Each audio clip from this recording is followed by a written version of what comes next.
How?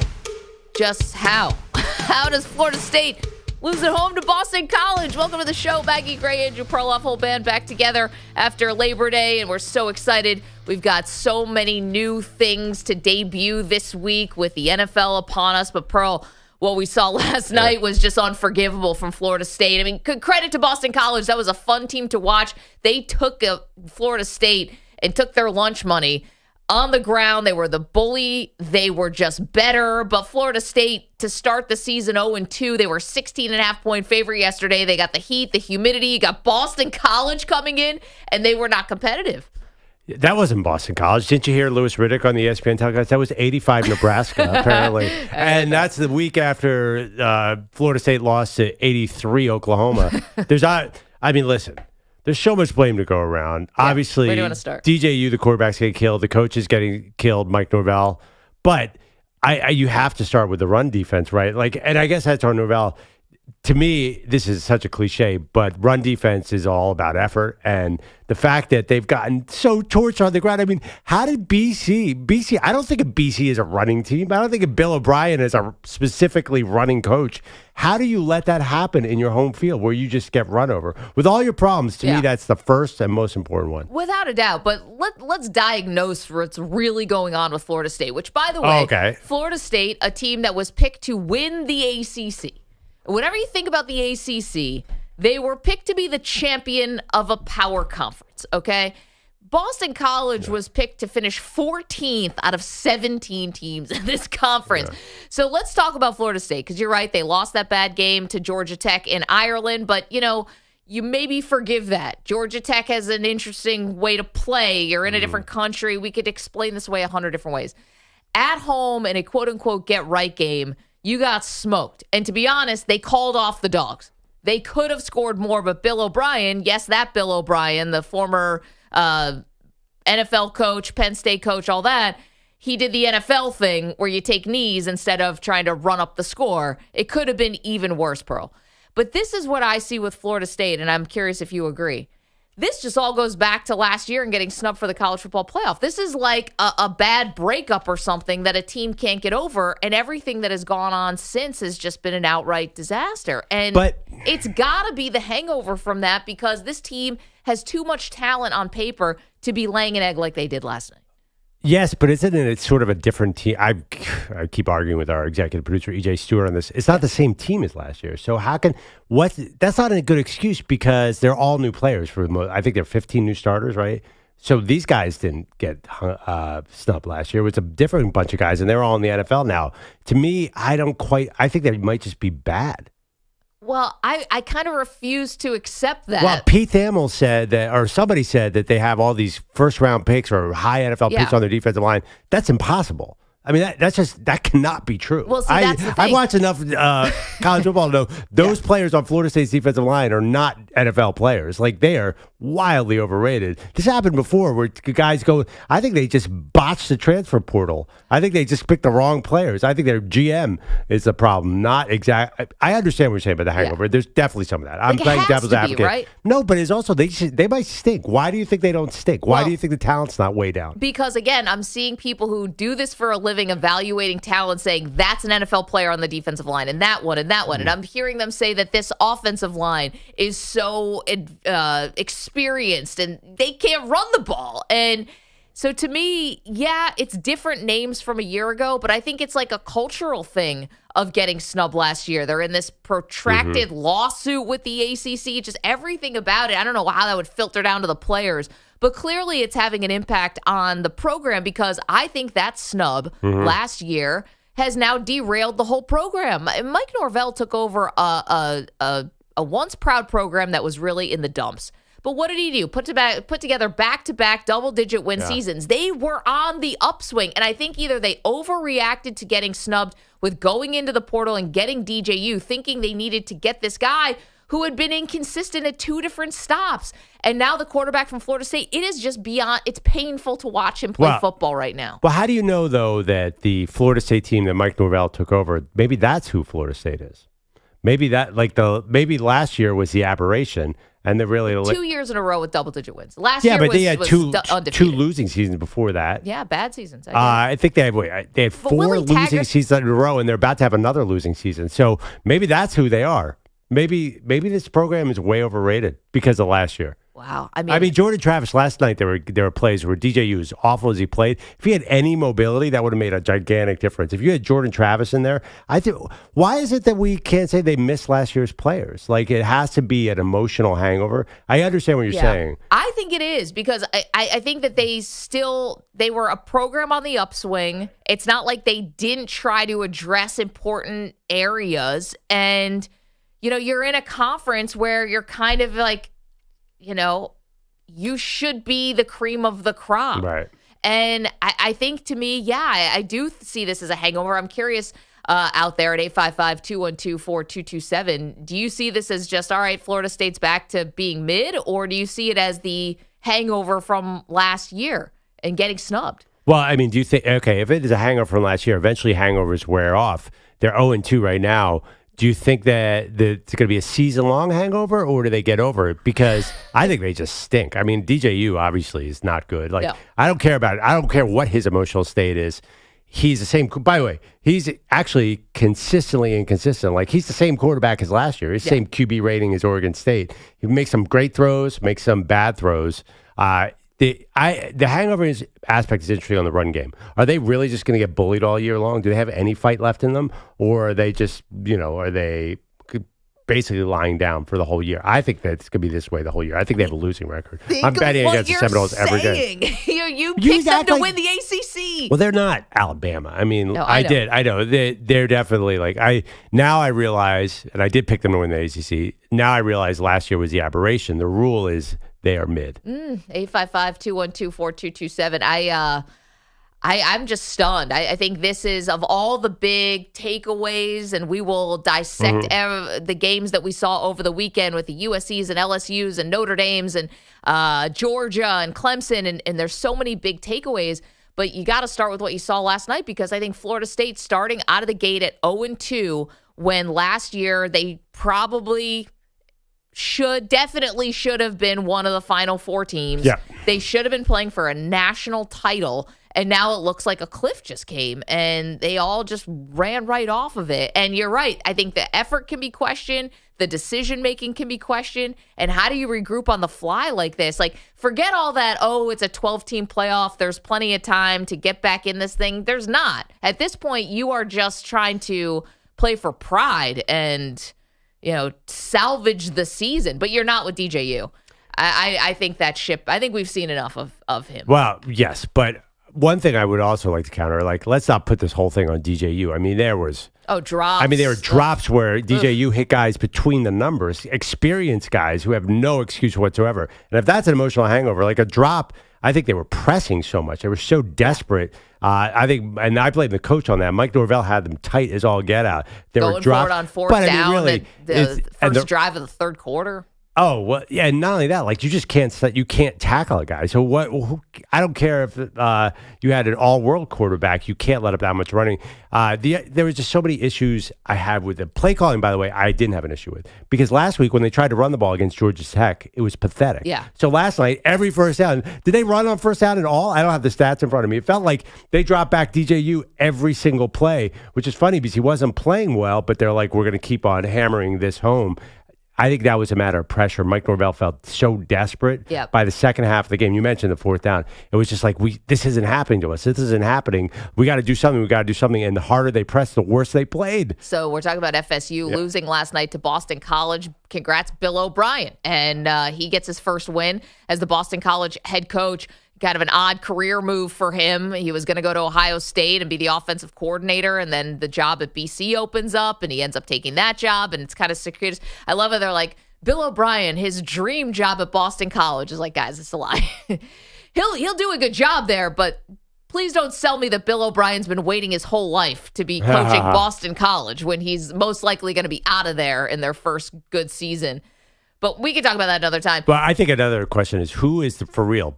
Georgia Tech or Boston College? Like, great question. And that has to do with how good is Florida State. Like, did they beat a bad team and they're going to come back to the pack as we expected? Or does this, we'll find out later how good a job Bill O'Brien did in this game by how Florida State's opponents do moving forward. Yeah, they might be awesome, or Florida State's just the worst. I'm shocked. I was stunned by the outcome last night. Yeah, me too. And it's a heck of a way to start off a college football season, which I thought beyond delivered in week 1. Week 0, put that to the side. Week 1, coming off of the last, I feel like I've been watching football now for like 5 straight days. Like my eyes are already starting to bleed in the best way possible. I was so outright impressed. Not with everybody, Pearl, not with everybody. Obviously, Florida State wasn't good. Clemson, we have a lot to unpack there. There were some teams, Oregon, very dicey. We'll get to it all. But I would say on the whole, I was more impressed with what I saw in college football week 1, specifically from some of these quarterbacks than I was expecting. Definitely. I'll give you the quarterbacks. I'll give you the greatest group of freshmen and every other class wide receivers to ever enter the sport. I mean, all of a sudden there's 11 Randy Mosses in the nation as well. I don't know. I blame Odell Beckham. Now every single kid knows how to catch with one hand. There's going to be You blame him or you thank him? I thank Odell Beckham for that. He wasn't the first guy to ever make one-handed catches, but this is spectacular. We might have 4 of the greatest college football wide receivers in the history of the game going right now. You're right. And maybe it's the quarterbacks are good too. You're right. The level of play is great. Overall, things are a little choppy. I would say the Calvin communications in the offensive, as you predicted, is keeping some scores down. Slowing things down. I don't think the LSU USC game, like USC could barely get a play in. They didn't know what was going on. It still won the game. But I agree, there are some spectacular athletes. Like we talked about the Heisman race. Oh my God, there's is it me or is there 20 possible candidates after week 1? I thought it was really impressive. Really impressive, especially when you just had 6 quarterbacks, go in the first round of last year's NFL draft. I don't know if we're setting up for 6, but this was thought to be, maybe we're going to have a down year for the quarterback class. Maybe we get a Carson back. Maybe we get one other. I think now, not to overreact, but I felt like I was watching 4 first-rounders out there. 4. Yeah. I think there's 3 top 3. Then it gets interesting. I know who you think is a 4 that I disagree with him. Who's that? I mean, Miller Moss is tiny. Yeah, he was throwing the ball into defensive linemen's hands a lot. And that could have been a very bad drive where he gets 2 balls batted down that probably should have been intercepted in the game against LSU. But I'm watching small quarterbacks get drafted over and over again, especially smaller quarterbacks who play for Lincoln Riley. The NFL can't quit these guys.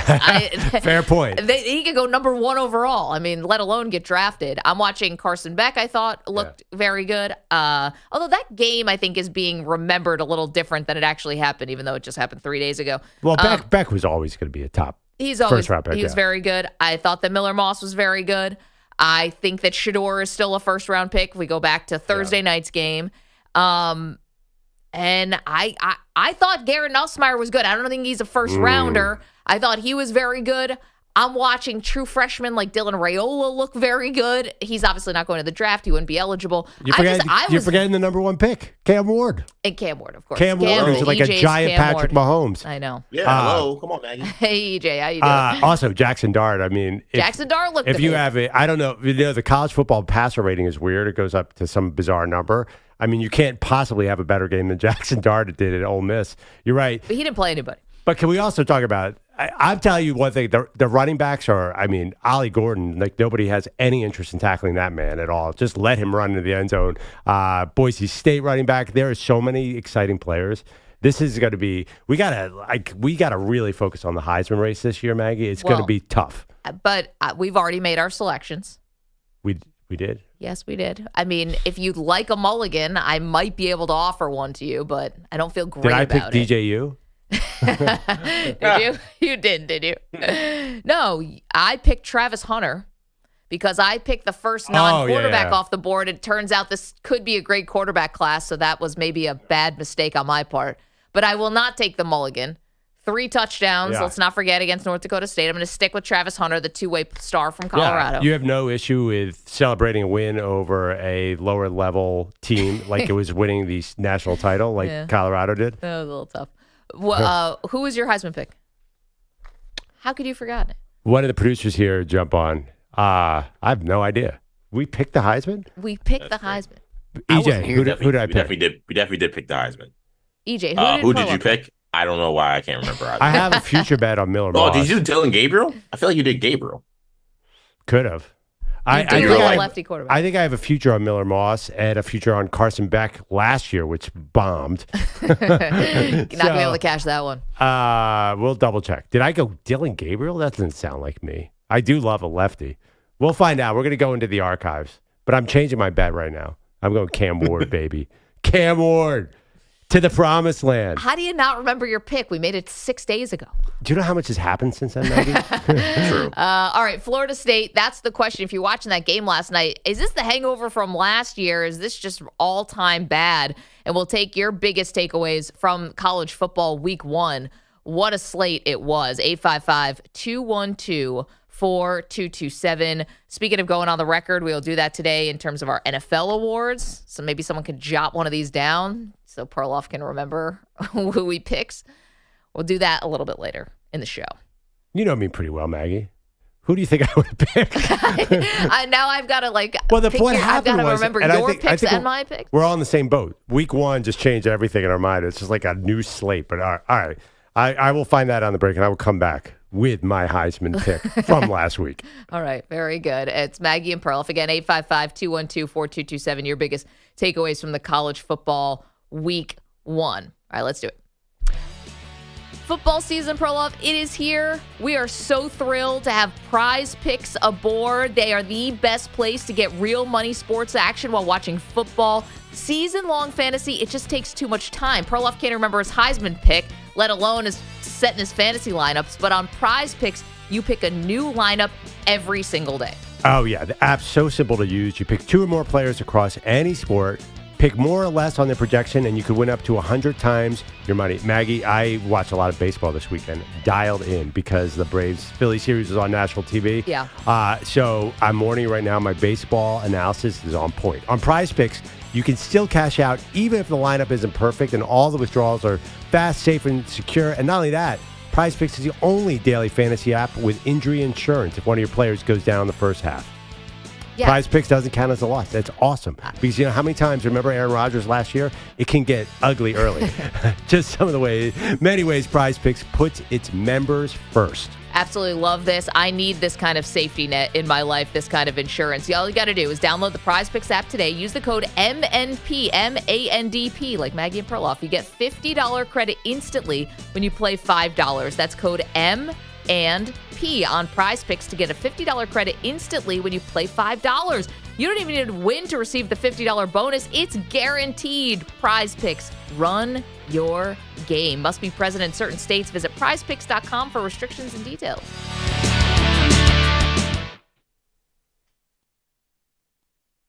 You're in a 4-minute break.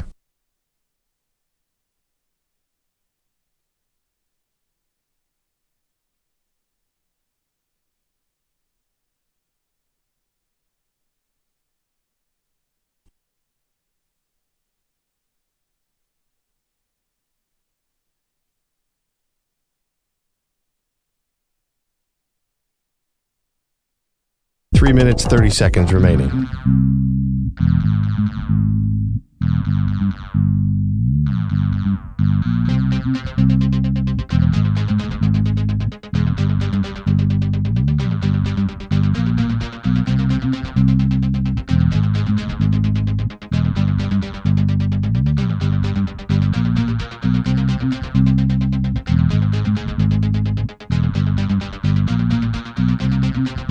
Three minutes remaining.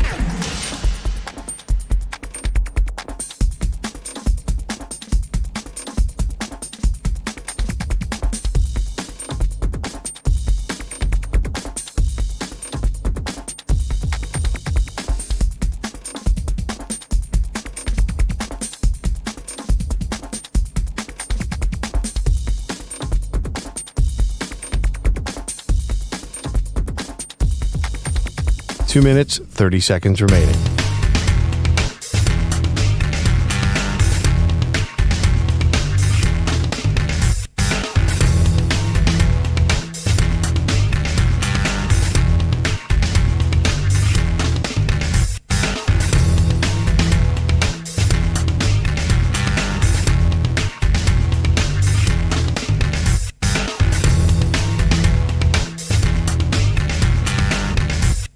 Two minutes remaining.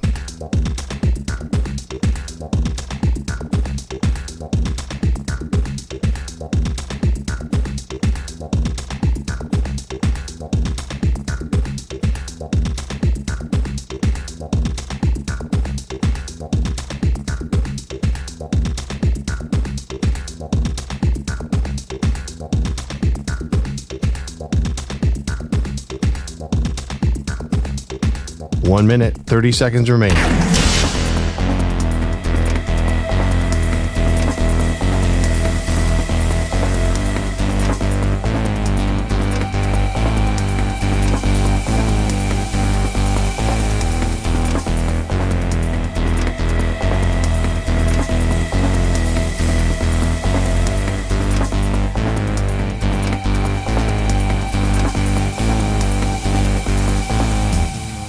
One minute remaining.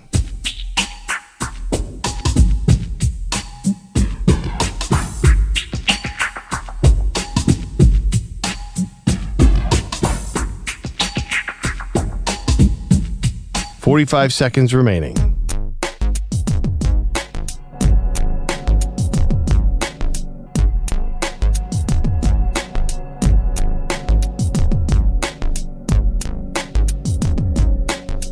Thirty seconds remaining.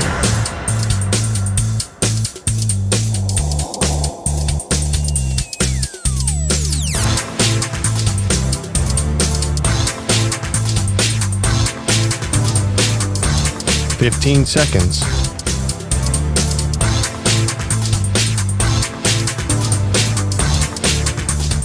Break ends in 5 seconds.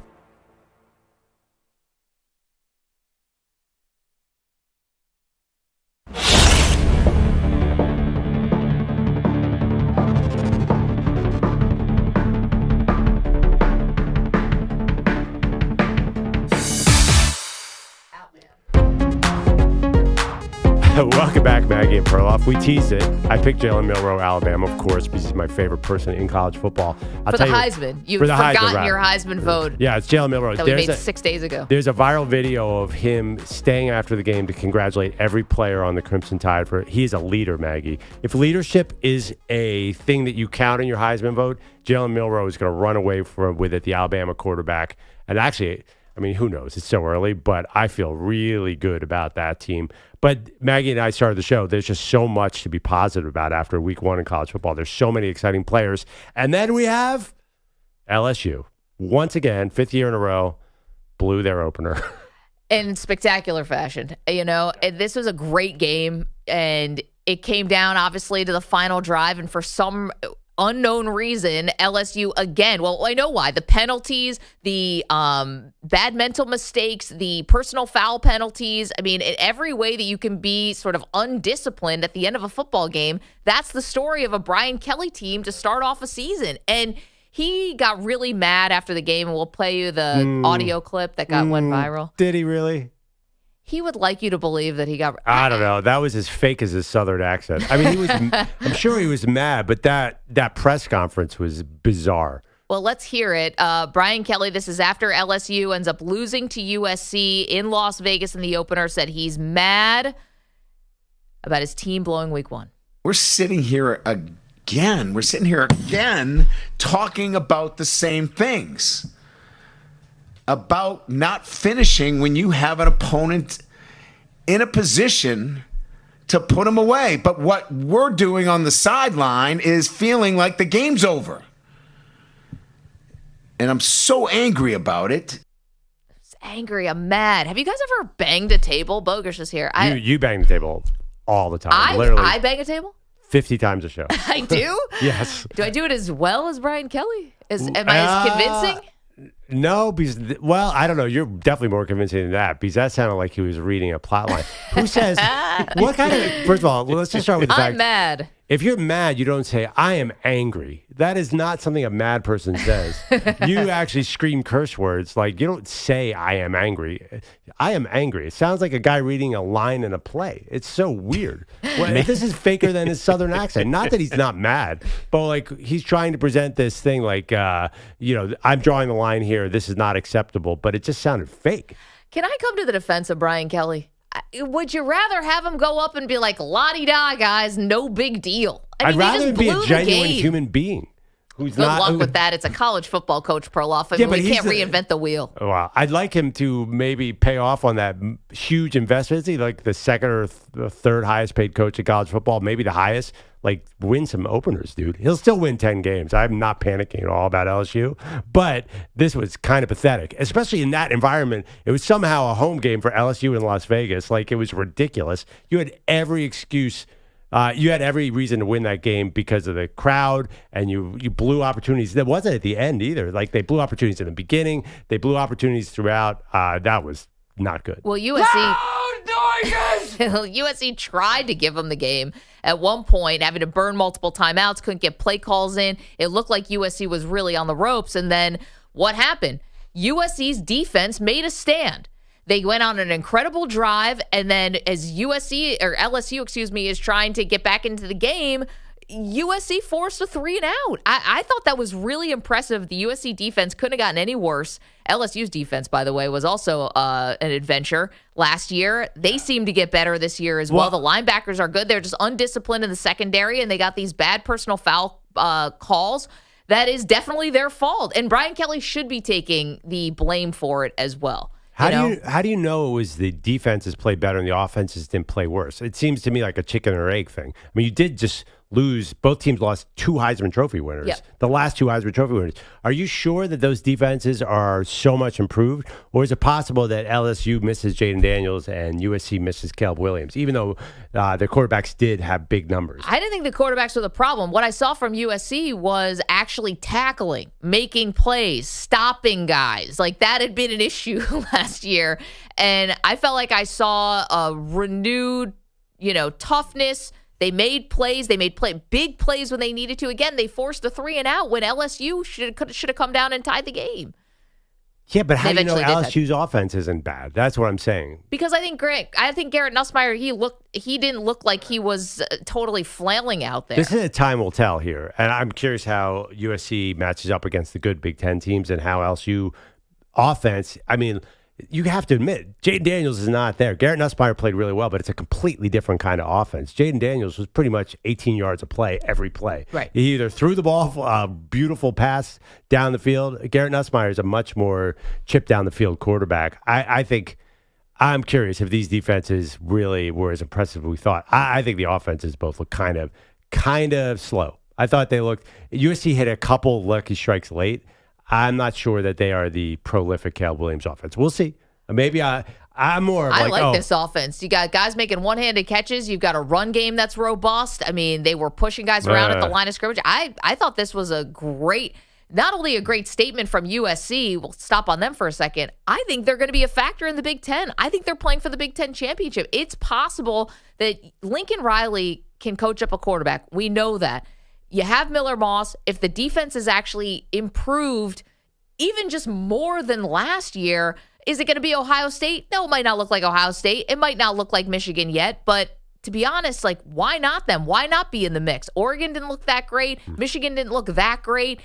I mean, Penn State looked good and Ohio State looked good, but let's see.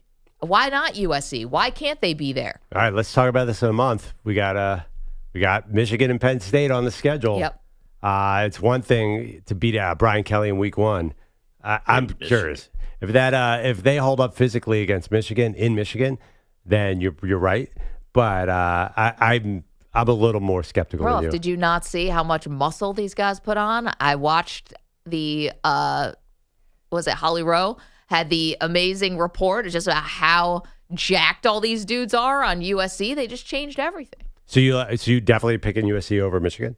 I'm picking USC to play in the Big Ten title game. Okay.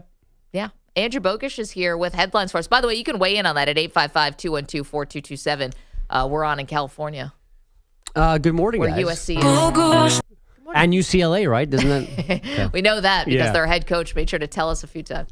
Your headlines are sponsored by Progressive Insurance. Protect your home and auto. Save when you bundle. Get a quote at progressive.com. They can't win in Dublin. They can't win in Tallahassee. Florida State embarrassed stateside last night, 28-13 at home at the hands of unranked Boston College. How's that hot seat, Mike Norvell? Sick to how the season started. Obviously tonight, I failed in preparing the team to be able to go out and respond tonight. Why did his name just feel wrong as it came out of my mouth? That's definitely his name, right? Like, because there's another guy named Jay Norvell. That's what he's Mike Norvell. I was about to say you did get it right. Okay, good. Colorado State's Jay Norvell. Yikes. I apologize for that one right there. Thank you very much. The Noles defense allowed 263 rushing yards, which led to 39 minutes of possession. FSU is the fourth preseason top 10 team in the last decade to start 0-2. They've got this weekend off before hosting Memphis on the 14th. BC, meanwhile, wins Bill O'Brien's debut. Now, the Noles not the only embarrassed Florida school this morning.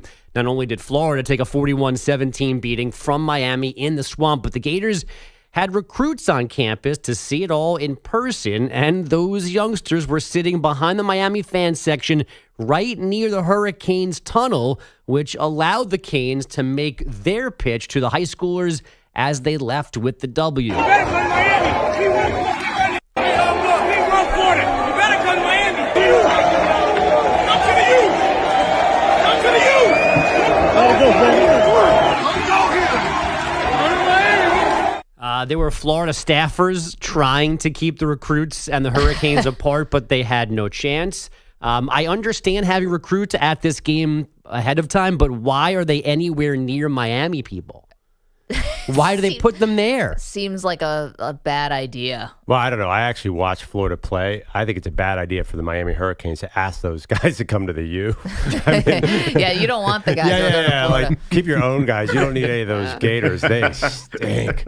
But then again, they won't have the same coach next year, so that's okay. There is also that, whatever his name is. Then we get to Florida head coach Billy Napier. He didn't bang a table like Brian Kelly, but he did take a lazy shot at fans after the loss. We got to go to work on the football part, and I think we got to get more. We got to become a more consistent team, and we have to execute better. And if we can focus on those things and not necessarily what some guy in his basement saying in rural Central Florida on social media, then we got a chance to get better. I mean, disagree. This is the time for that guy in that basement in rural. He's earned this one. He deserves to say whatever he wants to say. I mean, I would probably listen to that guy. He seems like he has better ideas than Billy Napier. Well, also, too, is Billy Napier in a time machine where people actually have to interact on the internet from their basement? Thank you. Yeah. Because, you got the internet to go now? Yeah, we just get an updated reference point. Thing in your, it's like these bloggers in their basement, and I don't even know, on blanketyblank.com. Blogspot.com. That's not really how it works anymore. I'm going to be honest. After just coming out of doing the show in a closet for a week, I kind of like being a little hermit. Yeah. I did get more empowered. You got to go on your MySpace page and rip Billy Napier. I've never met a message board I didn't like. I mean, bogus. That was a dated reference, right? I think so. I mean, that was the one that stuck out to me, is that we're still doing basement jokes. Yeah, I think it's got to be a new thing. Coaches have not. The technology in their lives has not evolved since 1989. So got a floppy disk. They don't understand. Like, they're not. I don't think they understand social media. They just sort of understand that it's negative. Are they supposed to say like touch grass? Like, that's the new term. Touch grass. Touch grass.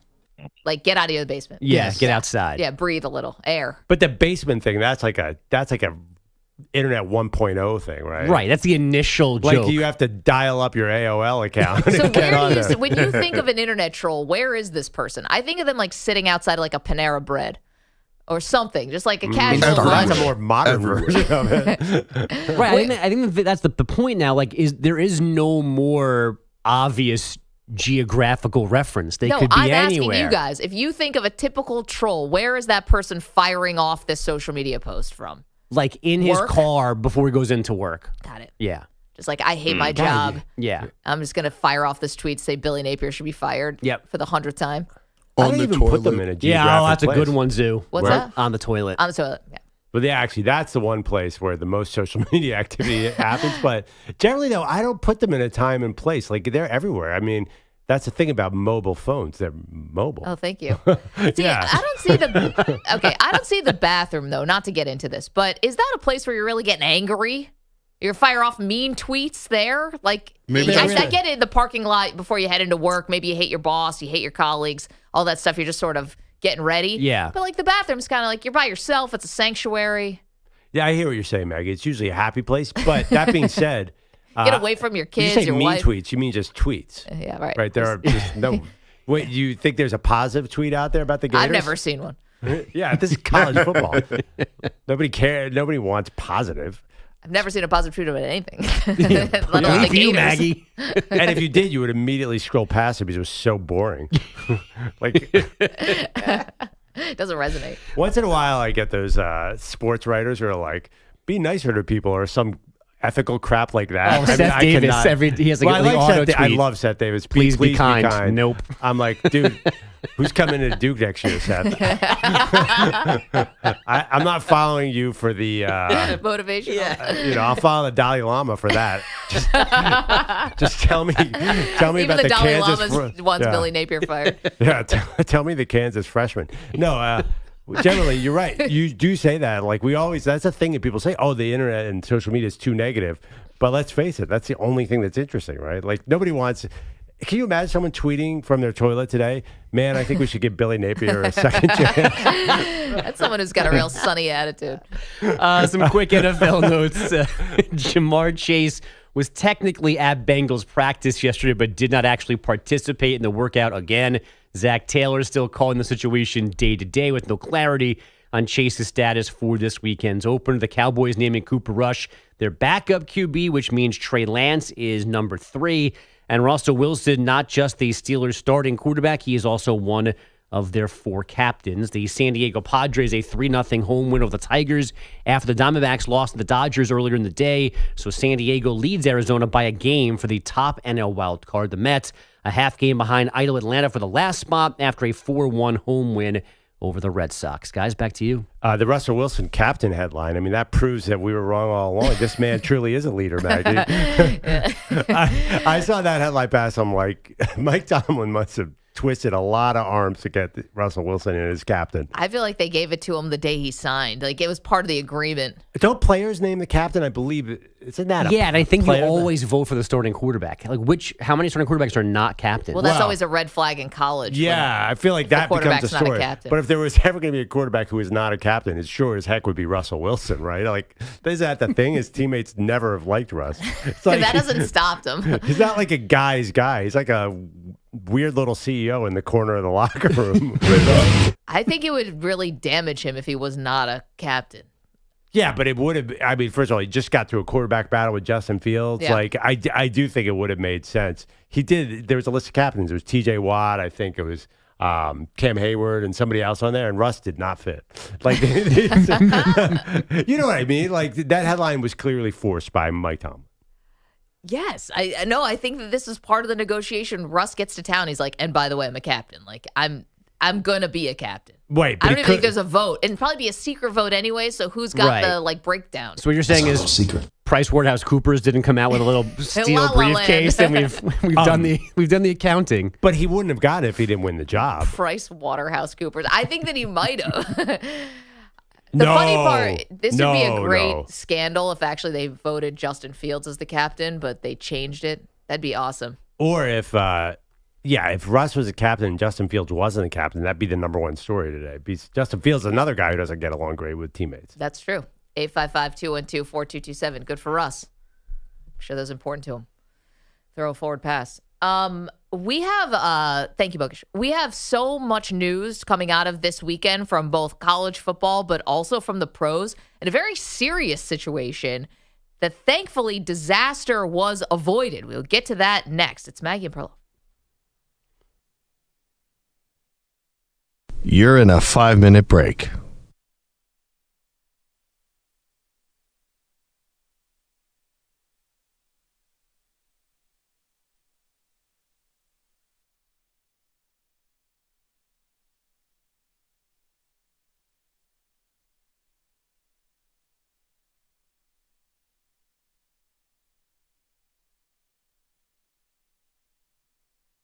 4 minutes, 30 seconds remaining. We'll be back. Oh, people, it's time to say goodbye. From Maggie and Perloff, you spread your wings to fly. Oh, people, it's time to say so long. You grumbled and groaned, but we stayed strong. With your love for old shows and your curmudgeon charm, now you're off to Amy, and we're raising the alarm.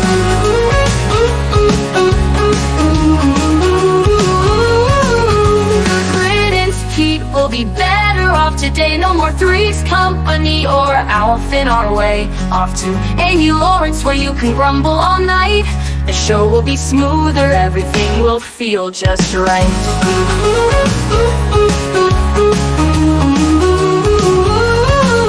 You offered to run the White Sox, what a plan.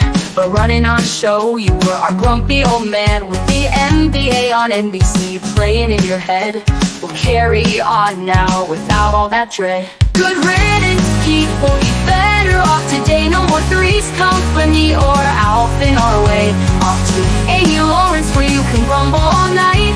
The show will be smoother, everything will feel just right.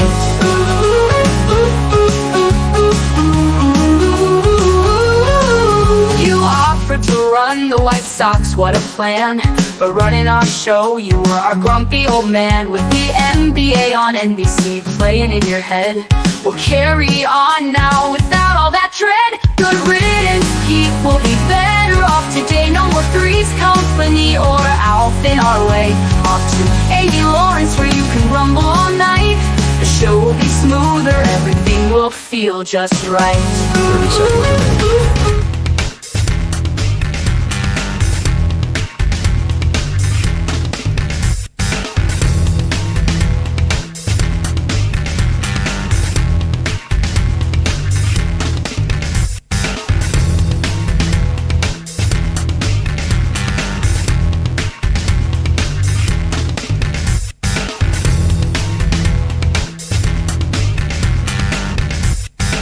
Two minutes remaining.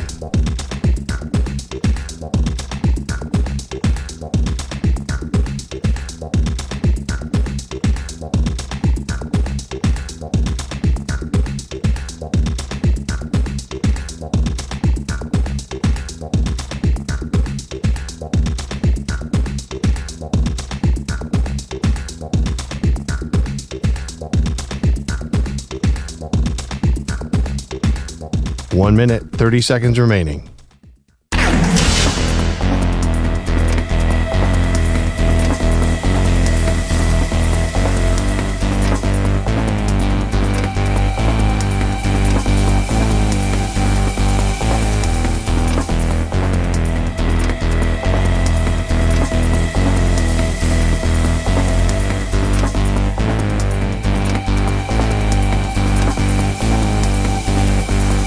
One minute remaining.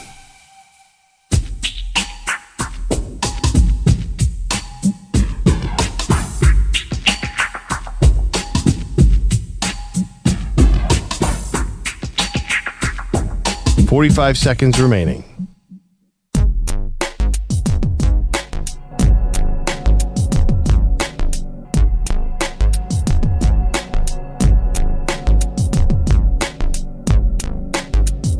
"30 seconds remaining.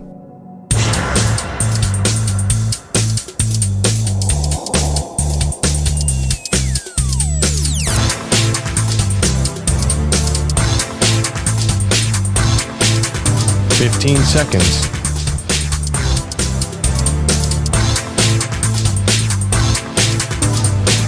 Break ends in 5 seconds.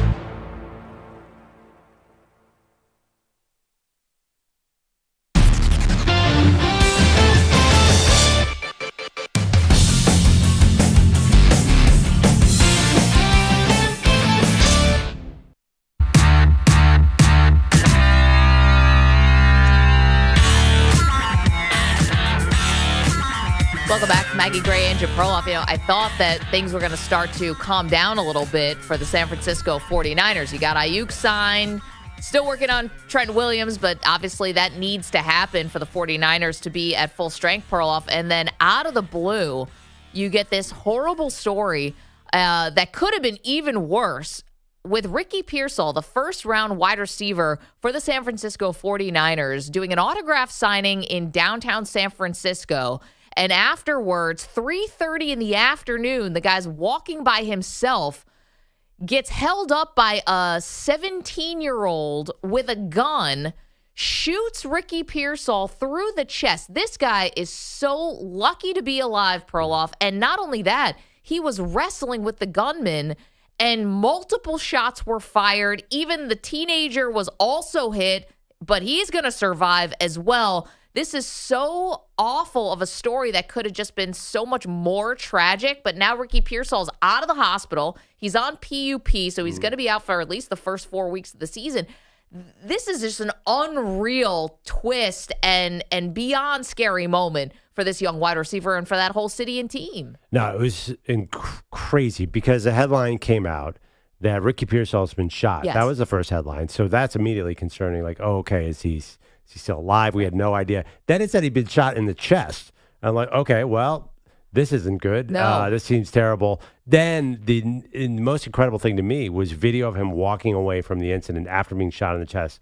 I don't know much about that kind of science, but what are the odds of that? He's walking off, and he's going to be back in 4 weeks. It's one of the most unexpected stories. We had talked yesterday about the Washington Commanders running back Brian Robinson got shot and came back, and that was a miracle itself. But he didn't get shot in the chest. I think he got shot in the lower body. So this is one of the quickest, most bizarre turnarounds I've ever seen. The fact that he'll be back on the field in a month is a miracle.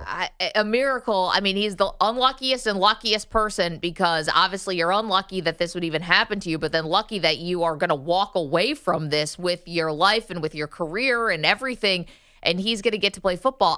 Listen, this is beyond serious. Like, this type of thing to happen in the middle of the day. He's minding his own business. They do not think that he was targeted because he was a football player. You know, they mentioned something about a Rolex watch or something, but it's not like they don't believe. San Francisco police, at least from the latest I'm reading on ESPN, don't believe that this was like someone who saw him doing the autograph signing and then followed him or knew he was a professional athlete. This is just a random act of violence, which is so scary.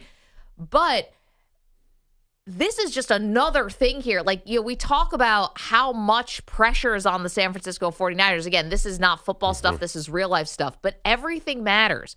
And you talk about trying to be one of the best teams in the NFL and trying to get back to the Super Bowl. And this is not all about sports. This is about life. But think about it, right? Yeah. Like, how much more can we put into an off season for San Francisco that now you have to, get this total left turn, incredibly serious, puts all the contract stuff like into perspective. That none of this is even really important. It's all about health in your life. But it just feels like things are not exactly trending in this great direction for San Francisco. And thank God Ricky Pearsall is going to be okay. Yeah, it's funny. Ricky Pearsall, him being shot, being injured, not there, that has such little impact, though. He is nothing but an insurance policy for not being able to sign Brandon Aiyuk. They basically used a first-round pick for Brandon Aiyuk leverage. So it didn't really work that well.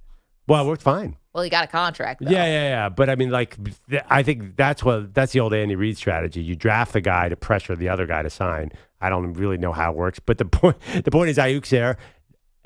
Nobody's downgrading the Niners' chances because Ricky Pearsall will be out for a month. I don't think he was he didn't practice a lot this offseason. Right. I don't think he was well integrated in the offense. I understand what you're saying about different things happening with the Niners. This one is no on-field impact. Don't you think there's a mental toll, though? That's a question. Yeah, that's a good question. But I don't know. Like, the holdouts, I don't think have a huge mental toll. I'm not sure that if you look, you might have a soft what's it called, soft tissue injury. Yeah. But generally, though, I don't think holdouts means losses. These are veteran players. If they stay healthy, what's the problem? They're pro athletes. That's a big issue. They're a very old team. Can they stay healthy? And I know Trent Williams might not be out there week one. That's a big deal.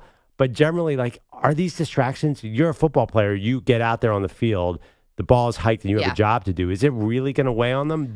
For example, this issue? I don't know if it will. I I think these things can shake people. We're all human, right? So yeah, there's the ball is snapped and you got to go out there and perform. I get that part of it, but there's also again, I think you're bringing some baggage from the offseason too, from last year's Super Bowl, being so close, losing. That's true. Then it's been one thing after the next in terms of just team building, contract stuff, however you want to talk about it.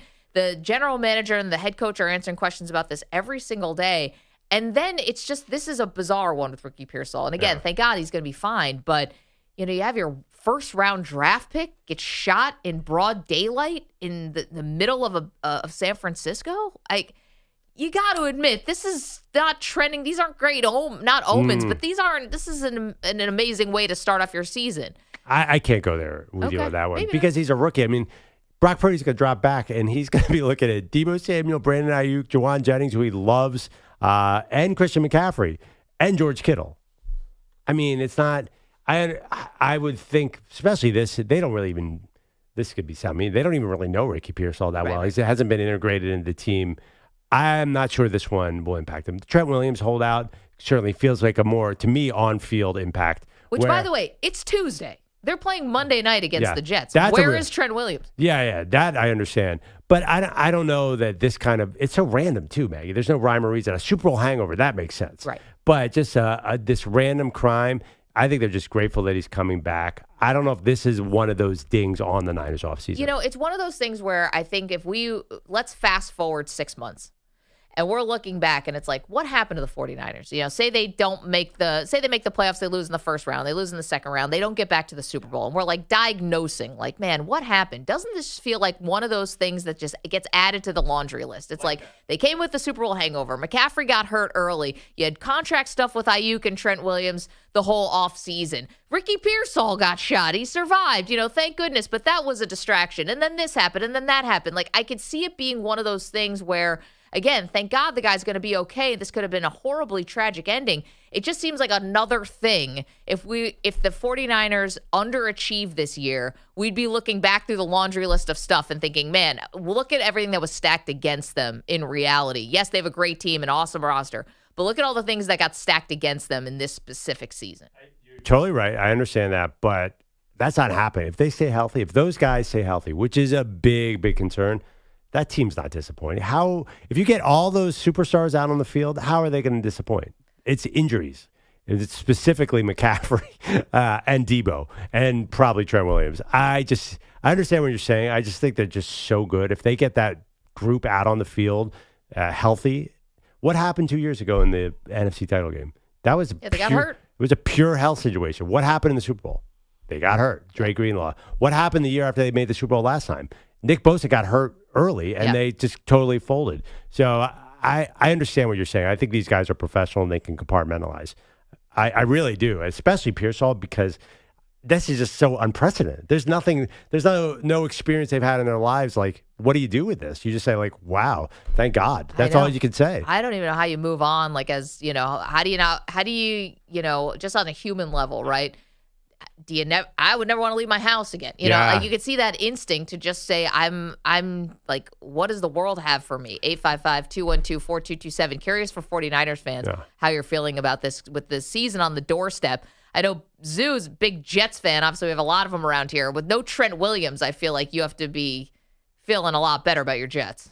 Oh, without a doubt.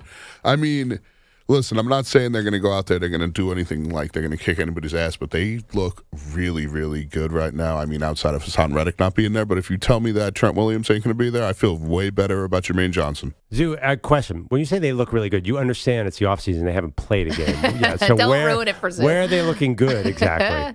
Throughout the on camp, paper. man. And on paper, to be fair. Yeah. All right.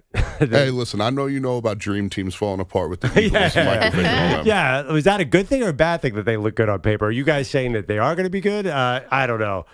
Yeah, there's a lot of options. 3.5 point spread right now. If they can't beat the Niners in week 1 with all this going on with San Francisco, then immediately I'm jumping off that bandwagon again. I mean, that point spread dropped pretty dramatically for an NFL game. What was it? I think it started. Did it open at 5.5? Yeah, it was 5.5. Not even 5 days ago. 855-212-4227 49er fans, how are you feeling right now? I'm grateful, as we all are, that Ricky Pearsall is going to be okay. What about the football side?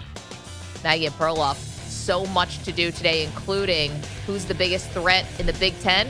Got a new member.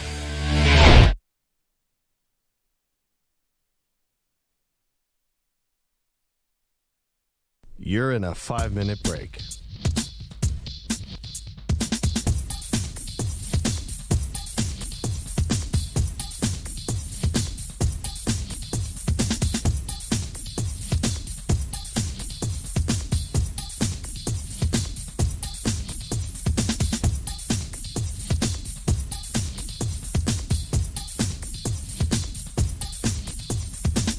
Four minutes, 30 seconds remaining.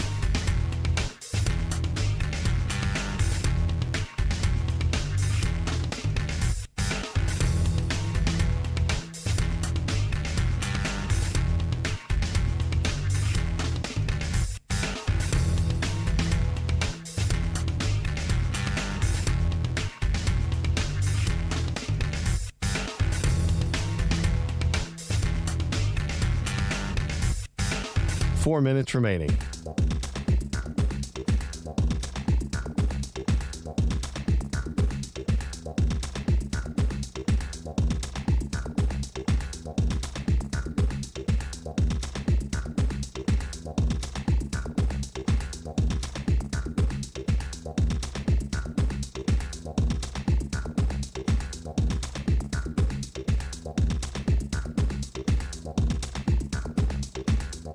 Three minutes, 30 seconds remaining.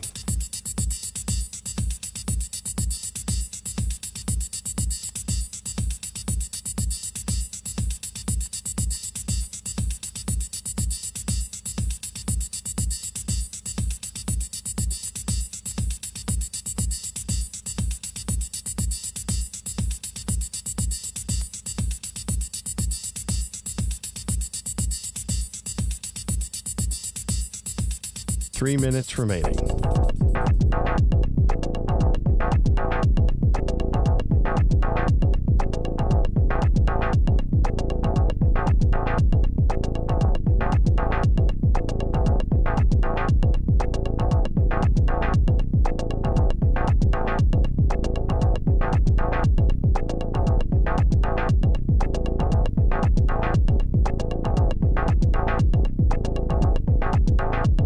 Two minutes, 30 seconds remaining.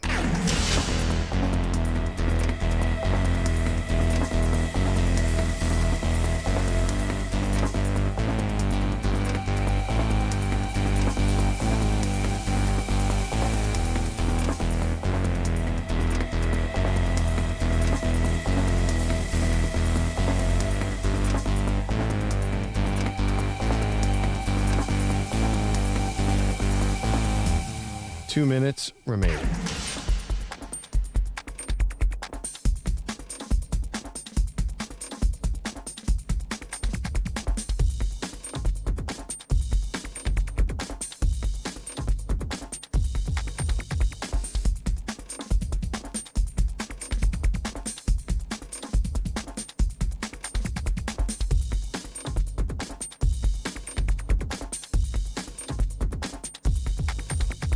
One minute, 30 seconds remaining.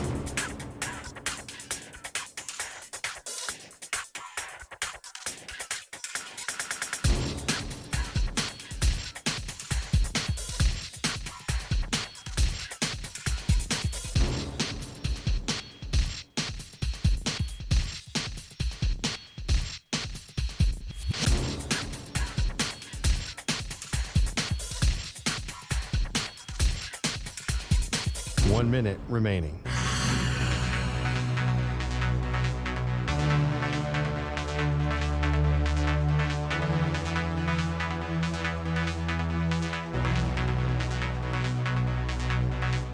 Forty-five seconds remaining.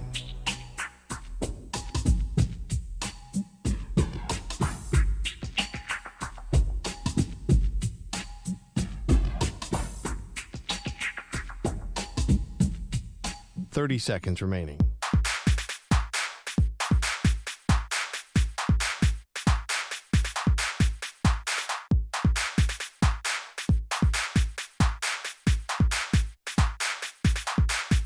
Fifteen seconds.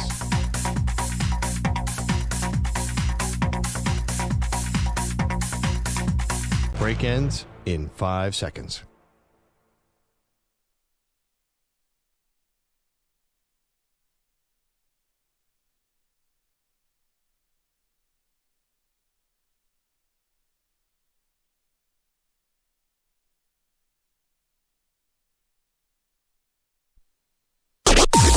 Maggie and Perloff on the Infinity Sports Network. Capping off Labor Day weekend, Florida State goes down again. Doesn't matter what continent they're on. Doesn't matter what state they're in. They are just losing. Hey, welcome to the show, Maggie Gray. Andrew Perloff, 16.5-point favorite, welcoming in Boston College last night, Perloff. And down goes FSU. And this season is completely off the rails.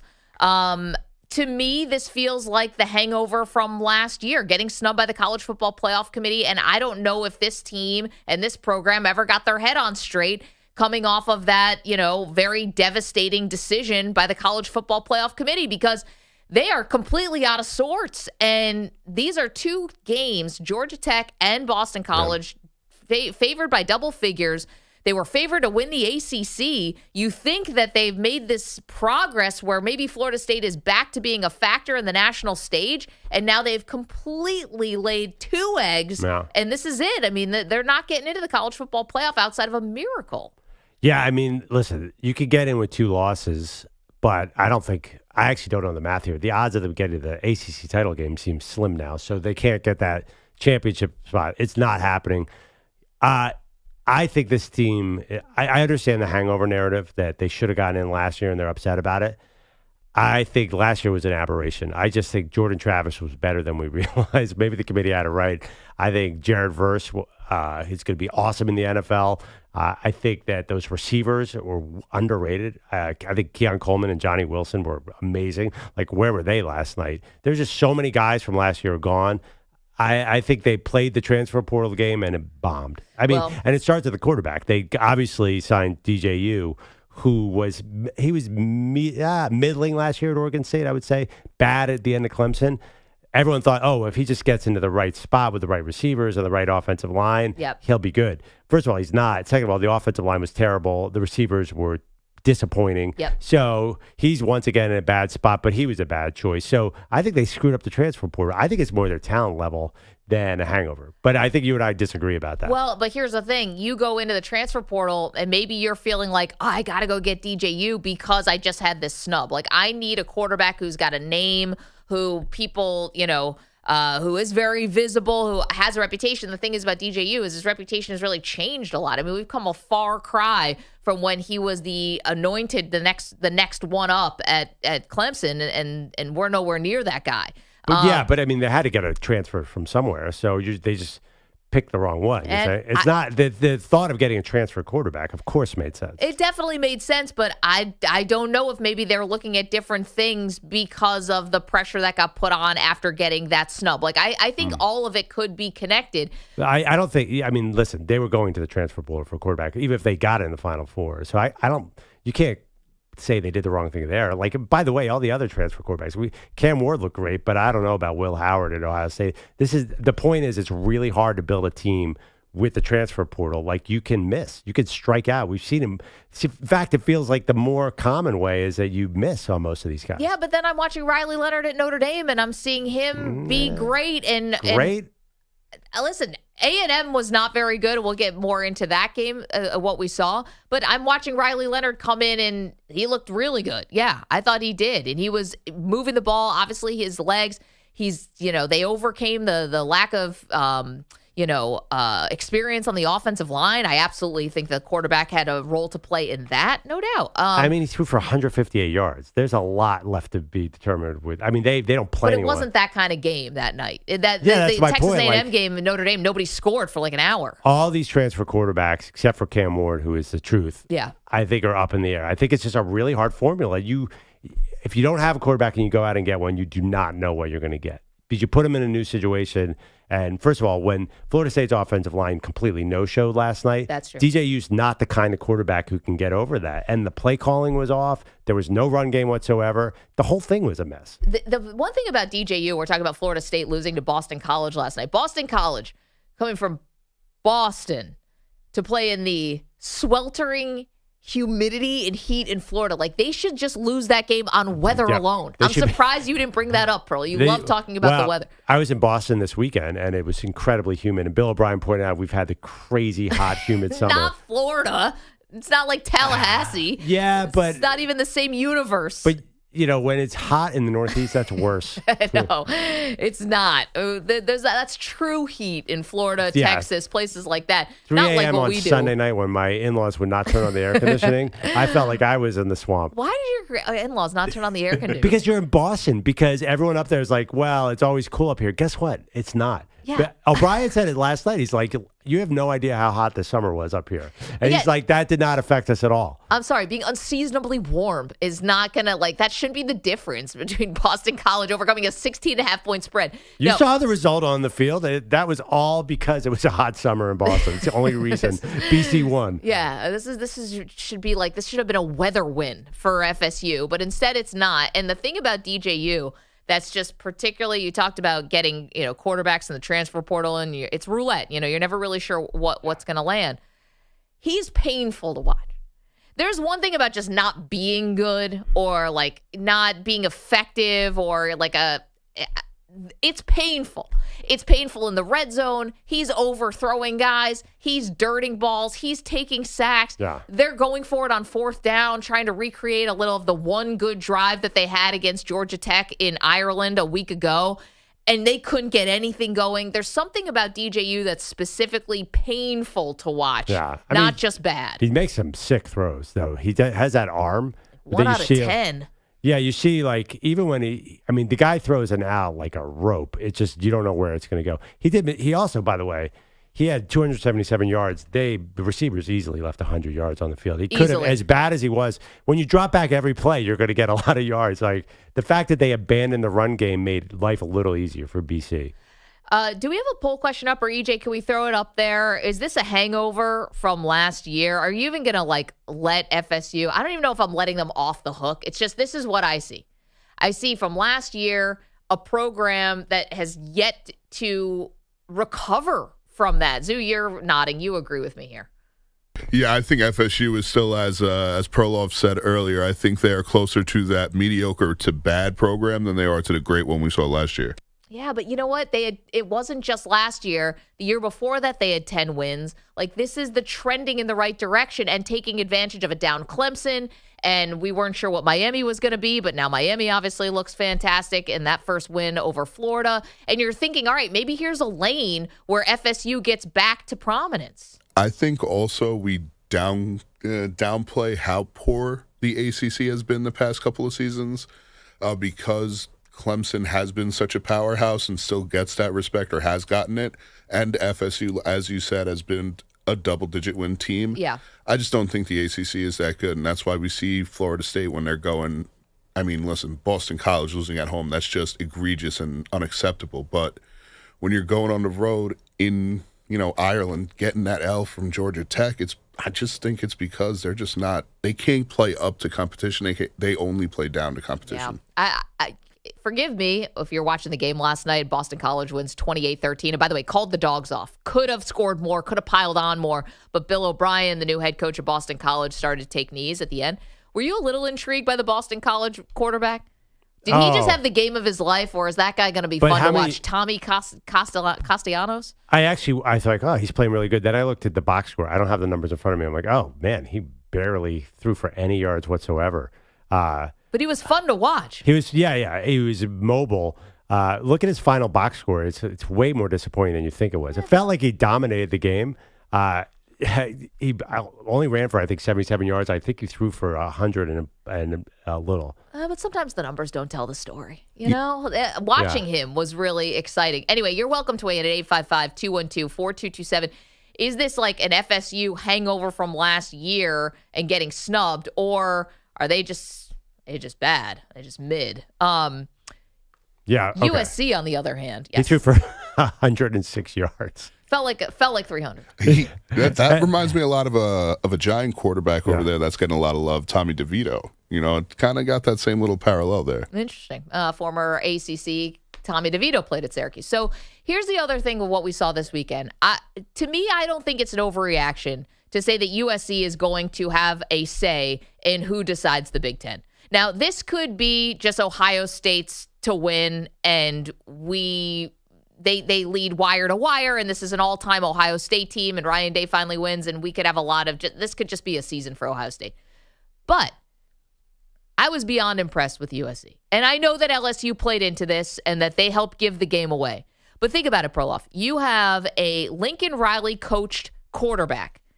The sky is the limit for those kinds of guys. Not just like Heisman. I mean, these are first-round draft picks, number one overall picks. It's a legit thing to have. They clearly have a run game. Clearly the offensive line can get some motion. And I thought that the defense looked good and just eye test. They're tackling guys. They're not letting teams run through them. They're not just trying to strip the ball away in this sort of half-ass, lazy kind of way. They're actually wrapping guys up. I was beyond impressed. I think that USC is now poised for a big season. I don't care if that sounds like an overreaction. I think they're playing for the Big Ten championship. Yeah, I would still bet against it. I mean, listen, don't they start out every year like 8-0? So they're always good at the beginning of the year. And I also am going to downgrade that LSU win because Florida State beat LSU in the same situation last year. Yeah, obviously LSU cannot play this week one game. So I don't know what's going on there. I've seen this movie before where Lincoln Riley has a promising team and then they get run all over at some point. And there are teams coming up that can run. Michigan and Penn State, especially Michigan, in Ann Arbor. I just wonder, USC's now, in your mind, vaunted defense, they've had this before. I'm telling you, they've gotten up to hot starts and they run into a Utah running back just gets red hot against them and torches them on the ground and keeps Miller Moss off the field. I can't get there. I just can't see them immediately changing the narrative where this defense is going to hold up against the physical offenses of the Big Ten. I don't have them in the Big Ten title game. I love Miller Moss. You're absolutely right about Lincoln Riley quarterbacks being good, but that's never been the problem. The issue is toughness, and specifically, we'll see about run defense. Okay. LSU did not. First of all, LSU should have scored a lot more points last night. They went for it on fourth in the red zone once, and they had a bunch of field goals where there should have been touchdowns. I feel like LSU could have walked away with 35 points last night. The other night. Sunday night. Yeah. So here's the thing about that. I think that. Listen, did I feel like I was watching Notre Dame's defense out there at USC? No, but I did feel like I was watching a tougher defense. And I think that this USC team appears to have a really great combination of, they're not just a finesse team, but their playmakers are able to do spectacular things. Well, one-handed catches, they run the ball hard, and the defense is much, much improved. So I do think, the new identity, I don't know about that, but they seem and they played like a much tougher team. They played one game. Yeah. You're talking like they've been playing like that's one game. It's one game, but it was an impressive game. They weren't playing Western Kentucky or they weren't playing McNeese State. They were playing LSU, who's ranked 12th going into that game. I think you can tell a little bit more when you're actually playing a very good to maybe great SEC team. I don't think it's that's not the overreaction I'm worried about because you had a real opponent on the other side, not just a walkover week one. Definitely. No, but here's the thing. The real test comes in the Big Ten. I think that, they're going to probably face a Michigan team coming off a loss to Texas in 2 weeks. That feels like a very tough assignment. If they win that game and they can hold up against Michigan's O-line, then I will totally apologize. You can make me go get you breakfast or anything. Yeah. I just think we've seen this Lincoln Riley movie before where you get a lot of excitement and then they get out physical. Because the LSU in Vegas is one thing. That is a big team. That's a very athletic team.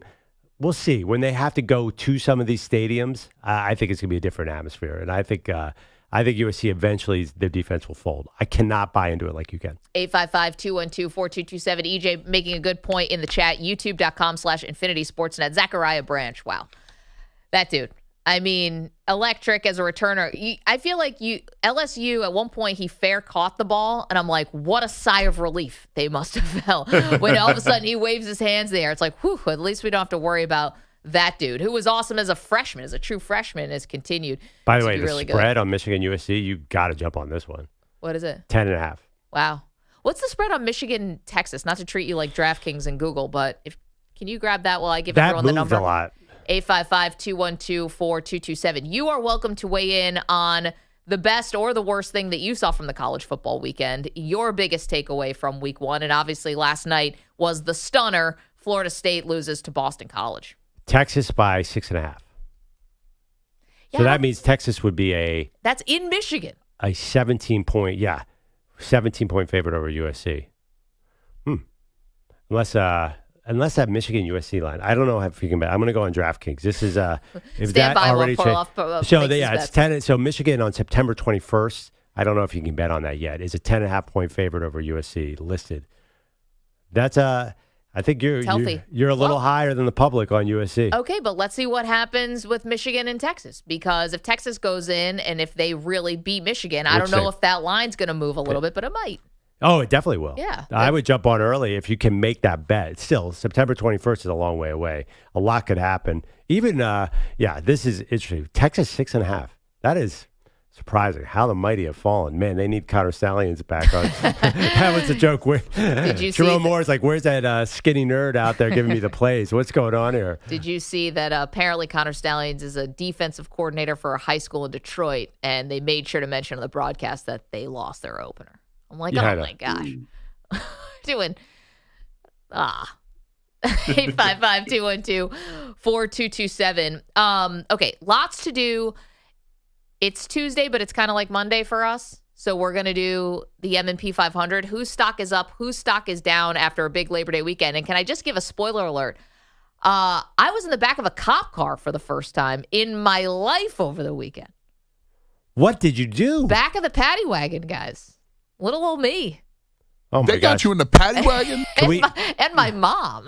Can we guess what? Oh my God! What Yeah. Maggie and her mom did to get arrested? This is going to be a fun game. I didn't say I was arrested. I said I was in the back of the cop car. Oh, Me and okay. Pam. Likely story. I thought weed was legal in New Jersey. What's going on here? You can't get out of those. You know that you can't open up the door from the back. I'd hope so. Yeah, that's actually probably a good thing. What did I do to land in the back of a cop car over the weekend? We'll get to that. 855-212-4227. Don't move. You're in a 5-minute break.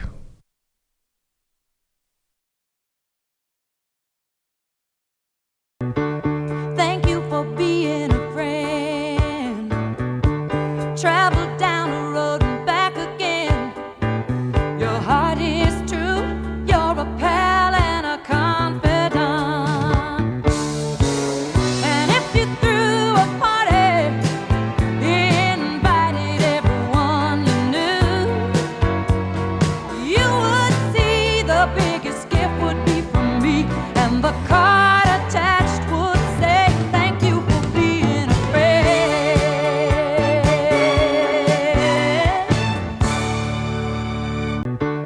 Thank you for being a friend. Travel down the road and back again. Your heart is true. You're a pal and a confidant. Chill on the beat, Paris got a problem. Ricky Cully ain't discreet. Olympics coming fast, but the water's not neat. Gotta clean it up, make the competition sweet. Snoop's in the house and he's laying it down.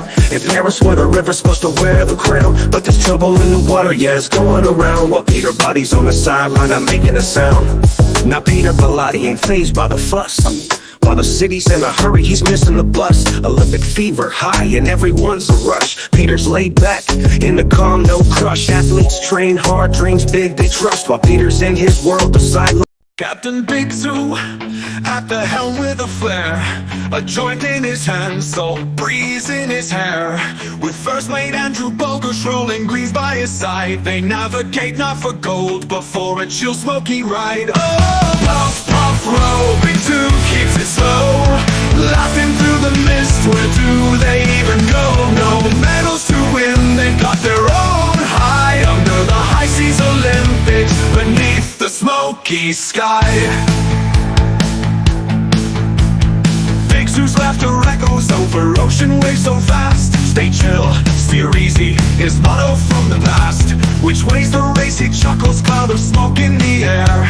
Bogus with a smirk, who cares when you're floating on air? Oh, puff, puff, row, Big Zoo keeps it slow, laughing through the mist. Where do they even go?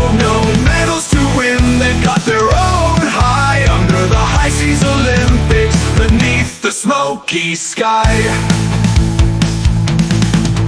Big Zeus boat might wobble, but their spirits never dip.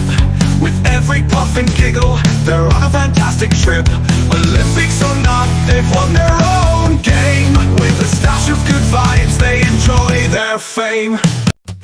Andrew Bogusz loves speedy, but not just for his 3-point spree.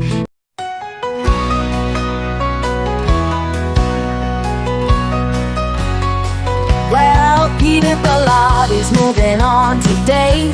He's joining Amy Lawrence, found a new way.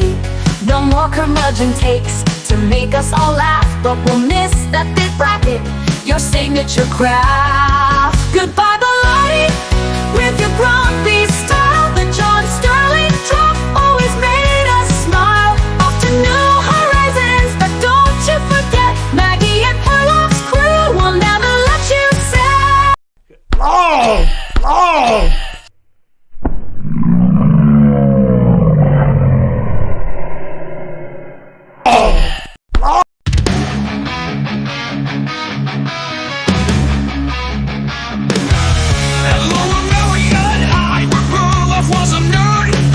Was the football star, always being heard. But forget about the past, let's get to Pete, the guy who skips work like it's a track meet.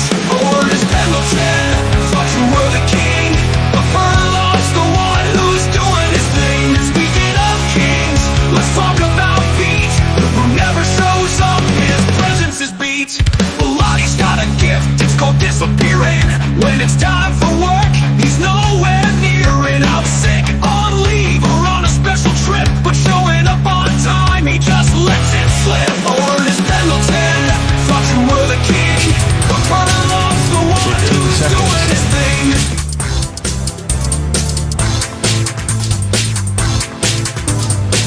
Break ends in 5 seconds.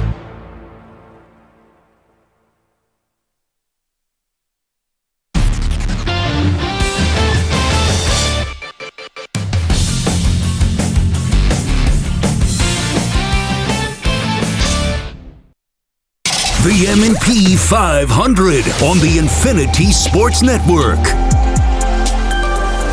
All right, welcome back, Maggie Perloff. Stock up, stock down. I think we have a lot of college football players, coaches, teams to break down here. Why don't you get us started, Maggie? I mean, stock up for me, first one has got to be the quarterback class from this year. I think as a collective, I was way impressed, and we thought maybe 1 or 2 guys go in the first round this year. I think we have to start expanding that. The quarterback play has just been fantastic. CamWard, obviously, was put on a display. I thought that Carson Beck looked very good as well. I think you saw good stuff from just a lot. Miller Moss, even Garrett Nussmeier in a loss. I was very impressed with the quarterback play mostly throughout college football in week 1. That was very good. Now, a couple guys, not so great. We'll save that for stock down. But whoever thought this wasn't going to be a good quarterback class, I think that narrative has got to be put to bed.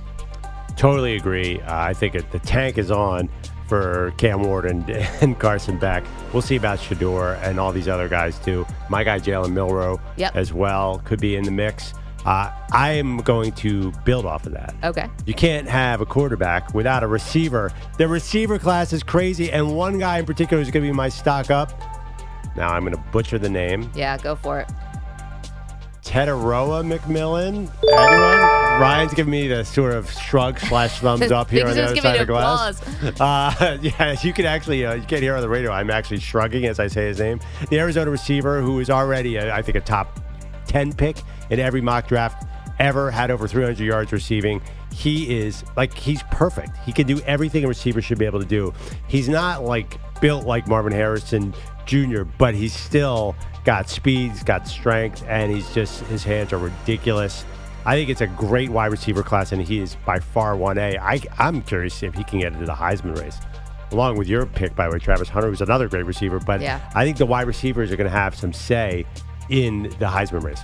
It's a great pick. If we're going to do stock up, we also have to hit the stock down in the MP500. I mean, the obvious one is what we saw last night with Florida State and DJU. But I mean, I'll stick on it. It's just it's abysmal. There's no other way to slice it. DJU, this is how do you stick with him? I mean, at this point, he's so inconsistent. You can blame yourself if you're Mike Norvell, the play calling or what have you. The guy's just not good enough. And then on the flip side of it, you just have the pressure's not going away, Pearl. Well, maybe now because people will stop paying attention to Florida State, but this was a team that was picked to win the ACC, and this is just a disaster to start the season at 0-2. 100%. I'm going to stick in the ACC for my stock down, and this one feels connected. Yeah. It feels like these are the two teams that won out of the ACC. Like the ACC is like, okay, you can leave. Because Clemson was just as bad as Florida State, if not worse. They lost 34-3 to a NFL-style Georgia Bulldogs team. That, I think, is a bit forgivable. It's just the way they run their offense. Oh, my God, it looks like something out of 1985. They're so vanilla. Everything is so obvious. They seem to have some talent, but they don't get anything out of it. I think Dabo, it looks like the game is passing by. I have no fear of saying that. The game is passing by. We know about his reluctance to use the transfer portal, but it's also the way they play just has no juice whatsoever. Yeah, we'll get more into Dabo. If you're not going to use the transfer portal and you're going to lose like this, you deserve to be on the hot seat. And I know what he's done for Clemson. He's done a lot, but you can't just be dining out on everything you did previously while the program is slipping away, Pearl. It's enough's enough. Well, Clemson is not like Alabama. Like, they were never supposed to be national title contenders every year. Dabo did build them up to an incredible place, but now they're way back in the pack. I don't see him on the hot seat. I think he's earned 2 titles at a place like Clemson. It feels weird to say the hot seat. I know, but see, this is the thing. You get people accustomed to a certain lifestyle. It's like people get divorced, and all of a sudden you got to be paying up the big alimony. I'm accustomed to a certain lifestyle. Right, you get used to winning. But where were they before that? Before he got there? Right, but where are they now? You can't just say, oh, well, I was good back then, and it wasn't even that long ago. So it's almost like it's a choice. It feels like it's a choice to fall off, not because all of a sudden Georgia's out recruiting you or because Alabama's out recruiting you. You were just beating these teams. Yeah, 3 years ago. Maybe I don't even remember who he took over for, though. It's not like it's not the Alabama job. I think if Dabo left, I'm not sure that all of a sudden that is a powder keg that's about to explode. I just don't know what Clemson is without Dabo. So it just feels weird to me to say Dabo Swinney on the hot seat. You're probably right. I mean, he should be. It's not him versus the past of Clemson. It's him versus him. Yeah, but like, who? It's Clemson. Like, are they going to get an elite coach that comes in there and makes them better than Dabo? Would you use the portal? Maybe get some better receivers. Or whatever. All right. You want to? Yeah. Should we go another round? Yeah, let's do another round for stock up. This one's going to be away from football for a second. I got to give this to Willy Adames of the Brewers. 5 straight games with a home run. The Brewers have the largest lead of any team in their division. Is this all lining up for the Brewers this year? Who knows? But Willy Adames stock up 5 straight games with a homer and hit his 29th home run on his 29th birthday. So there you go. So is the numbers lining up? Is where you're going to go with it? Yeah. Okay. That's a good one. Stock all right. up. We've done quarterbacks. We've done wide receivers. Let's talk about the running backs. Ashton Jonte, Boise State, 267 yards, 6 TDs. I mean, somebody tackle that guy. That was crazy. I think we have to really sell it. We got to get him on the show. Love it. They're my group of 5 pick, by the way. Boise. Love you, Boise. Yeah, I think that it reminds me of like the 80s when Oklahoma and Nebraska running backs used to have like 250 yards in a game and just break him and just keep running. Not a big guy. He's I think he's 5'9". We're all about this. If he could keep this up, we haven't had a running back Heisman in a while. It was Mark Ingram is the last one, I believe. I think if you could average 267 yards a game, Maggie, you have a shot. Heard it here first. That'd be a heck of an average. Okay, stock down, final one for me. Cincinnati Bengals, JaMarrChase now still day-to-day. I mean, this thing has gone way too far. It's game week, and I know you're playing the Patriots, so all right, maybe you get a little ease into the season because they're not going to be very good, but no one can say this is a good thing. You had him back at practice. Then Zach Taylor says he's going to be back. That ticked off JaMarrChase to the point where he's now sitting out again, and everything's up in the air. Just how can you say things are good with the Bengals right now? Well, he's 3 years in. At a certain point, is he this maybe on Chase? I hate to side with the team over the player, but is he being a little aggressive here? Are they going to get off to another bad start because of this? I don't know, but it can't be good. Who's your final stock down? Okay, my final stock down is former 5-star quarterbacks. I just did Kate Klubnik in Clemson, so I'm not going to kill him. But Connor Wegman of Texas A&M. Brutal. Dude, where are you throwing the ball? And again, I blame the coach a little bit here and the whole program as a whole. But Notre Dame's defense, as good as they are, Connor Wegman has got to be one of the most disappointing guys. There's a lot of buzz about him coming in. I heard some Heisman buzz, maybe first-round pick buzz. He looks like he doesn't know what he's doing at all. He has not developed as a player since he got there.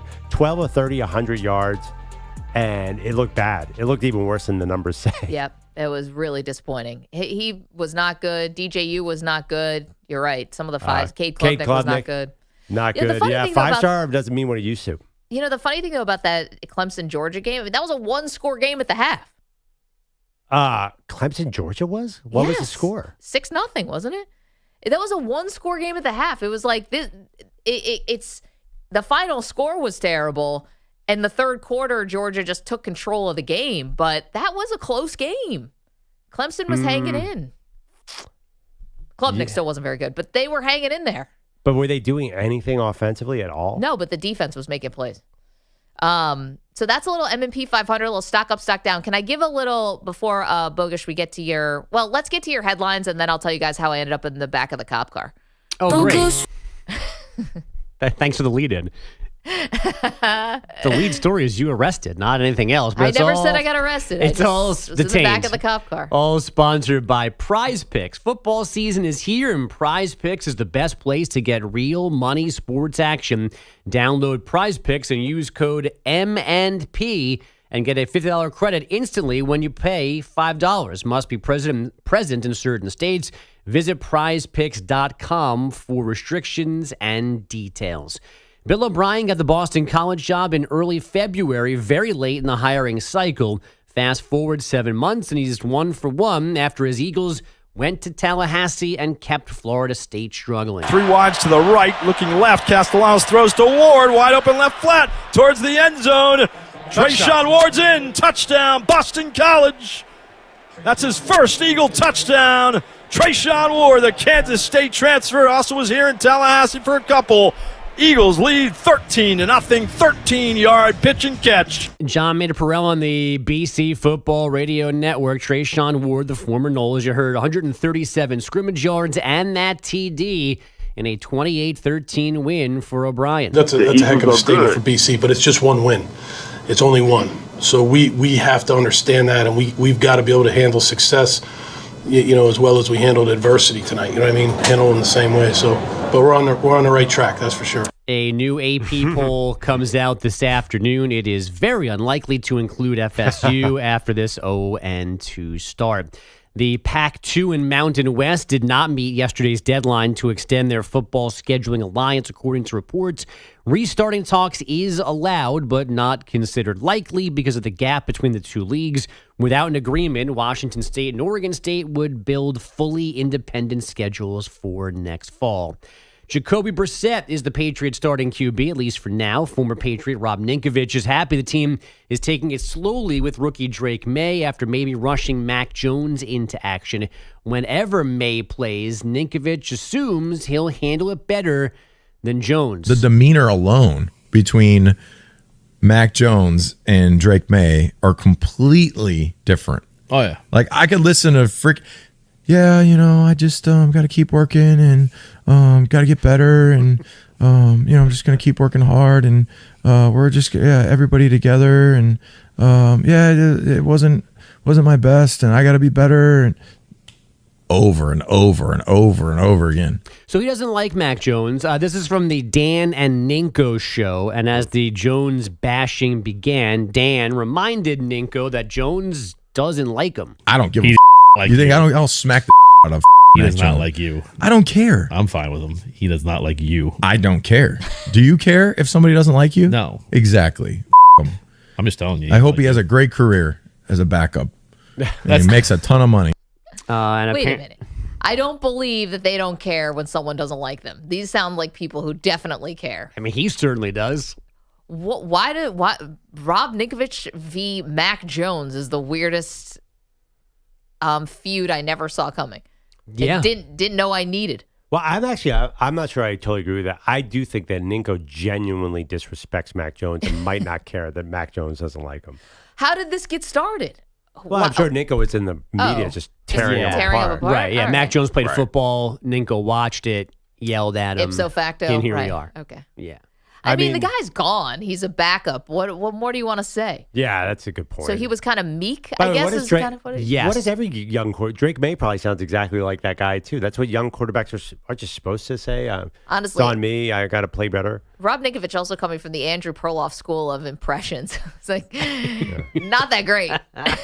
Sorry. Oh, well, I got to play better. What? I actually totally like that impression. That does sound like I thought it Mac was Jones. good. I thought it was actually audio of Mac Jones. You know, there's this cottage industry of Patriots talking about how tough they were, too. Like, that's like, Ninko's got to be like, to be a former Patriot, you got to be tough. There's a clip out there that's making the rounds of Logan Mankins, about Julian Edelman talking to Dave Andrews about Logan Mankins. Like, they pride themselves. Apparently, Logan Mankins would fight you any at the drop of a hat. He's like, let's throw down. Like, that's a Ninko. Like, that's who they are. You have to be a tough guy. Mac Jones was the exact opposite. He was a pretty boy tennis player from Florida, 3-star recruit. Like, I could see Ninko genuinely disrespecting that man. I mean, they made the playoffs the first year with His name's McCorkle or something. What's his That's name? not his fault. Well, there's Can't no help way what Rob he's- Ninkovich is going to what is Mac Jones' real name? I mean, that is all you need to know. But again, even if his first name was a little weird or a family name, he changed it or he shortened it to make it cooler. It's Michael McCorkle Jones. You think Ninko is going to stand for that, Maggie? He's going to let McCorkle take down his franchise? No way. I'm on Team Ninko here. Dan, on the other hand, he's a little wishy-washy, whoever that is. Is that the show, Dan and Ninko? It is. Who's Don't know Dan? where Is Dan a player? I hope not. No, I don't want to Dan- get on his bad I think side. it said Dan O'Brien in the write-up. I don't know which Dan O'Brien that is. Nor do I know where that show airs. Dan O'Brien in Boston. How many Dan O'Briens are there? Well, that was the, it's like Smitty. Dan and Dave, that was Dan O'Brien. I don't think it's that. It's not. Dan. It's not him. It's more of the interchangeable Irish Boston guys. It's a different Dan O'Brien every day with Ninko. Yeah. They just pull one off the street. A quick check of the AL Central. The Guardians 4-2 winners in Kansas City yesterday afternoon. Then the Twins got a 5-4 win in Tampa Bay. So those Twins are 3.5 games behind Cleveland for first in the division. The Royals a game behind Minnesota in both the division and for the second AL wild card. And both top seeds, Iga Swiatek and Jannik Sinner, won last night at the U.S. Open. Sinner knocking out American Tommy Paul in straight sets. Day 8 also included wins from Jess Pegula and men's number 5 seed Daniil Medvedev. The quarterfinals begin today with Taylor Fritz in action this afternoon and Francis Tiafoe meeting Grigor Dimitrov at night. Guys, back to you. Can I tell you, I was at a party on Sunday. Like adults, no kids. That's quick bail. What's that? It's quick bail. It'll be at a party on Saturday after a cop car on No, the day Saturday I was before. in the cop Oh, car. right. Sunday I was at a party. Right. And not related. And I was really surprised. So it was a pool party, a bunch of adults hanging around. Like, we're all kind of boring, but outdoor pool bar situation, great TV setup, like awesome hosts. Like my friends Eric and Julia do a great job. But they went from having the Phillies Braves game on, and the one TV actually then switched to the U.S. Open. And I had to watch USC LSU on my phone. Like the winner that I am at a party, like the really social person that I am. And I was surprised. They went U.S. Open over college football. And I really couldn't say anything. It's not my tiki bar, but My U.S. Open issue is much bigger. I was catching some internet strays because my guy Andy Dalton made the trip to Queens and was sitting front row when Djokovic lost, and everyone blamed the Red Rifle. why? Oh, prime time? I don't Andy's know bad why. record at night? I don't know why. Everyone was like, it was Friday night. Everyone's like, well, once again, Andy Dalton lost a big match for somebody. That was not. I thought it was really cool that the Panthers' backup quarterback made the trip to want to enjoy the atmosphere and the competitiveness and want to see Djokovic. It wasn't his fault that the Joker lost. No, Joker's he's got a lot going on. Those look like henchmen in his box. They're all wearing the same outfit. It looks like they're all just ready to kick your butt with some brass knuckles or something. I don't know. Anyway, back of the cop car. So I'll tell you quickly how I ended up in the back of a cop car Labor Day weekend. Never been in the back of a cop car before. I was in Long Island at my cousin's beach house. Beautiful. We went out to dinner. And unbeknownst to us, while dinner was happening, they closed the road for 2.5 miles going one direction because they were doing this big concert and they were doing all these fireworks afterwards. So they had to close the road, the highway, main drag, so that no fireworks shrapnel could possibly land on somebody. They closed the road for 2.5 miles. Now, I could be very upset with Nassau County PD. That sounds safety first. I like that. Instead, I'm going to thank them. Yeah. Because my mom and I got stuck at the restaurant while everyone else got in the car go back to the house. And she and I start walking for 2.5 miles. Oh. My mom is in great shape, but has had 2 back surgeries before. It's totally dark. It's an uneven sidewalk. We're on the side of the highway. Everything's shut down. Not made for walking. Totally not made for walking. And it would have taken us an hour and a half to walk back the 2.5 miles. And so we actually went over to a police officer. We're like, is there any way we can just sort of get a ride? And they radioed in. 2 seconds later, cops are there. We're in the back of the cop car. And basically it was like Uber. They dropped us off right at the house. My tax dollars. So thank you, Nassau County PD. Saved us 2 hours. Now, was Pam throwing cookies around? You show some leg? How'd this ride happen? Did she get their address to send them cookies? That sounds like a Pam move. They don't take those kind. They don't accept gifts. Oh, that would be a bribe? Yeah, they do. Pam's, yeah. I mean, my mom's not like carrying them in her purse, guys. These are Long Island cops. If anyone's accepting bribes, it might be them. But no, thank you to them because they just dropped us off right at the house. How was the conversation in the cop car? Great. My mom's like, do you guys like sports? I'm like, oh, gosh, don't do it. Oh, no. But no, they were lovely. They were, I mean, talk about serve and protect. I mean, that was a really nice thing for them to do. They didn't have to drive us right to the house. Couple logistical questions. Yeah. Can you hear the cops? Like, do they have to open a little slot so the communication? No, there was no bulletproof glass. I think this was like, This was for the nonviolent offenders. And there's really no way out of that backseat. There's no like escape hatch. There's nothing. So my mom tried to open up the door. She's like, I think the door's broken. It's like, ma'am, you can't get out of the back. We've never been in the back of a cop car before. They were so nice. They were so easy, and they really helped us. Like we'd still be out there walking. It was a very long way. So you're in the back. Because I read the story recently where a cop got locked in his own car. Because he was having extracurricular affairs. I think we did this story. Bogus, you remember this? No, we did the story of the couple knocking the car into drive while they were in Philadelphia, knocking boots and rolling in the river. Was having an affair, and he was in the back seat with a woman. Yes. I think it was an affair. And he didn't have his keys, and he could not get out of that back seat. So I was wondering, there's no way to get into the front seat. This car was fine. It was like an SUV, and you could have climbed into the front seat if you needed to. It was all open. So you could this was for the nonviolent offenders. They didn't get the handcuffs out. We didn't do anything wrong. We just asked for a ride. It wasn't a squad car, it sounds like. Oh, all right. Well, obviously. Bogus, I don't know. I don't really have much experience in this area. Do you? I've only been in a similar situation when I was like 12 or 13. We were driving somewhere as a family. My car broke down, and a cop drove me and my mom, my brother home. My dad waited for the tow truck. Yeah. I think it was cold. So I think they felt they were sympathetic to us. They drove us home. That was it. But I've never been in trouble. I just have to say I appreciate what they did because they didn't have to do that. They could have just let us walk. It was not an emergency. It just would have taken us forever. So thank you, Nassau County PD, for the ride, for the lift.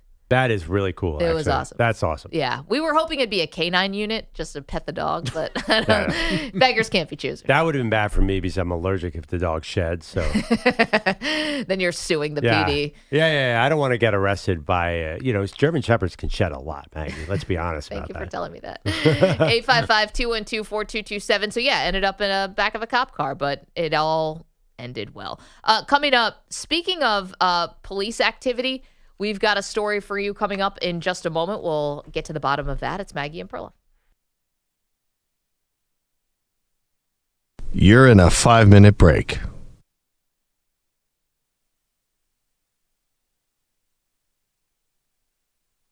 Boston. I was in Boston this weekend, and it was incredibly humid.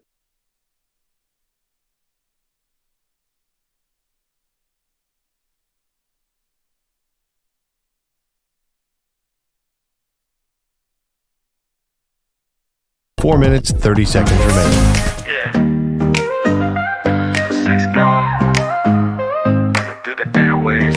I tune in, Maggie and Perloff from the cow, but it's just another show that's missing the style. Got your takes, but they're colder than the winter foul. When I come through, I'ma light it up, watch you wow. Try to run the game, but you're just in denial. I got the truth, keep it 100, no trial. Perloff, you just a stat on a pile. Maggie, step up, but you're missing by a mile. Game over when I step into the booth. My words cut deep, yeah, they're the living proof. And to me, you just seem to miss the youth. Try to hit the mark, but you're just uncouth. Talking big, but your points ain't sticking. My lines flow like a plot thickening. You're just shadows in the game flickering. I'm the headline, forever ticking. Behind the scenes, EJ Stewart switching lanes. Belotti's got the keys, but can't start the flames. Got a line on the set, but it's just a simple game. Need a new playbook, cause yours is just lame. And your Roach with the updates coming fast, but even he can't save you, you're in the past. Games changing, better rapid broadcast, cause I'm laying down tracks, and they're built to last. You aim high, but fall so flat. This is it, folks. The grand finale under the golden arches of the stadium. Grimace, our favorite purple pitcher from McDonald's. Yeah, it's the 6 guy. The airways, no facade. Tune in, Maggie, Perloff from the dial, but it's just another show that's missing the style. Got your takes, but they're colder than a winter file. When I come through, I'ma light it up, watch you wow. Try to run the game, but you're just in denial. I got the truth, keep it 100, no trial. Perloff, you just a stat on a pile. Maggie, step up, but you're missing by a mile. It's game over when I step into the booth. My words cut deep, yeah, they're the living proof. MP, just seem to miss the youth. Try to hit the mark, but you're just uncouth. Talking big, but your points ain't sticking. My lines flow like a plot thickening. I got a well filter, thought it'd change my life. Spent some good money, cut the water strife. But now I'm sitting here with my glass in hand, wondering if it's just a scam. Oh man, oh man. Brandon filters don't do a thing, just another product with a fancy ring. Pour the water in, let it do its dance, but my tap tastes the same, don't stand a chance.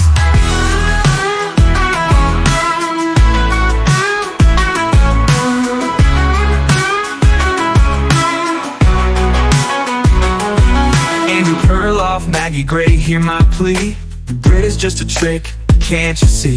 Every drop that flows through, it's all the same. Grit has got our wallets, but it's all a game. Brandon filters don't do a thing, just another product with a fancy ring. Pour the water in, let it do its dance, but my tap tastes the same, don't stand a chance. Andrew Perloff, Maggie Gray, hear my plea. Oh, wow. Wow, that was actually good.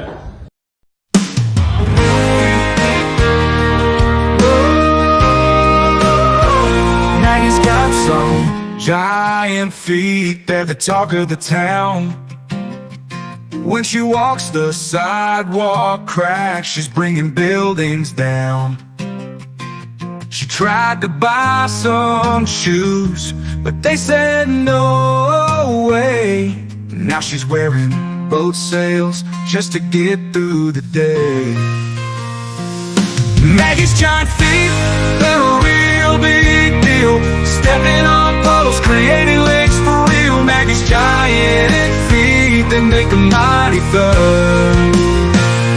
But Maggie just laughs, hey, it's all in good fun. She went to a dance, cleared out the floor. Her feet made the music, folks yelled for more. At the beach she's a hit, making giant sand castles. Her footprint's so big, they're like dinosaur battles. She went to a dance, cleared out the floor. Her feet beat made the music, folks yelled for more. At the beach she's a hit, making giant sand castles. Her footprint's so big, they're like dinosaur battles. Maggie's giant feet, they're a real big deal. Stepping on puddles, creating lakes for real. Maggie's giant feet. In just a moment, but Pearl, I'm curious if you've been paying attention to this. I think you have, because it involves your team. Doesn't sound like this has been a really fun trip to Brazil for both the Eagles and the Packers. Basically, they're advising the teams not to leave their hotel rooms, not to walk with their cell phones out. The Eagles are staying at a hotel by the airport. I mean, what are we getting out of this? This is not going well. It is not Carnival in Brazil. When this first came out, it actually sounded kind of cool. Hey, I get to watch my Eagles on Friday night of opening week. Now this just seems stupid. I feel like the NFL, I know all they think about is expansion, but this is too much. This is not going to help the product in any way. Well, yeah, and here's the other thing. Like, I guess you want to expose people in Brazil to the NFL. Like, they want these new audiences, and I guess they think if you like soccer, maybe you like football. I have no idea why that would be the case, but you just see a ripe audience. But like the real time aspect of this, you're going to a place and you're advising people not to leave the hotel room. What are we doing here? You know, like that to me just seems so not worth it. And I think also you're scaring people, right? And yeah, you want to have your head about you. You want to be aware when you travel in foreign countries or heck in this country. But you're really going to put these guys, it seems like you might be putting them potentially in harm's way. Like what the hell is the NFL doing when it comes to that? You know, we just had this awful situation with Ricky Pearsall in broad daylight in the middle of San Francisco, is getting robbed. He gets shot. Thank God he's going to be okay, and a tragedy gets avoided. But should you really be going, and listen, I'm sure it feels much different to be in Brazil than what they're telling people. But if you really are saying, hey, A.J. Brown, go to Brazil, but do not leave your hotel room, maybe you have your answer that you shouldn't be playing NFL games. Well, okay, but let me counter with one thing about, they said this about the first games of Mexico. And you've been to Mexico City several times. I have. Do you think that sometimes that picture is painted unfairly? Because I've also heard people go to Mexico City and say it's a ton of fun. Super safe. And feels relatively safe. Yeah. But I think there is a narrative out there that players go down to Mexico and risk getting kidnapped or whatever. So do you think it's possible? Mexico City feels like a massive city. It feels like you're just in not any big city. It's got its own unique vibe and all of that. But it feels like you're just in a big city, so you would just take the precautions of any big city. Yeah, so maybe we're stereotyping a foreign city in a way that's not fair. Maybe the Eagles will come. They're doing that. That's what I'm saying. It's like, what's the message you're sending to the players' families, all of that? Like, if you can't go to a place and say, hey, this is going to be a celebration of football, then why are you there? Why are you scaring people? A huge crowd. Yeah, I mean, huge market. They want to sell shirts. I mean, you know why they're there. No, I get it. There's no new fans to get in America except newborns. Everyone from 8 to 80 is a fantasy team. Robert Kraft has said it many times. Like, we tapped out on the Super Bowl market at 100+ million. He's like, we have hundreds of millions out there. They've been trying so hard in China. It's incredible. Yeah. Brazil obviously makes more sense than China. Although, listen, I wouldn't be shocked. I know the NBA goes out there. I would not be shocked if the NFL moved even further afoot and tried an Asia game. It just feels like you're going down there and everyone just can't wait to get back. You know, it's like, you know, you do get a little sense when they go to London, they go to Germany, they try to make it this big thing. I know they're going to go to Spain soon, and you make it this whole celebration. Now, I read this one report that, again, the Eagles are staying at a hotel by the airport. This is not exactly like seeing the city. And they're going to bring certain kiosks and souvenirs to the hotel so that the family members can buy souvenirs like in the lobby. I'll tell you right now, if the Eagles lose this game to the Packers, I'm writing it off to Brazil. You should. But I already got burned because I blamed Ireland on the Florida State loss to Georgia Tech. It turns out. So that one, I was wrong. But I think, if they lose this Brazil, it's not going to be that their defensive backs are too young and have no idea what they're doing. I'm saying that. I'm being very specific about this right now. Not to mention the flight. I mean, you mentioned, like, could they go to China at some point? Obviously, you're on a flight for a whole day, but this is like a 9-hour flight, Philadelphia and Green Bay to Brazil. Yeah. I don't know what that does to your body. Can't be good. Maybe they'll get naps. I don't know. It's a whole night's sleep. I'm also a little worried about the fact that the Packers are a really good team. None of this is working out well. Why couldn't they start with the Giants? Well, I mean, and it's one of your home games. Woof. That happens with Europe. 855-212-4227. All right, we get back to college football. Do we have a new front runner for the Heisman? Some very impressive quarterback performances week one. We'll tell you about them next.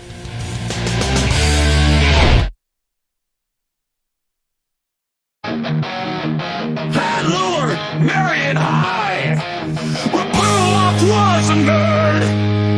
Ernest was a football star, his name was heard. But fast forward now, who's the real champ? Perloff's on the mic while Ernest is just a stamp. Oh, Ernest Pendleton thought you were the king, but Perloff's the one who's doing his thing. And speaking of kings, let's talk about Pete, who never shows up, can't keep a seat.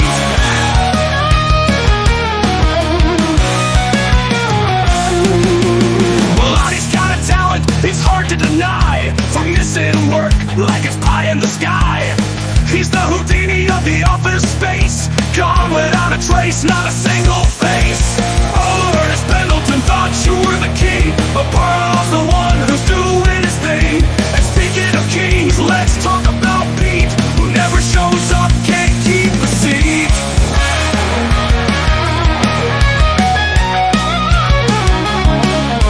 Well, he's got a talent, it's hard to deny. From missing work like it's pie in the sky. He's the Houdini of the office space, gone without a trace, not a single face. Oh, Ernest Pendleton thought you were the king, but Perloff's the one who's doing his thing. And speaking of kings, let's talk about Pete, who never shows up, can't keep a seat.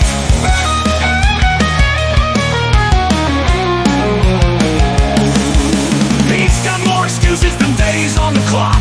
Out sick, on leave, it's always a shock. Perloff's here daily, climbing it out, while Belotti's somewhere on a mystery route.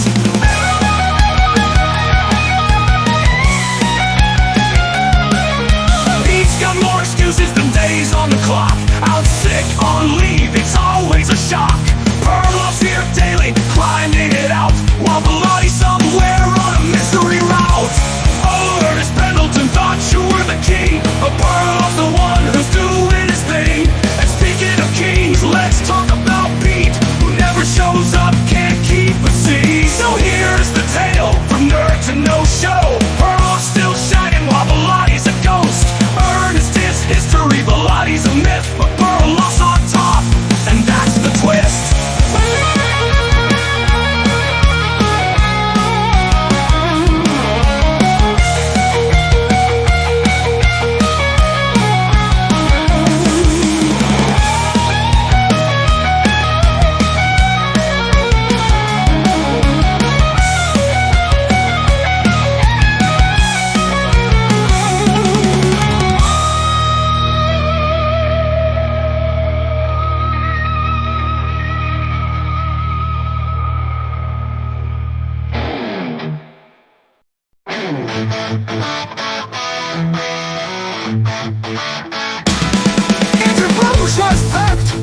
Of this game, but Maggie and Perloff played a different name. Caught up with Kevin Bubber, the kicker of lore, but where was Peter Bellotti? He's out the door. Peter Bellotti, where could he be? Off on an adventure, sipping iced tea. Never at his desk, always on the run. Works a suggestion, not something he's done.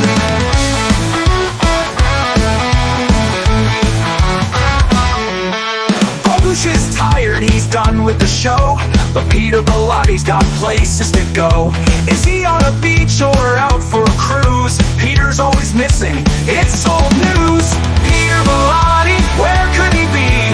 Off on an adventure, sipping iced tea. Never at his desk, always on the run. Works a suggestion, not something he's done.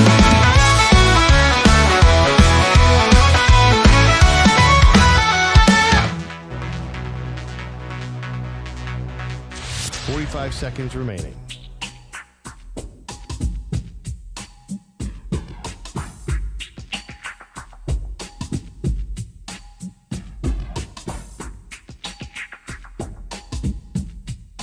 30 seconds remaining.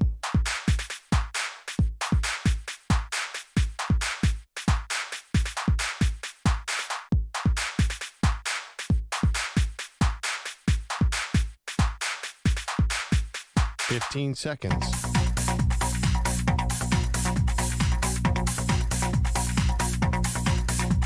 Break ends in 5 seconds.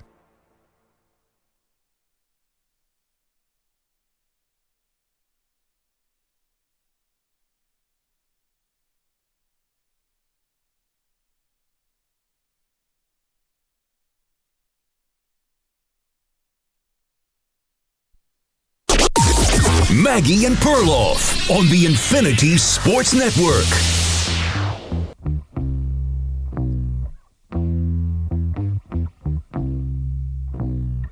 All right, post-Labor Day, and we are hitting the ground running here on Maggie and Perloff. Welcome to the show. Big news happening this morning. First and foremost, Florida State lost last night to Boston College in Tallahassee. That happened. And you know what? It wasn't even close. And Boston College could have poured it on even more. Florida State is completely lost. They have no confidence. They have no identity right now. A year after they get snubbed by the College Football Playoff Committee, Perloff, I just think this is a hangover. They have not been able to get right, and they are not being helped out by their quarterback, by their head coach, and by their defensive line. Every part of this has just been disappointing. Yeah, I mean, you can usually put it all on the quarterback when the quarterback plays as poorly as DJU did last night, missed some open touchdowns, but everybody kind of lost it last night. The offensive line was terrible. The defensive line, the much vaunted defensive line, couldn't tackle anybody. The wide receivers dropped everything. It was just a complete failure. Even the head coach, how high were we on Mike Norvell last year? He seemed like he really had it all figured out. He looks like he has no idea what to do right now. Totally lost, is not inspiring his team. This is a total program failure. The kind of failure, by the way, like I can't, it's so bad, Maggie, I can't picture myself picking them to be good again anytime soon. It feels like if you could be this bad, then you cannot be that elite. You're right. It's funny about the coaching staff. And last year, Mike Norvell, did a great job, and they're 13-0. And by the way, winning when quarterbacks were going down like flies and still won and still had a right to go to that college football playoff, but they obviously got snubbed by the committee. And now you're right. It's like going for it on a 4th and 5 in your first drive in the second half, and just some odd decisions. We asked you on X, is Florida State's slow start a hangover from last year? Overwhelmingly, you guys are saying no. 87% are saying absolutely not. You just think this is a failure for this season. I think it's yes. 855-212-4227. Yeah, I don't know. We're going to be watching. Did you vote no on that poll? I vote no because we're going to be seeing last year's team in the NFL this year all over the place, killing it, by the way. They're not Georgia. They can't Florida State is not that kind of program. I think we fooled ourselves a little last year into thinking they're the same blue blood they were back in 1999 with Peter Warrick. Those days are long gone. I think won a national championship since then. Yeah, did that feel like a one-off? My point is I can't sustain that kind of success. Like that was when Jameis Winston was there and a few other guys. I feel like they can build up a great team, but they can't sustain it like Georgia and Alabama. That's very rare in college sports. You're right, but there's a reason they were picked to win the ACC. Whatever you think of the ACC, they were picked to win, and they did go into the portal, and they did get DJU, who's a name, but DJU is just beyond frustrating to watch. I mean, it is just, it's painful at times to watch him miss the kind of throws that he misses, and his receivers weren't helping him. They were dropping passes. 855-212-4227. Now, we have more news going on this morning, and for San Francisco 49er fans, this is good for you. According to Adam Schefter, Trent Williams and the 49ers very close to finalizing a deal. Williams returned to the Bay Area last night, according to his brother, putting out some videos on social. A deal appears to be close. I freaking hope so. It's Tuesday. You're playing against the New York Jets. Say what you will about the Jets. They have a great defensive line, a very stout defense. You want to be at full strength, and I don't even know Perloff. I know Trent Williams is a pro. He's in his mid-30s. He's been doing this a long time. But can he actually be right up to speed in a matter of days to take on? He's 35.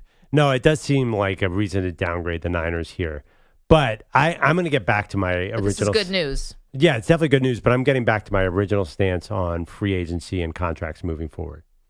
Why did we fall for all this? Again, I told you, Maggie, they're all just going to sign. This one is a little different because it's a little late, but I'm still mad that I invested so much energy into Brandon Aiyuk this summer, and then he just re-signed at a deal that had been sitting there for a month. So these are Trent Williams is negotiating. Let me ask you this. Have I convinced you at all that maybe we're making too big a deal of these negotiations in the summer? No. That this is just because I think the teams and the players are making this public in a way they never used to try to sway some sort of public opinion on it when it really is just your commonplace negotiation. You think it's more than that? Well, yeah, I do. And the Trent Williams thing, let's get to that because that's super duper important. So what? They might lose to the Jets. They have Trent Williams back. Is it really that important? I don't think so. Are you downgrading the Niners Super Bowl championship? No. Because of the Trent Williams held out? No, but here's why it's important. Because anything that impacts Brock Purdy is important. And we've seen what this looks like if Purdy gets hurt. And I'm not saying he's going to, and he put on a lot of muscle this year, and Purdy's a great player. But I'm not messing around with the most important person on my offense, and it's Purdy. McCaffrey's got the injured calf already. I know you have a lot of weapons, but I want Trent Williams out there because I don't want the Jets' defensive front ripping Brock Purdy's elbow off of his arm again, like what we saw your Eagles do in the NFC Championship game, and the guy can't throw a pass. So to me, this was really important, not just because Trent Williams in a contract and guaranteed money. Yeah. It all comes back to Purdy. It all comes back to taking care of the quarterback, and I think we lost sight of that with the Aiyuk holdout and with Trent Williams. Does this actually help Purdy or does it hurt Purdy? Yeah. To me, it hurts him. So I want a full-strength offensive line before I get the Jets pinning my ears back and going after my quarterback. Yeah, that sounds good. It's a valid argument, but it's a long season, Maggie. You're not getting 18 games or 17 games out of Trent Williams anyway. So this is one game. I mean, overall, you have to look at the big picture for Purdy.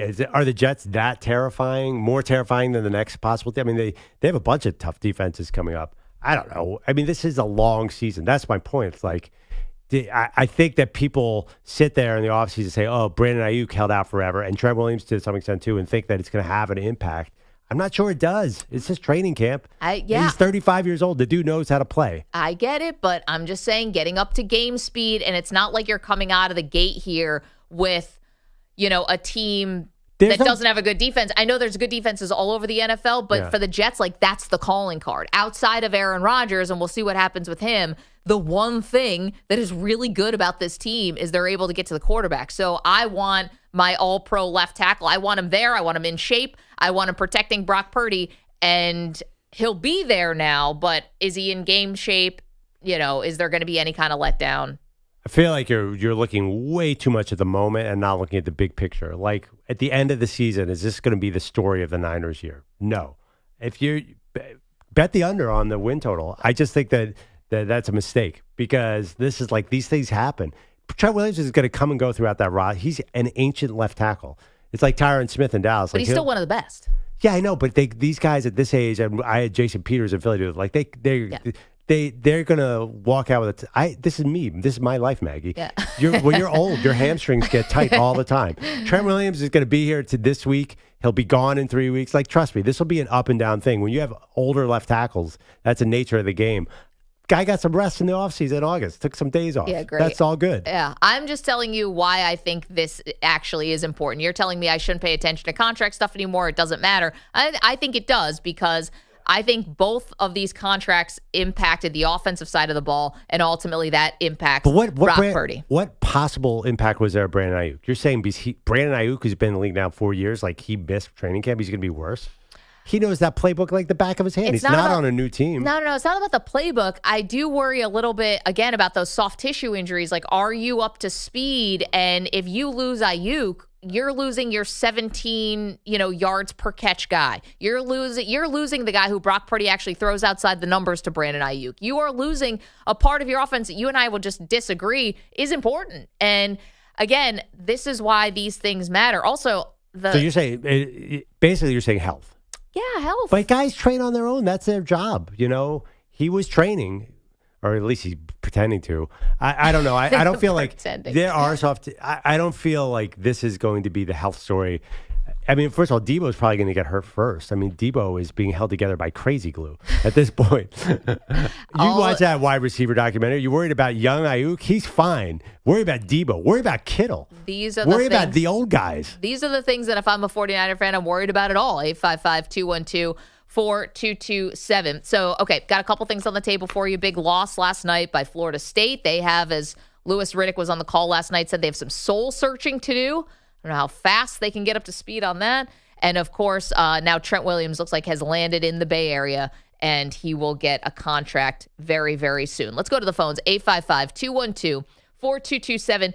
Terry is in Lubbock, wants to weigh in on a conversation we had last hour. What is the NFL really doing in Brazil if they're telling the players, essentially, don't leave your hotel room when you go down when the Eagles play the Packers on Friday? Just basically hole up in your hotel room. Why? What are we doing here? Terry, what's your thought? They're putting profit ahead of actual people. You know what I mean? I don't know, if people are aware or how much they pay attention to regular news, but, I mean, you got protests going out there with hundreds of thousands of people. X has been banned out there. The new leader, that election was also questionable. He looks like a supervillain from a Marvel comic. I mean, there's so much stuff going on over there that you got people on X right now that are playing for these teams that are like, man, I don't even want to go. I just feel like the NFL over and over and over, constantly, it's always about profit with them. You know what I mean? And it's like if I was a business person that traveled internationally, I wouldn't go. I mean, that's something that I'd be like, I'm good on that because, nothing's more important than your health and being around for your family and being able to provide for them. And maybe the players, if they really feel that strongly about not going, maybe they need to all stand up themselves and say, hey, hold on a minute. Playing, in front of new audiences and trying to grow the NFL if that's even more possible. But when you start putting their health and their lives in jeopardy and telling them that they got to remain prisoners for however long their stay is going to be there, I mean, what does that do to a player's mental health, or what does that do to a player's motivation to want to do anything? But like you said, get the heck out of there. Yeah. It's just, the NFL can be fun, but it's also very disappointing at times when you see what they do to some of these players. Terry, it's kind of sad. It's interesting because we're talking about some of the players are just saying, I'm just not going to leave the hotel room. And it's like, well, are we really celebrating the game? You're really growing. Thank you for the call, Terry. You're really growing the game if you're just going to go sit in a hotel room for 72 hours, play a game, and then go home.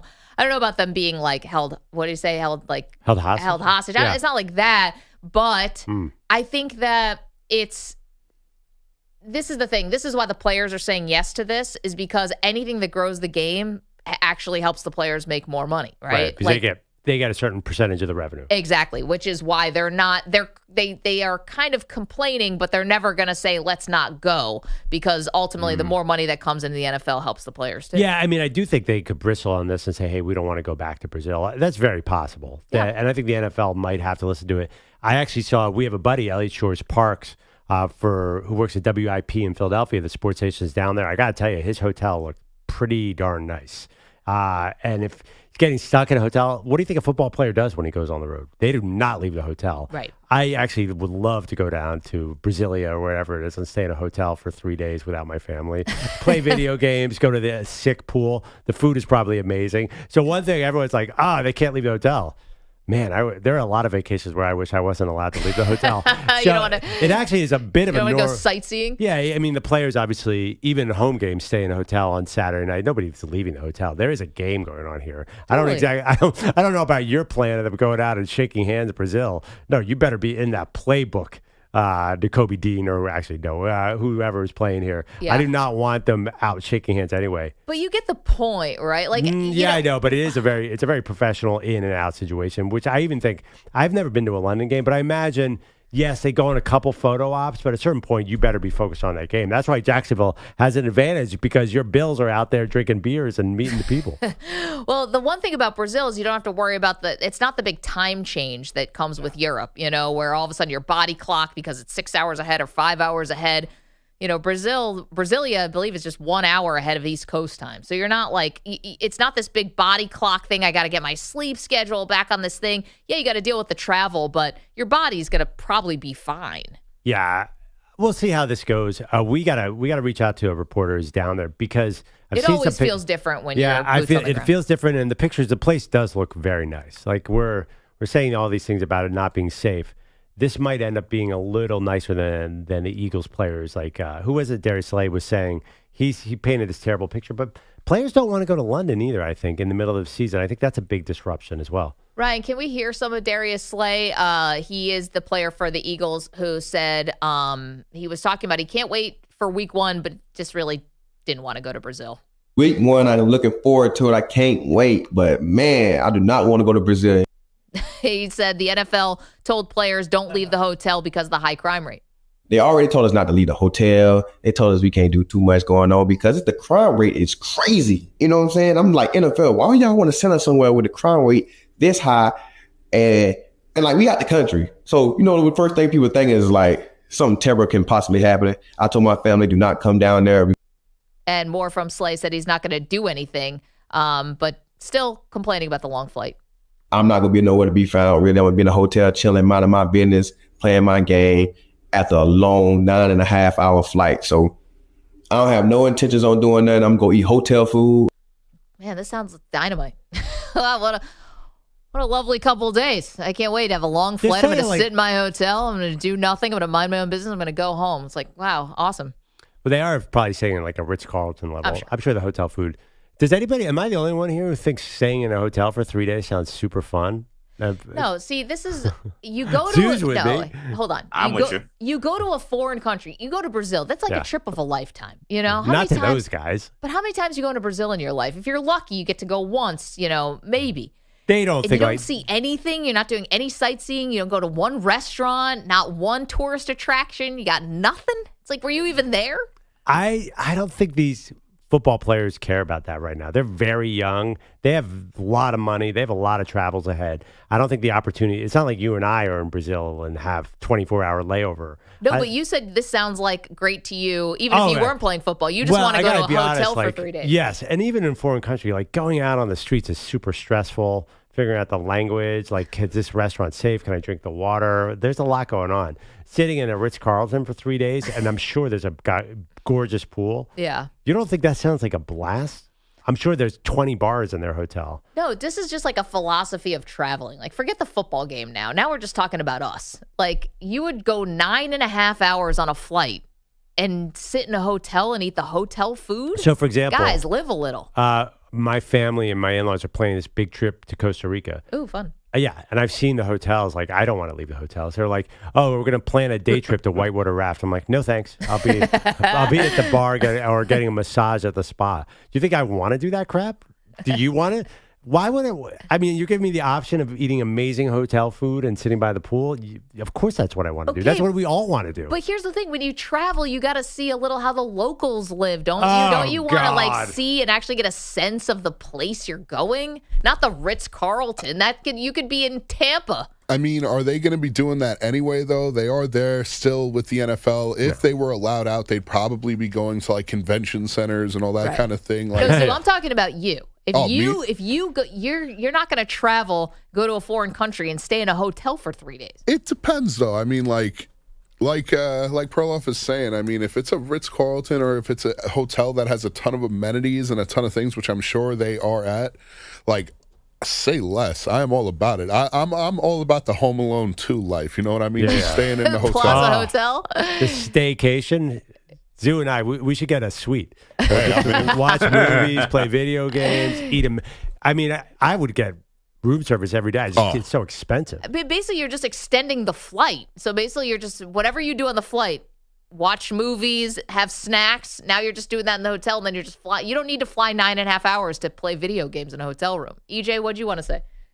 Well, no, I was going to say, Maggie, I mean, if you're going to like an all-inclusive resort, like, like most people don't leave those resorts. Like when you go to Cancun or Cabo, like the resort is the hotel, is the vacation. It's not about going out And some people want to climb the mountains or go see pyramids or whatever. But I'd be totally fine with just chilling at the beach. Yeah, you got to break out of the resort, guys. Come on. I was recently in Puerto Rico for a wedding. Like, I'm for that.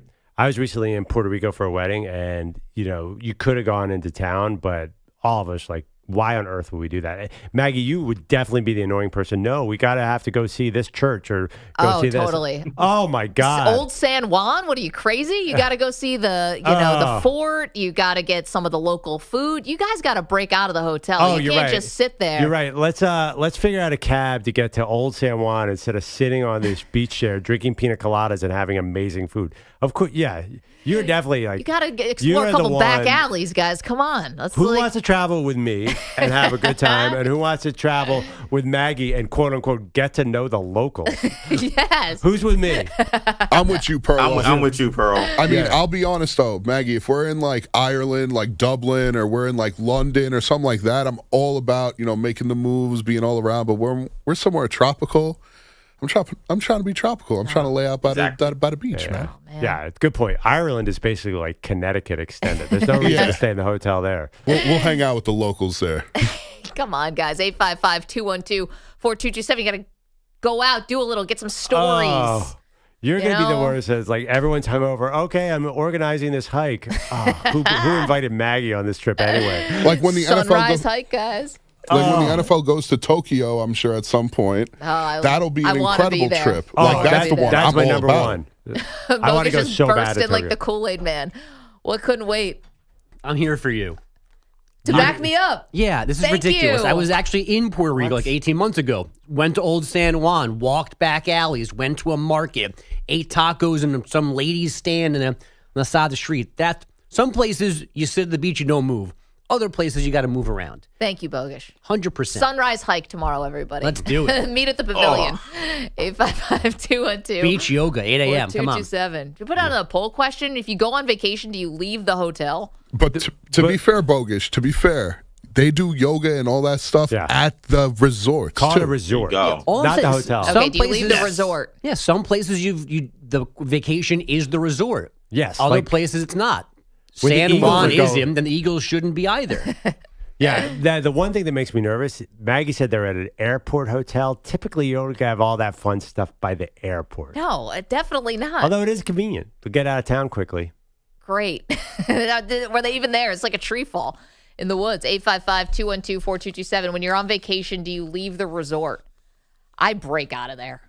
By the way, I can't eat the same food every day. One more thing. I love hotel rooms. I love staying in a hotel. I love messing up a hotel room. If I could afford room service, I'd get it all the time. Nothing is better than getting room service and eating a meal while watching television in a hotel room. It's like heaven. Yes, that's good for one meal. I can't do that every single meal. It's like, hey, Bill, yep, me again with the cheeseburger and the Caesar salad, even though I'm sitting here in Brazil and I'm not eating any of the good food. You get that little individual ketchup bottle on that little Heinz bottle. That is heaven. Eating fries in your bed, in your pajamas, watching a movie. Nothing is better. There's no little town to visit that can be a better experience than that. 855-212-4227. All right, we've got lots more to do, too much to do, including it's time for Perloff and I to go on the record. Our NFL awards. We're making our predictions next. Don't move. You're in a 5-minute break.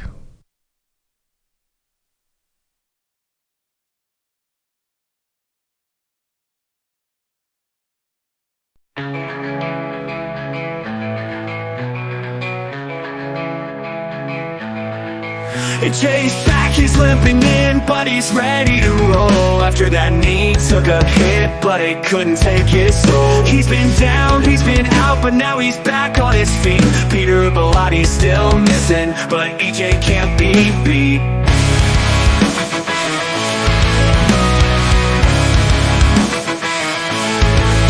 EJ's back in the game, he's pushing through the pain.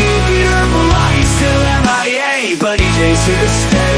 The work don't stop, the show goes on. EJ's fighting hard from dusk till dawn. That knee might have tried to take him down, but EJ's the toughest guy around. He's clocking in, he's doing his time, while Peter's at home sipping on wine. EJ's back in the game, he's pushing through the pavement. He's still MIA, but EJ's here to stay. The work don't stop, the show goes on. EJ's fighting hard from dusk till dawn. That knee might have tried to take him down, but EJ's the toughest guy around. He's clocking in, he's doing his time, while Peter's at home, sipping on wine. EJ's back in the game, he's pushing through the pavement. He's still MIA, but EJ's here to stay. The work don't stop, the show goes on. EJ's fighting hard from dusk till dawn. With every step, he proves he's strong. EJ's back where he belongs. Peter might be taking his time, but EJ's here, he's in his prime. EJ's back in the game, he's pushing through the pavement. He's still MIA, but EJ's here to stay. The work don't stop, the show goes on. EJ's fighting hard from dusk till dawn. So here's to EJ standing tall, even after that painful fall. Peter's still out, but EJ's here, back at work with the mighty cheer.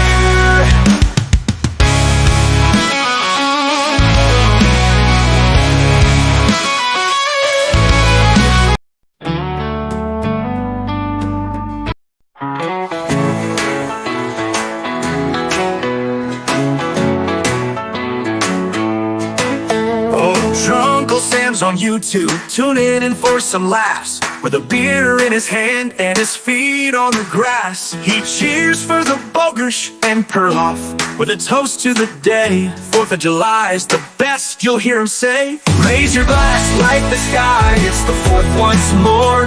Uncle Sam's got stories that you can't ignore. From Maggie to Perloff, he's got quite the plan to celebrate freedom with a drink in his hand.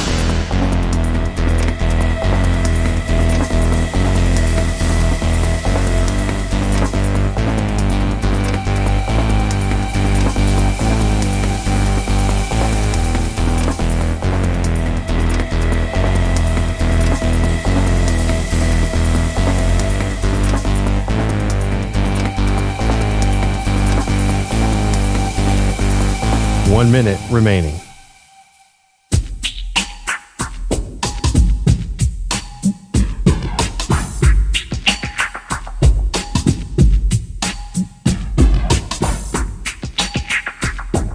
$45 seconds remaining.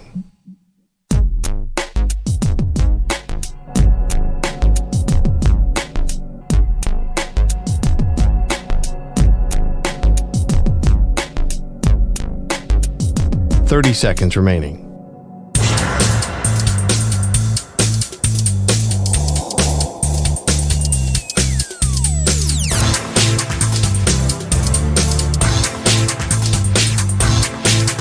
$15 seconds.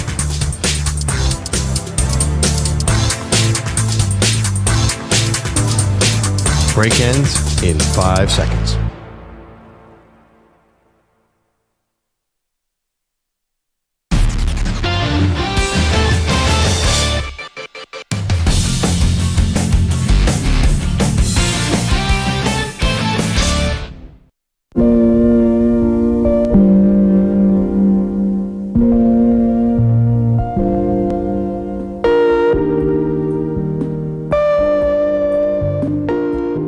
Welcome back, Maggie and Perloff. Oh my gosh, this is a show divided by our latest topic.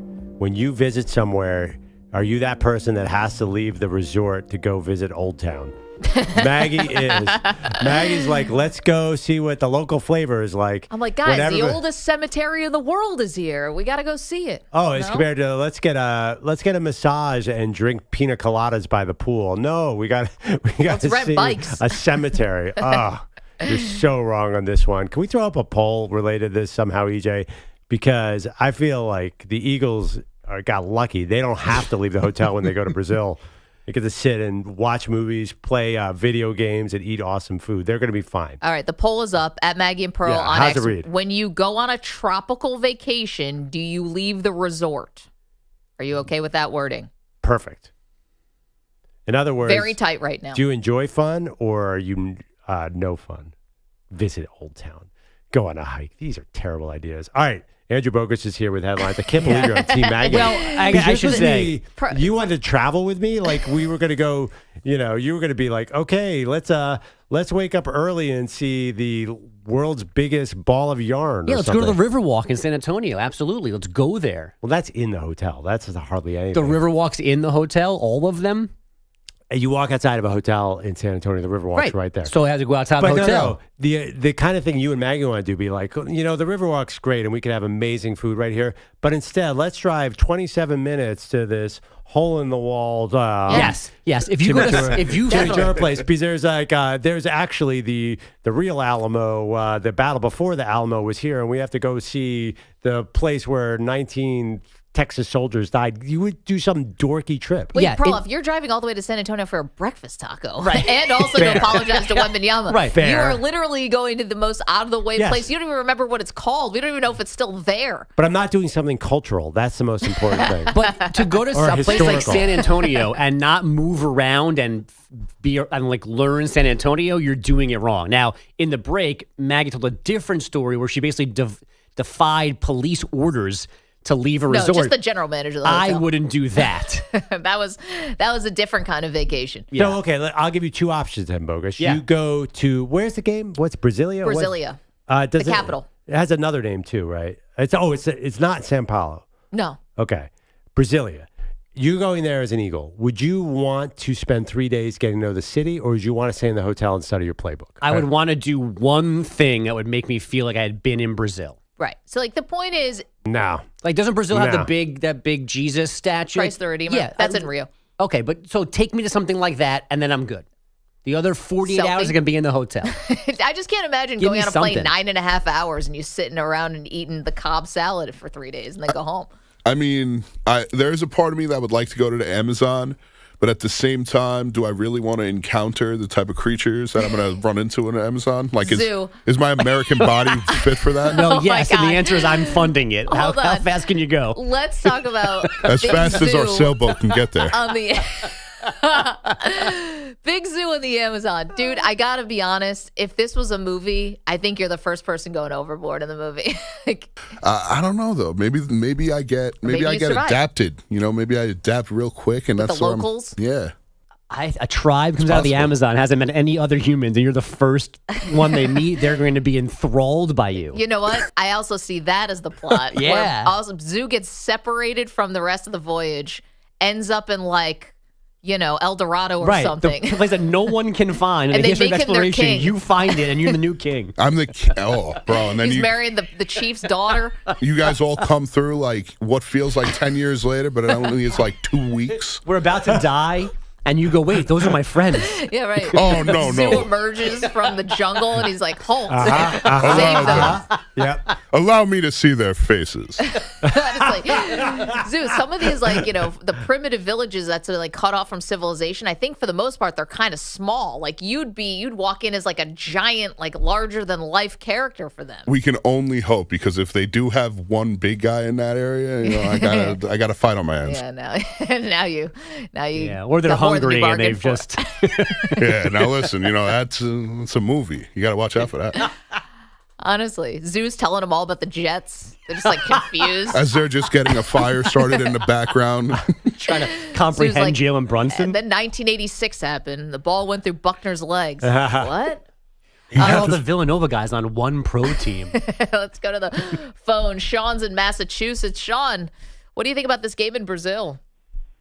Well, like I said before, I don't think a lot of NFL players really want to leave the country, because of their safety. And just when you got your own money, you want to do your own thing, what you want to do with your money.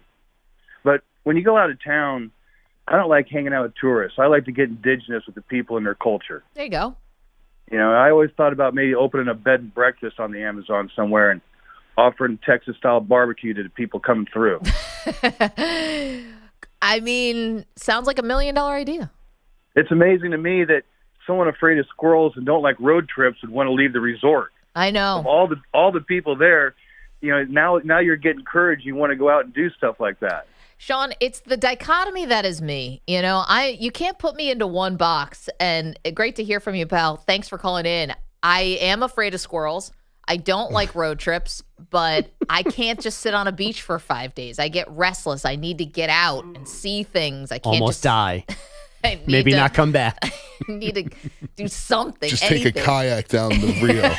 Yeah, the Amazon. My intestines turned inside out by food poisoning. Sounds great. I genuinely hate when vacations are overplanned and every minute's like it's like an assignment. That's the worst. Like, we have to get out here. We have to do this. We have to do this. How do you relax? Just a couple things, Pearl. I mean, a museum here wouldn't kill you to see a work of art.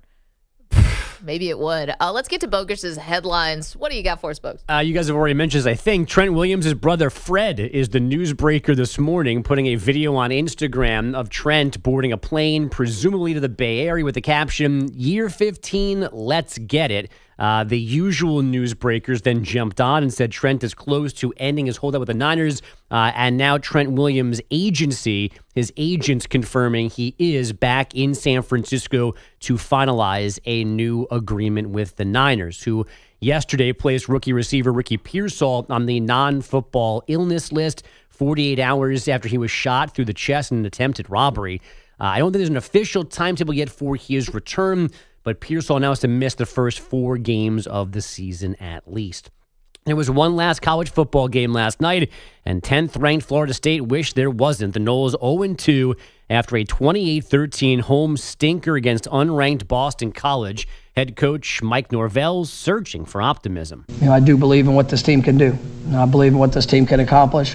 I've got to get better. I've got to prepare them better, and obviously we've got to do everything in our power to be able to apply the things that we're emphasizing throughout the course of the week, through the course of the game. BC had the ball for 39 minutes last night, running for 263 yards, winning Bill O'Brien's debut while making FSU the 4th team in the last decade to be in the preseason top 10 and start 0-2. You know they play next week? They play Memphis. That's their next game. Not this weekend, though. Right. But, not a walkover.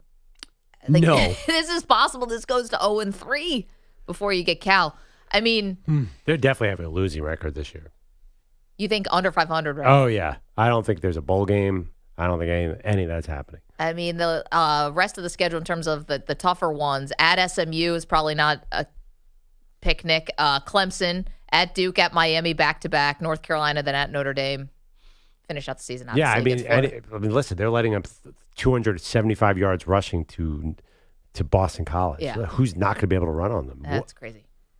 An interesting wrinkle to last night's Yankee-Ranger opener in Texas. New York shortstop Anthony Volpe, Rangers righty Jack Leiter, known each other since they were 12 years old, high school teammates, both commit to Vanderbilt, and now they face each other in the majors for the first time. Anthony Volpe in the box, Leiter on the mound. The pitch, swinging a hard grounder through the hole, past first base into right field. Volpe wasting no time off his friend, takes a sharp turnover at first, but he'll stay there with a one-out single. Justin Shackles, Susan Waldman, Yankee Radio. Volpe was almost like his buddy Deep later in the game, flying out to the left field fence. His Yankees got the win, 8-4.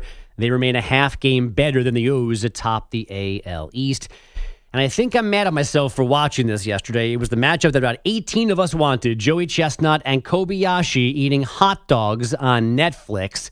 If you missed this, Chestnut didn't just win easily. He broke his own world record for most hot dogs eaten in 10 minutes. The final count was 83-67. It was never close. Kobayashi unable to bring back all the magic that made him the original hot dog king. But Chestnut continues to dominate, even if he can't eat for Nathan's. My favorite part of this, and I tweeted it yesterday, they had judges watching them eat because they actually put some rules in place. Yeah. But when they came back from their the commercial break after the event was over, they said, by unanimous decision, as if 83-67 could be debated as not being in Chestnut's favor. So all three judges, all three judges ruled in his favor. Because he ate 16 more hot dogs. Math undefeated Tough yesterday. call. Yeah, it's by a razor margin. Do we have to have a talk with Andrew Bogusch? About what? Close to rock bottom for you, pal. Okay, as I said originally, this is still better than Mike Tyson and whoever Paul he's boxing. You guys are salivating over that. I was a little worried for you. You definitely sent us a text message that I don't know if anyone else knew this was happening, and you were definitely watching it. Are you okay? I'm okay. It was I forgot that it was happening until about 2:45 yesterday. When some alarm went off? No, but then and thankfully to Netflix, they put a countdown on the screen to when they were actually going to eat, which was you happen to be on Netflix.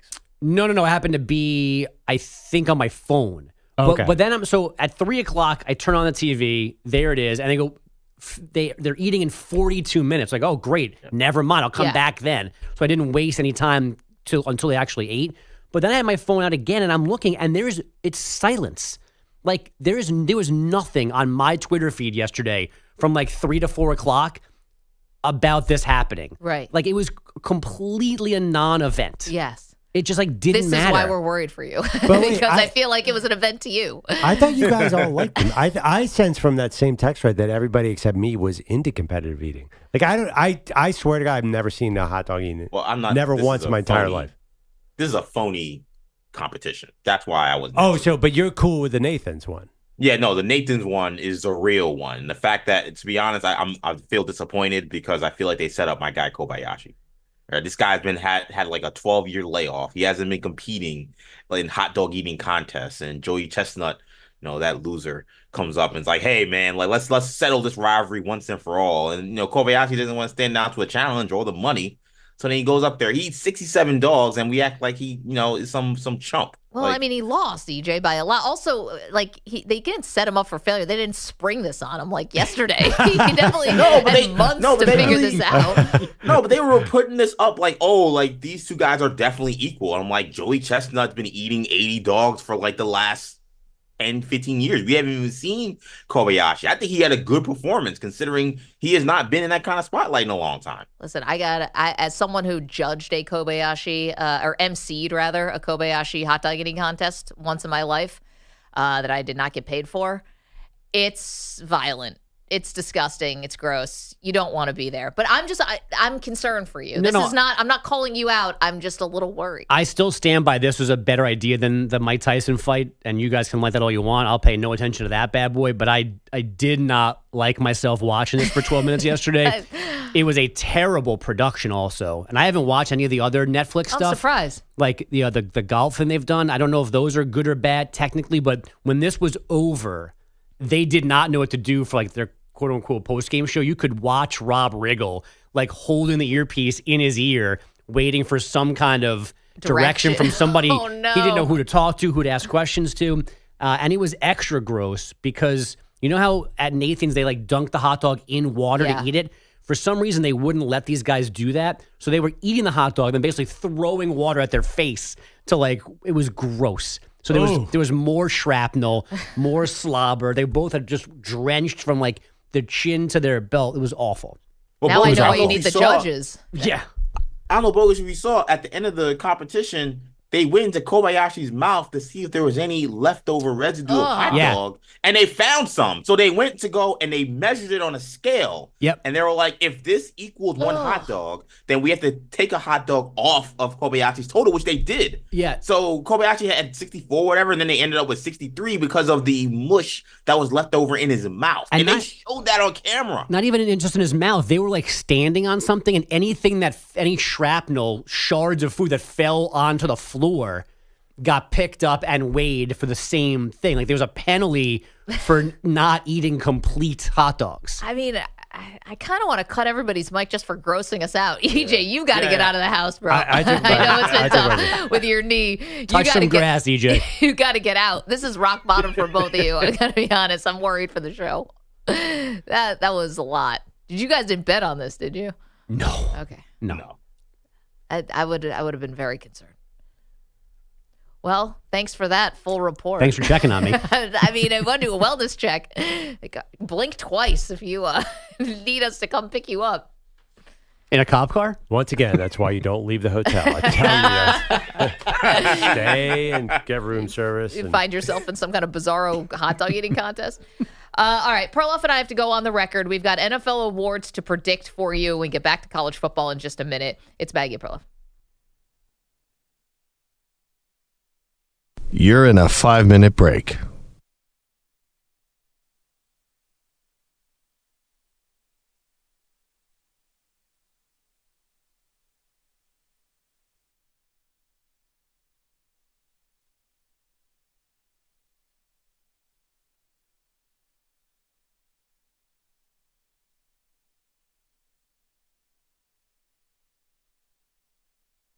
Four minutes, 30 seconds remaining.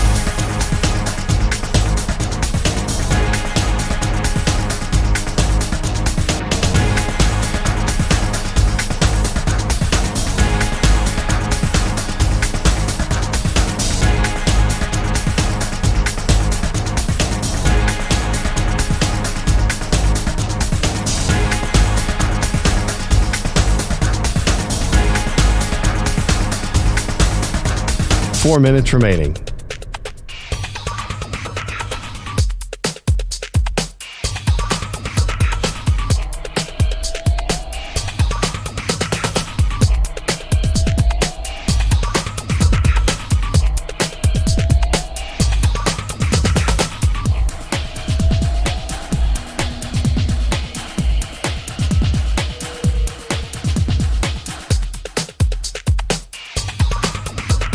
Three minutes, 30 seconds remaining.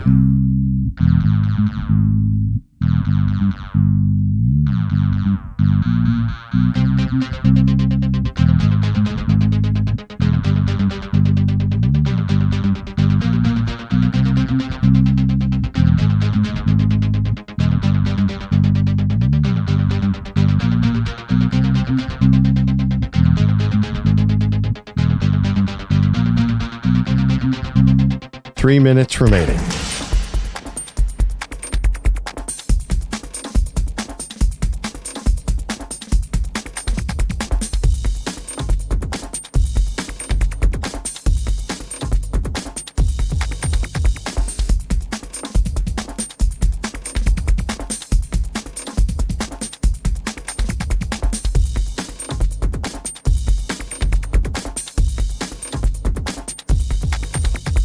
Two minutes, 30 seconds remaining.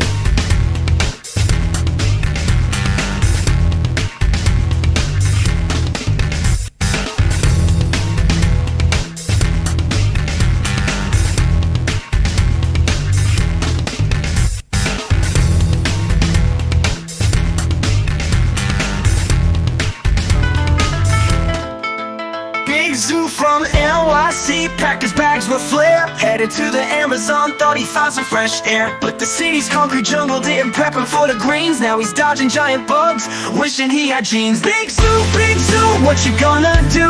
In the Amazon jungle, you ain't got a clue. From the subway to the trees, it's a whole new ride. Now you're face to face with nature, nowhere to hide.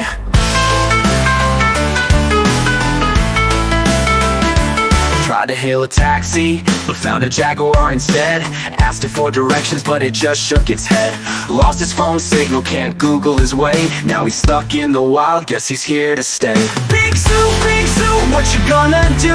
In the Amazon jungle, you ain't got a clue. From the subway to the trees, it's a whole new ride. Now you're face to face with nature, nowhere to hide. Big Zoo from NYC, packed his bags with flair. Headed to the Amazon, thought he found some fresh air. But the city's concrete jungle didn't prep him for the greens. Now he's dodging giant bugs, wishing he had jeans. Big Zoo, what you gonna do? In the Amazon jungle, you ain't got a clue. From the subway to the trees, it's a whole new ride. Now you're face to face with nature, nowhere to hide. So if you see Big Zoo back in NYC, he'll tell you tall tales of the rainforest, guarantee. But deep down he knows, and he'll never forget, the Amazon's a jungle you don't mess with, you bet. Big Zoo, What you gonna do? In the Amazon jungle, you ain't got a clue. From the subway to the trees, it's a whole new ride. Now you're face to face with nature, nowhere to hide. Now you're face to face with nature, nowhere to hide.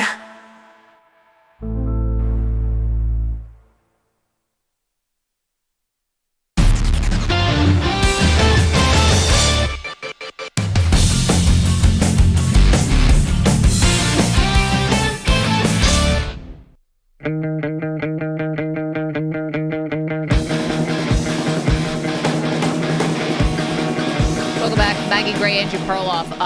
Okay, are we going to do this? We've left not a lot of time here. Let's do it. Okay. Let's get on the record, Maggie.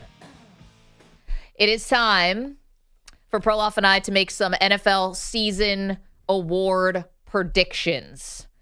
And we're going to have to do this very, very fast, Pearl, so I hope you're ready to go. Okay. Ready. Let's get this thing started. These are now individual awards. Individual awards. Yep. We will give our playoff update and Super Bowl pick tomorrow. But let's get it going. MVP, hit us off. Who is winning the MVP this year in the NFL?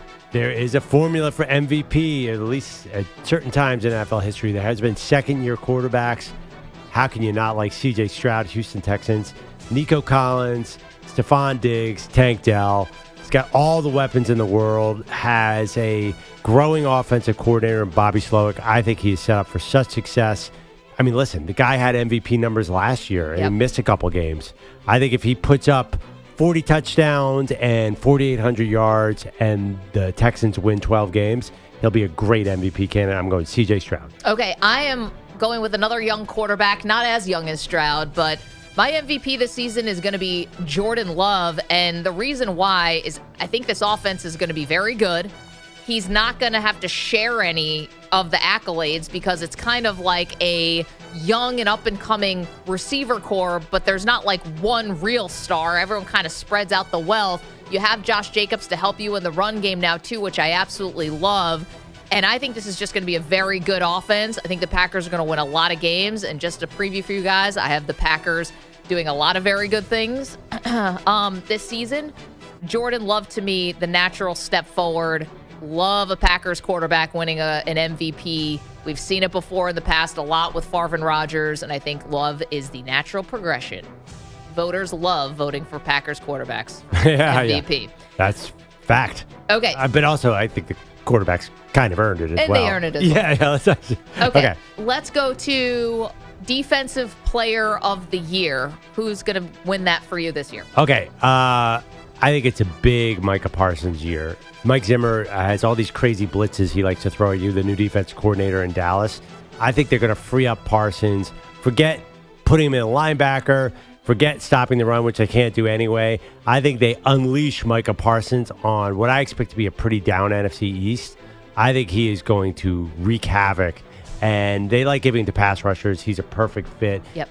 Arguably one of the top 2 or 3 most talented defensive players as well. Playing for money, assuming he doesn't redo his deal in the coming days. I think Micah Parsons is motivated, ready to go. My Defensive Player of the Year this season is going to be Chris Jones from the Kansas City Chiefs. I think that Jones, now with Aaron Donald exiting, I think that Chris Jones, and retiring, I think that Chris Jones kind of steps into this role as that defensive lineman who's such a disruptor. I still think Kansas City's defense is going to be very, very good this year. I know that Kansas City's made some upgrades on the offensive side, but I think this defense is going to be great, and he's got his deal. He's not going to be, we're not sitting out the first game, nothing like that. I think Chris Jones still the linchpin for that Kansas City defense, and he's now the guy, and I think he wins Defensive Player of the Year. Okay. I'll jump to Offensive Player of the Year. Okay. Now, I always think it's stupid that Offensive Player of the Year and MVP are split up, but I will go, it's time for Justin Jefferson to win this award. They have a tough schedule in Minnesota. He doesn't have a quarterback, but he's got a friendly offense with Kevin O'Connell and head coach, and I think if he's fully healthy, his numbers are going to be bananas once again. He deserves this. I think this is people just like Justin Jefferson. I think everyone wants to vote for him. For me, Offensive Player of the Year. I'm going to go with Jahmyr Gibbs. I want somebody from the Detroit Lions because I think that offense is going to be awesome, and I think that Jahmyr Gibbs is going to be the standout. Thought about Amon-Ra St. Brown on this one, but ultimately going to go with Gibbs because fourth down decisions, Dan Campbell loves them. This offense is going to hum, but I don't think Jared Goff is going to put up numbers to be in this conversation, and I think Gibbs is going to be the guy. I love Jahmyr Gibbs. Hamstring issues. He's fallen in fantasy drafts. So we'll see. He's one of my favorite players. Should we hold off on rookies, Maggie? We're because not going to get to it. Yeah. I've nailed my rookie picks. I'm so confident in them. They're basically take them to the bank. I've never heard you talk this confidently about anything before. That's pretty amazing. Well, yeah, I was sort of being tongue-in-cheek here. It's kind of hard to predict the rookie of the year. Sheesh, bro. Like, whoa. I do feel really good. I think this is, by the way, the best award is Rookie of the Year this year because the rookie class, especially on the offensive side, is loaded. Okay, so we still have a lot to do. We're going to continue our awards. We still have offensive, defensive rookie. We have comeback player. We have coach of the year. And we're going to give out some negative awards, too. First coach fired and the team that's going to disappoint. So we get to all of that in the next hour. Do not move. We also have plenty of college football to react to from a massive, massive weekend. It's Maggie and Perloff. Hold tight.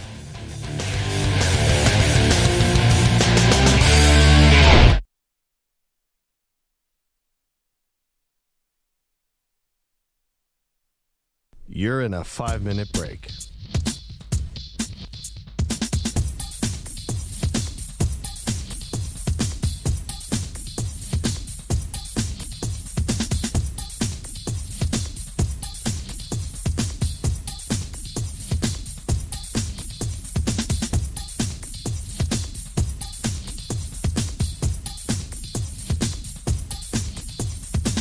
Four minutes, 30 seconds remaining.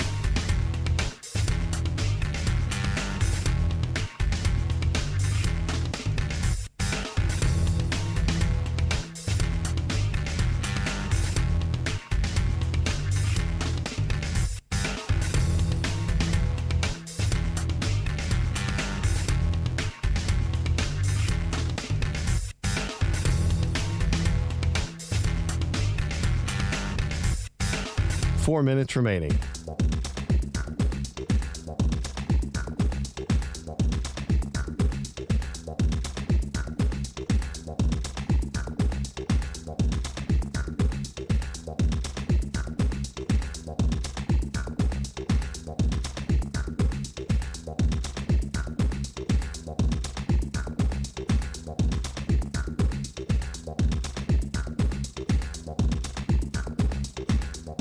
Three minutes, 30 seconds remaining.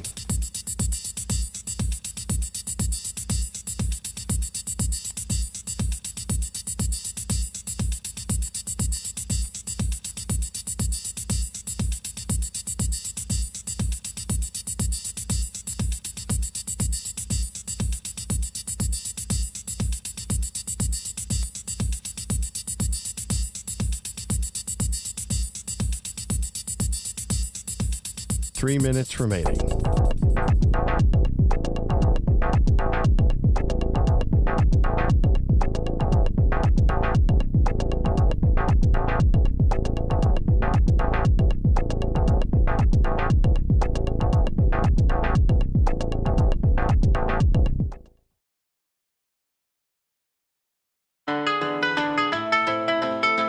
Big Zoo from NYC packed his bags with flair. Headed to the Amazon, thought he found some fresh air. But the city's concrete jungle didn't prep him for the greens. Now he's dodging giant bugs, wishing he had jeans. Big Zoo, what you gonna do?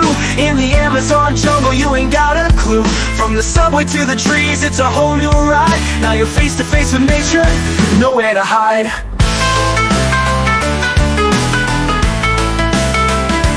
Tried to hail a taxi, but found a Jaguar instead. Asked it for directions, but it just shook its head. Lost his phone signal, can't Google his way. Now he's stuck in the wild, guess he's here to stay.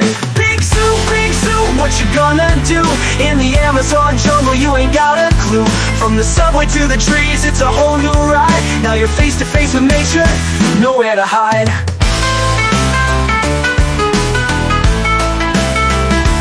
Zoo from NYC packed his bags with flair. Headed to the Amazon, thought he found some fresh air. But the city's concrete jungle didn't prep him for the greens. Now he's dodging giant bugs, wishing he had jeans. Big Zoo, what you gonna do? In the Amazon jungle, you ain't got a clue. From the subway to the trees, it's a whole new ride. Now you're face to face with nature, nowhere to hide. So if you see Big Zoo back in NYC, he'll tell you tall tales of the rainforest, guarantee. But deep down he knows, and he'll never forget, the Amazon's a jungle you don't mess with, you bet. Big Zoo, what you gonna do? In the Amazon jungle, you ain't got a clue.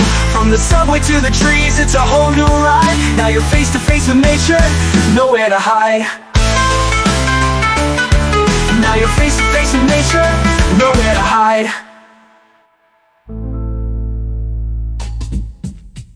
$30 seconds remaining.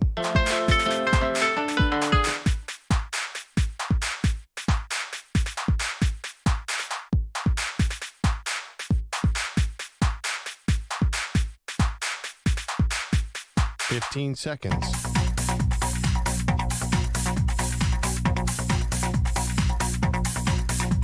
Break ends in 5 seconds.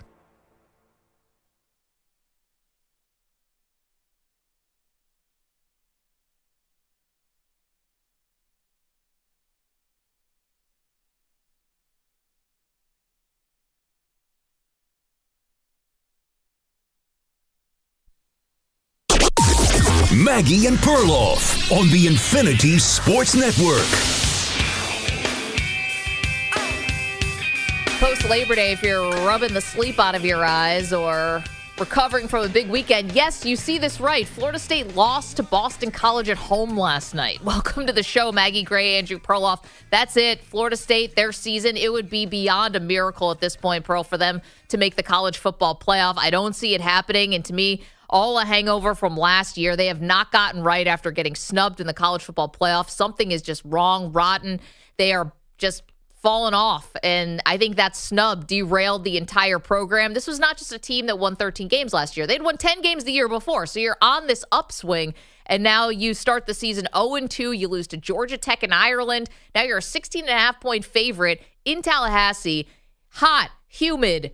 You've got the better team on paper. You're picked to win the conference. Boston College is picked to come in 14th place out of 17 teams, and you got smoked last night. Just an embarrassment. Yeah, you're bad if you're Florida State. This year is over. Now I wonder where you go with the program, too. It's an interesting question to me. Last year, I think everyone was super high on Mike Norvell. Mm-hmm. Now it's like, oh, okay, this guy looks good. We have to stick with him for a while. I mean, who knows? Just give him an 8-year extension. It's college football. Yeah, that's true. In 2 or 3 years, what if they have a losing season here, have another losing season next year? Very possible. I mean, are we getting closer to the inevitable train wreck that is Deion Sanders coming back to Tallahassee? Oh, I didn't even think about that. I mean, wait, where's Deion going to go? To coach the Cowboys or coach the Seminoles? Didn't they pass on him once already at Florida State? They did. Yeah, we'll give him the Atlanta Falcons. He'll coach both Atlanta, the Braves, and the Falcons. Yeah, same day. Anyway, it just does feel like I agree with you, the whole program feels down, and maybe I'm reacting to the moment, but I just feel like last year was magical, and they're not going to recapture it, and I'm not sure ever. I mean, look at the look at the talent that left that building. It's really crazy.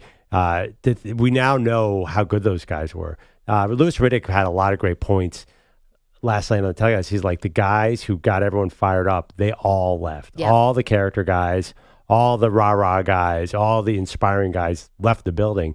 I don't think it's easy to get that in the transfer portal, Maggie. I think sometimes that kind of football character is just there or it is not. Well, and to be honest, and not to place this all on the quarterback because it's not all his fault, but DJU is not an inspiring choice. I mean, yes, you say that, but what about the defensive line? Well, they were not good either. But again, if you're asking me, like, when we generally say, where does a team take its cues from? And that can happen from a defense, and that can be the identity. But a lot of times it's the quarterback. Yeah, but if you let DJU was not good. DJU can't do it. 275 yards rushing against Boston College. What is that about? What does that have to do with the quarterback? Well, he was not good, though. It's like they were not sustaining drives. They were not keeping Boston College offense off the field. I get it. I mean, actually, DJU's brother had 2 sacks for Oregon. He's sick. They need him more than they need DJU right now. Probably. It was a full throttle beatdown. And Bill O'Brien, who's now the head coach of Boston College, yes, that Bill O'Brien, Houston Texans, New England Patriots Bill O'Brien, Penn State Bill O'Brien, called off the dogs, started kneeling, did the NFL thing, not the college football thing. It could have been even worse. The funny other part about this for Florida State, they're suing the ACC to try to get out of it, right? Yeah. You're going to go to the SEC? Good luck with all that. You're going to go to the Big Ten? Have fun with that. You think these losses are bad, losing to Georgia Tech and Boston College? It's a step up in weight class to go to one of these other conferences. And I know Florida State has the pedigree and they've got the, it's the lore. They're one of the great programs in college football, but they go to the SEC or the Big Ten, it might be real curtains for them in terms of relevance. Probably beat Florida, though. Well, Florida right now is the only team that's probably in worse shape than Florida State. It was a bad weekend for Things Florida. changed quickly in the Sunshine State. That is true. EJ's Hurricanes on top of the mountain now with CamWard looking like a Heisman Trophy. Well, he's not the front runner yet by the betting market. That's still Dylan Gabriel somehow is still leading. I don't see that. But CamWard quickly flying up the Heisman ranks, Pearl. CamWard. I love CamWard. That guy will throw from any arm angle. He looks like he put on 20 pounds of muscle. Everything is coming up for the former Incarnate Ward quarterback. He is going to be fantastic. I mean, I think NFL, watching everybody, they knew about Carson Beck. They knew all about Shador. I think CamWard of Washington State was on the radar. I think I read that he had a third or fourth round grade coming to last year's draft. Could have been drafted. Maybe would have fallen to the 5th round. He did the right thing by coming back because now he is a hot item. Yeah, that is for sure. Okay, something that we're going to start doing here off of college football. Generally, we'll do this on Mondays, but obviously with the holiday, we'll do it on Tuesday. We're going to call it our report card. So EJ is going to throw out a couple things that we saw over the college football weekend, and Perloff and I, we're going to grade them. So EJ, let's do it. All right, so let's get started in Las Vegas, where LSU suffered a tough defeat to USC 27-20. Brian Kelly not happy after the game, saying basically that he's tired of having this same conversation again that they had the last 2 years after losing in week 1. So I want you guys, what is your grade for Brian Kelly? Brian Kelly, the coach, gets a B. The fist bang gets an A. Again, we're sitting here again. As a fist banger myself, I appreciate a good fist bang. I didn't even know that I banged my fist until Perloff said it, that I'm a fist banger. Yeah, I don't know. Brian's was quite effective, though. I give the fist banging as... I mean, play the whole sound. It's like the fakest coach quote I've ever heard in my entire life. Sounds like a movie. Actually, why don't you just do it for us, Maggie? Again. We're sitting here again. I like it. I'm giving the fist pound gets an A for me. The coach actually gets what I say a B. I'm going to lower that to a C. I mean, your team is undisciplined. Your team commits bad penalties. That's a reflection on the head coach. Brian Kelly was not good in that game. Yeah, I'd give him a D. I mean, they should have won that game by 2 touchdowns. They had so many opportunities. They were moving the ball really well, shutting down USC early. Let up a couple big plays that were kind of mental mistakes on the defense. Yep. Little things like offsides. Here's the reason they should have. That game was so loud for LSU. USC couldn't do anything. I don't know why in Las Vegas, of all places, so far away from LSU and so close to USC, it felt like a home game. But they basically had a home game over a team that just lost its own Heisman guy. I thought Brian Kelly's team was very disappointing. Now, that being said, they'll probably win 10 games because they seem to blow this game every year and win 10 games. Well, the one thing I heard, I saw a fun thing about Brian Kelly, that Brian Kelly will, when you need to win 10 games, he'll win you 10 games. When you need to win 13, he'll win you 10 games. And that's sort of the thing about Brian Kelly. All right, so some bad marks for Kelly, but I give the fist pound, give that an A.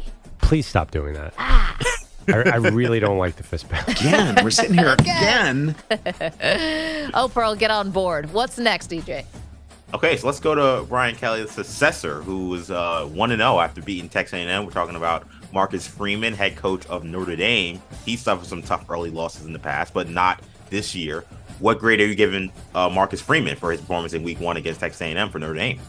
Well, A+.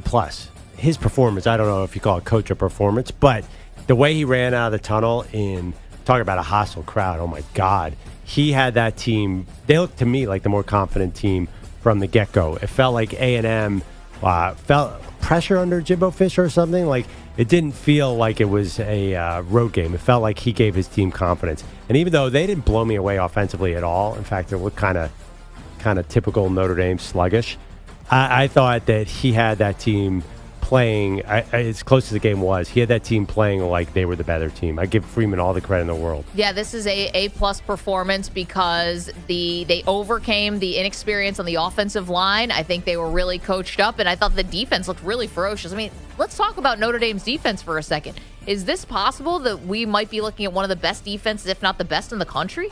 I know that Texas A&M was not good. Connor Wegman was not good, their quarterback. There were some issues there in Mike Elko's first game at A&M.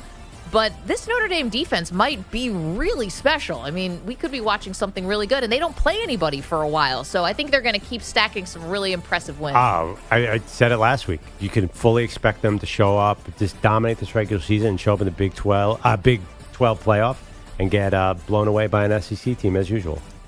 The Big 12, the college football playoff? Yeah, college football playoff.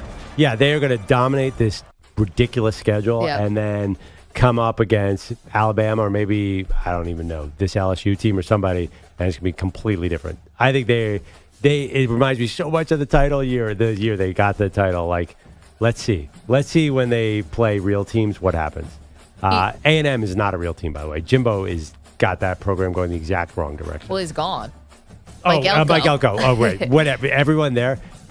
First of all, they couldn't even line up at all on their own home crowd. Like, they felt like they were a mess going all over. Maybe it's the helmet. You mentioned that helmet communication. But A&M felt like they were the dumb road team. I couldn't understand what was going on there. And they're not new players either. There's Wakeman's, is this his third year? He's coming off an injury, but still, I mean, this is a team and a program with really deep pockets. They can afford anyone they want to go get, and it just is disappointing year after year. We'll see what Mike Elko does moving forward. EJ, who's next in our report card? Okay, we talked about Perloff saying that Notre Dame is about to get crushed by the SEC in the college football playoff. Let's go to the SEC. Let's take the whole conference. Their performance in Week 1. What are you giving the SEC as a conference? I'm going to give them an A, because they had the most 60-point wins by any conference in a single day in the AP poll era. That was Ole Miss winning 76-0, Auburn winning 73-3. Who else did you have here? Was it Tennessee? Tennessee, I think. Tennessee 69-3, and then Alabama 63-0. So obviously you had some lopsided wins, but then, tough losses too, as we're watching. We're just talking about LSU with that tough loss. I'd say it's like an A. I don't know. I still think the SEC is going to be really the dominant conference. They're going to have more good teams than the Big Ten. I give it a D. I mean, Big Ten looked like the much better conference. I mean, what Florida did against Miami was, number one, the most embarrassing thing. What LSU did on Sunday night, embarrassing. And then A&M, who was a top 25 team, really, there were basically three real matchups for the SEC. And then let's not even talk about Vanderbilt, Virginia Tech. That was awesome. Yeah. I give Vanderbilt. But there were three real matchups and they offered. Okay, but Florida we know was going to be a struggle. Florida, their preseason ranking wasn't that low. Yeah, but Billy Napier was on the hot seat before the season even started. Now the guy can't even get a water bottle open. I mean, we knew that this was going to be tough. If you saw that video, it was amazing how he can't get the water bottle open. You feel for him. But then let's really, yes, I was disappointed by Connor Wegman and A&M. Yes, you're disappointed by LSU. Those two games came down to final plays. This was not blowouts here. They were final plays that could have gone either way. So I can't really say, wow, the SEC really laid down and got beaten like a drum. No, they had that one bad loss, the Florida loss. And Miami might be an all-time team with a great quarterback. So I'm not dinging the whole SEC for that. Miami might be an all-time team? EJ? not an all-time like 0-1. It's all about the U, baby. But they brought in a lot of players, a good roster. The SEC had 3 real games, and they offered. I mean, what makes you think? But the final plays, it's not like they didn't get steamrolled. A bounce here, a penalty call there. They're winning those games. This is the SEC. This is not horseshoes, Maggie. This is the SEC. This is terrible. This could not be a worse start. Like they're put to the test and they completely failed. It feels like the Big Ten is going to roll them. Oh, I didn't see it that way. The Big Ten looked amazing. I mean, I think that I generally think like Penn State sent out a message. They basically. I didn't think Michigan looked that great. I didn't think Oregon looked that great. I think SEC is in trouble. I think they were a little down last year, and I'm curious if they can. You're going to judge them against other SEC teams, fine, but let's see how they do out of conference. I think they need to step up and start winning some of these games. I mean, they could not. What I understand Vanderbilt beat Virginia Tech, and that was exciting. It was an incredible game. They blew it in regulation, but generally, though, they just did not look like the SEC out of conference. I feel like LSU should win that game for sure. That's a start. Yeah, but USC's good this year. Like, there's a possibility, Pearl, that USC's defense is USC good. Just they have a lost Caleb Heisman Williams. They just lost Caleb Williams. And they might have another Heisman caliber quarterback in Miller Moss. So there's it's not a possible single person they're just good. Yeah, I think LSU blew that game. We were just talking about BrianKelly earlier. Like, you got to win that game. You have been poised for this season. I know you lost a Heisman Trophy winner too, but you got to win these games. There's something wrong. I feel like SEC might actually be a little down. EJ, who's the last one? Okay, so last one here. Let's stay in the Big Ten as we've been talking about Big Ten versus SEC. One of those teams that was not that impressive. Oregon, only winning 24-14, had to struggle against Idaho. What's your grade for the Oregon Ducks? I give them no grade. Why no grade? Because if you blow out Idaho, then nobody cares. So why the fact that the game was relatively close are we going to care? You either don't count these early season games that don't mean anything, or you count them all of a sudden because it was a modest game and Dylan Gabriel, had almost a perfect day. I'm not going to downgrade them because of this. Because so give them a good grade then. No, I'm giving them a non-grade because I'm saying you cannot judge these cupcake games one way or the other. So if they'd won 70-0, I would not give them an A. Okay. The fact that it was 24-14, I'm not going to give them a C. You see, it's a non-grade. It doesn't count. These games are just an exhibit. It's like a practice. What are we doing here? It's like a practice. It's Idaho. This is not a practice segment, though. We're really on the air. We're really giving out grades. I'm just saying. So did you give Ohio State an A for beating up Akron? No, of course not. Of course. No, you're not. You giving Ohio State an A? Well, I'm giving Oregon a B- because 17-14 in the fourth quarter against Idaho. Ultimately, you did win. So, okay, maybe we're not going for style points in week one. But this was definitely weird.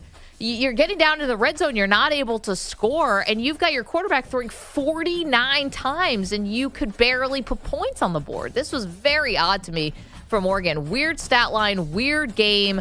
Let Idaho hang around clearly for way too long, and you survived it, but I can't give you a good grade. But I actually will give you a grade because that's the exercise that we're doing right now. This is when you were in school, you had a practice quiz. Do you guys remember practice quizzes? This was a practice quiz. If Oregon had aced this and won 70-7, which I expected them to do, and they did. Why would you? So you give all those blowout teams A's? You can't do that either. That makes no sense. Well, I'm just assuming they're getting A's. Yeah, we don't have to go through each one, but no, none of them deserve A's. Like, you don't get an A for beating a small school up like 63-0. That doesn't prove anything. That's my point. So if you all of a sudden play one of these games close, you can't worry about it. They thought, I'm just saying, just take it off. Don't worry, Duck fans. If you're out there, do not worry about the fact that this game was so close. There's nothing to be concerned about. Okay.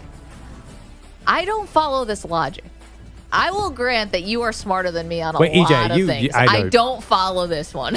I don't get it. You follow this logic, right? I get it. I wish I had more professors like Perloff when I was in grad school. For the assignment, just give me just a no grade because I would have maybe had a better GPA. I do get it. It does feel a little bit like a cop out for the Ducks, though, because they did not look good. And well, Maggie, though, but you can't give Ohio State and Alabama and all these schools A's for beating up. But they're not on the report card. We did BrianKelly, Marcus Freeman, the SEC, and Oregon. So let me ask you this: if Oregon had won, if they'd blown them out, would you have given them an A? I don't think they would have made this particular segment because this is newsworthy because Oregon looked not good. And we expect them to be very good. I'm saying do not worry about what happened there. That was an aberration. You have to start, Oregon will look different. I'm telling you, I think they have Boise State next. They'll look different. You cannot, these you can still grade cupcake games, you can grade. I'm just saying, do not, basically, first of all, what'd you give them, a B-? I gave them yeah. Yes. You should have given them a D-. But they pulled it out and won. So, I got to give a little credit to that. Backs against the wall, 17-14 in the fourth quarter, and they did win. Now, Two-Ton Tony is in the chat that says Perloff makes up the rules as he goes. That's true. Right. That's not how school works. Very factual. That's not how school works. That's not how report cards work. You don't make it up as you go along. You could say it's pass-fail. You can pull out. Have you ever pulled out of a class in college? I used to do that all the time. Oh, just to avoid a bad grade? I'd be like 2 weeks in. I'm like, I'm not feeling this, and just drop it. I did that all. So I would sign up for an extra class just to drop it. Kind of like Oregon should have done with Idaho. Wait, so I have this recurring terrible dream where somehow there's like a class in college that I forgot I was still signed up to. Right. And then there's a final coming, and I'm not prepared. I've had this dream now for how old am I? 33? For 10 years. Yeah. And I don't know what it is. I know I've seen other people have this same dream. I saw Mina Kimes tweeted it. I was like, oh my God, she has the same dream too. What is that? This is Why my do you first have this panic anxiety? attack. My first panic attack ever was thinking I didn't have enough credits to graduate. And thinking, oh man, I did all this and paid all this money. And I forgot about underwater basket weaving, and I never went to the class, and no one ever told me about it. And now all of a sudden, all my friends are graduating, and I'm just going to be sitting there on the side. Same dream. Yeah, it's a classic. I just think that? It's so weird. I just think that Dan Lanning has a new quarterback. You got to give them time. Do not judge. I'm trying to say in a polite way, do not judge that loss, because if you were actually giving an honest report, that was a D. That was a poor effort by Oregon. But I'm saying, don't give them that D, because this is just a ramp-up game. Now, that's an excuse, and I'm a Duck fan just like you are. We're both Ducks fans, let's face it. How can you not like Oregon? Sure. So I'm just saying, do not judge that game as harshly as it is. You know, it surprised me, too, that you mentioned, I was surprised that Dylan Gabriel's still the Heisman favorite. Me too. According to the books. I mean, his really stats surprised. are insane. Yeah, but it didn't look right, 49 pass attempts. That's kind of maybe par for the course for Oregon. You're running a lot of plays, but it didn't. There was something about it didn't compute about the stat line. I'm watching them. I'm yeah, you are completing these passes, but none of them seemed that impressive to me. I thought there were other quarterbacks that played a lot better than he did. Though, actually, I'll be totally honest. I barely watched any of that. But because I did not expect Oregon, Idaho to be. Well, all of a sudden I was getting upset alerts, so I had to get my rear end to a TV real quick. Yeah, I don't know. 41 for 49, 380, 2 touchdowns. That'll work. Do you remember one pass? Yes, I saw a highlight of a touchdown that was pretty cool. Listen, Dylan Gabriel's a good quarterback. Let's not go after him. No, he is a very good quarterback, but I didn't think this was indicative of that. And again, you're playing Idaho. It's not like they started off the season against LSU or something like that. Yeah, I think that there's an adjustment period. I mean, we expect everyone to be, I said, Alabama, Georgia. Listen, Oregon had a great team last year. They lost a lot of those guys. You got to give them a little time. Maybe they'll be a different team by the time they really get into the heart of it. What's that, Ohio State, October 3rd or something? We'll see. Because to me, by the way, Ohio State blew out their opponent. They didn't look great to me either. I agree. They were letting Akron hang around the entire time as well. And Akron is not as good as Idaho because is it Idaho? I keep on. Yeah, I don't the know. Vandals. Yeah. I do not know much about their program. I have to be honest. I was impressed. I thought they looked really good. Again, they had a great game plan. They came in. They were not intimidated. I was impressed with Idaho. You bet on them next week? Probably not. 855-212-4227. I get myself a little more up to speed. 855-212-4227. Okay, those are some report cards and some grades. We have some NFL awards to hand out, some preseason awards. Perloff and I going on the record, not only on who's winning what individual award, but also the negative stuff. First coach fired, team that's going to disappoint. We cover all of that ground next. You're in a 5-minute break.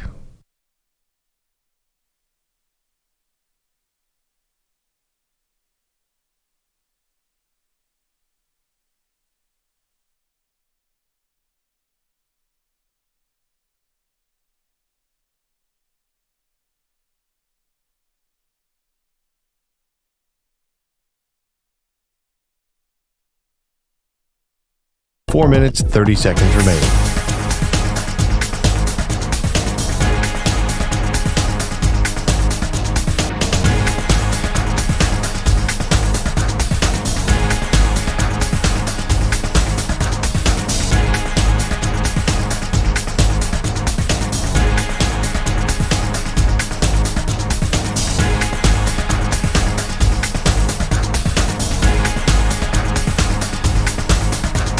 Four minutes remaining.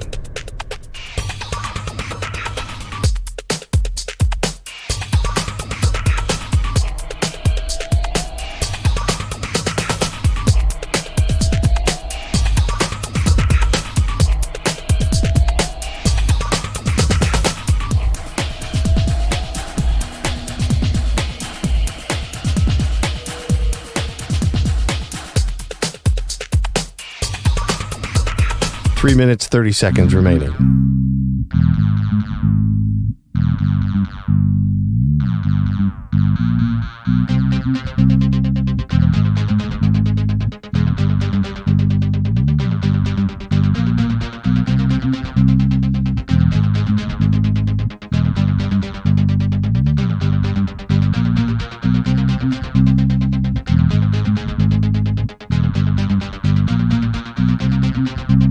Three minutes remaining.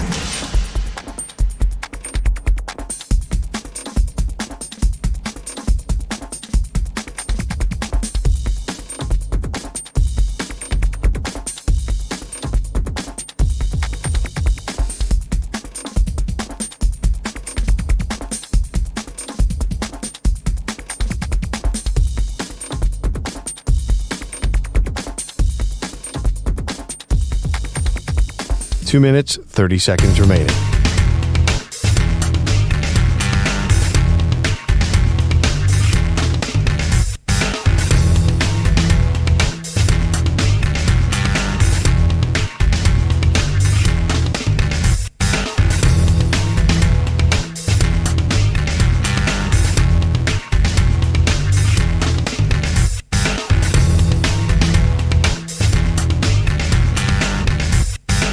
Two minutes remaining.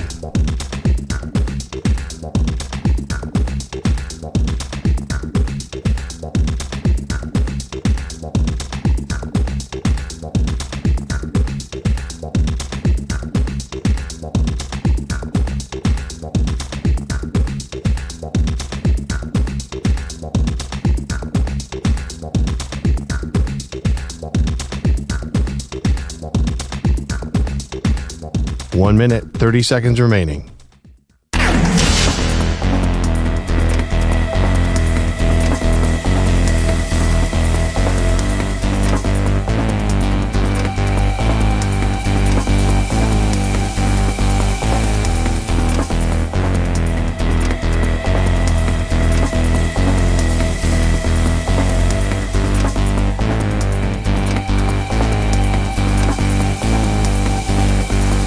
One minute remaining.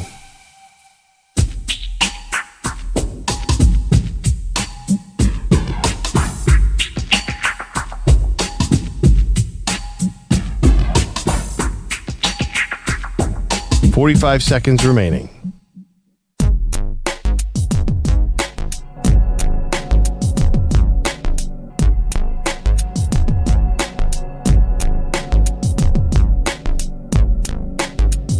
$30 seconds remaining.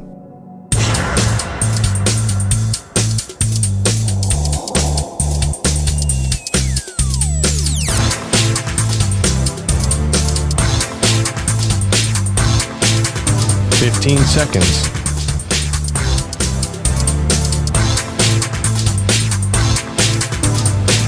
Break ends in 5 seconds.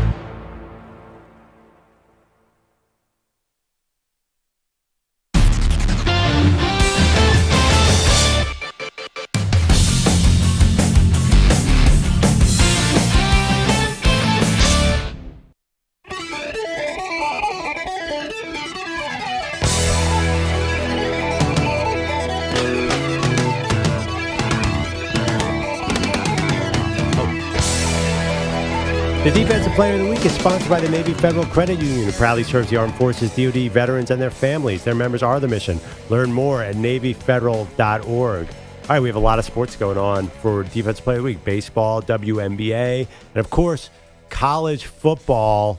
Who chose the Defensive Player of the Week? Because that is the key to this entire thing. Whose pick is this today? Did anybody choose a defensive I player? have Big the Zoo. defensive player of the week. Okay. Oh, well, Zoo is Zoo's that's a whole different formula, Maggie. Man, if only West Virginia had won that game, we could have given it to some type of Mountaineer. I mean, guys, Zoo might be the defense for the week because I just saw EJ raise his hand saying he did it. So Zoo stole the decision, it sounds like. Oh, wait, do we have two? We might. I guess we do. Well, I can tell you, one's going to be college football, one's going to be the WNBA, because that's Big Zoo and EJ. I will defer to EJ on this one. Well, maybe I think EJ Big wants Zoo to... thought no one picked one and just raised his hand to be a team player. Can we all agree that that's what happened? Is this another time for EJ to brag about his Miami Hurricanes? 41-17, does that count? I'll go with that Malachi Starks of Georgia with that crazy interception that he apparently does all the time.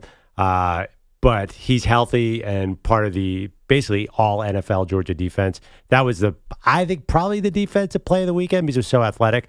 So I'll go Malachi Starks. Wait, what about the guy from Robert Morris? Didn't he come up with like the interception of the century? Right, that was like that was the top play in SportsCenter. But he picked it out of thin air and then did like an army roll to the ground to secure the football. Really impressive stuff. And Angel Reese is the number one rebounder in WNBA history. That might be my guess. Well, we would say rebounding defense, slightly different skills. I get the connection, but yeah, ends possessions. Also, too, nobody ever got more than 4 rebounds a game until Angel Reese entered the WNBA. Every record is so easy to break; it's insane. EJ, who'd you pick? All right, so this week's Defensive Player of the Week is Jaden Harris from my Miami Hurricanes. Got to throw up to you. So Jaden Harris led the Canes in tackles with 7, had a sack and a half, and you want to talk about great interceptions this weekend, got a pick from his backside. The guy hit an interception on a deflection where he's sitting on the ground and found a way to still come up with the ball. Everything was going right for my Canes. We got to give him a big shout out here. So Jaden, you are Defensive Player of the Week for the U. I feel like this is going to start a string of like 16 straight Miami Hurricanes. What will they do against Florida Atlantic or FAMU next week, right? Yeah. FAMU. I don't know, EJ. You seem to have a lot of confidence. In a program who has not exactly been consistent, let's say. Let him have it. Well, when was the last time we had a quarterback like CamWard? Let's be real. And look, and you know, Perloff, I have been extremely nervous about this game. I was extremely nervous about this season. I was not really buying into this hype. And then I watched them play on Saturday. And I said, oh, no, this is the Miami's back team that has been promised for 20 years. I don't know where we've been. I don't know what's been going on.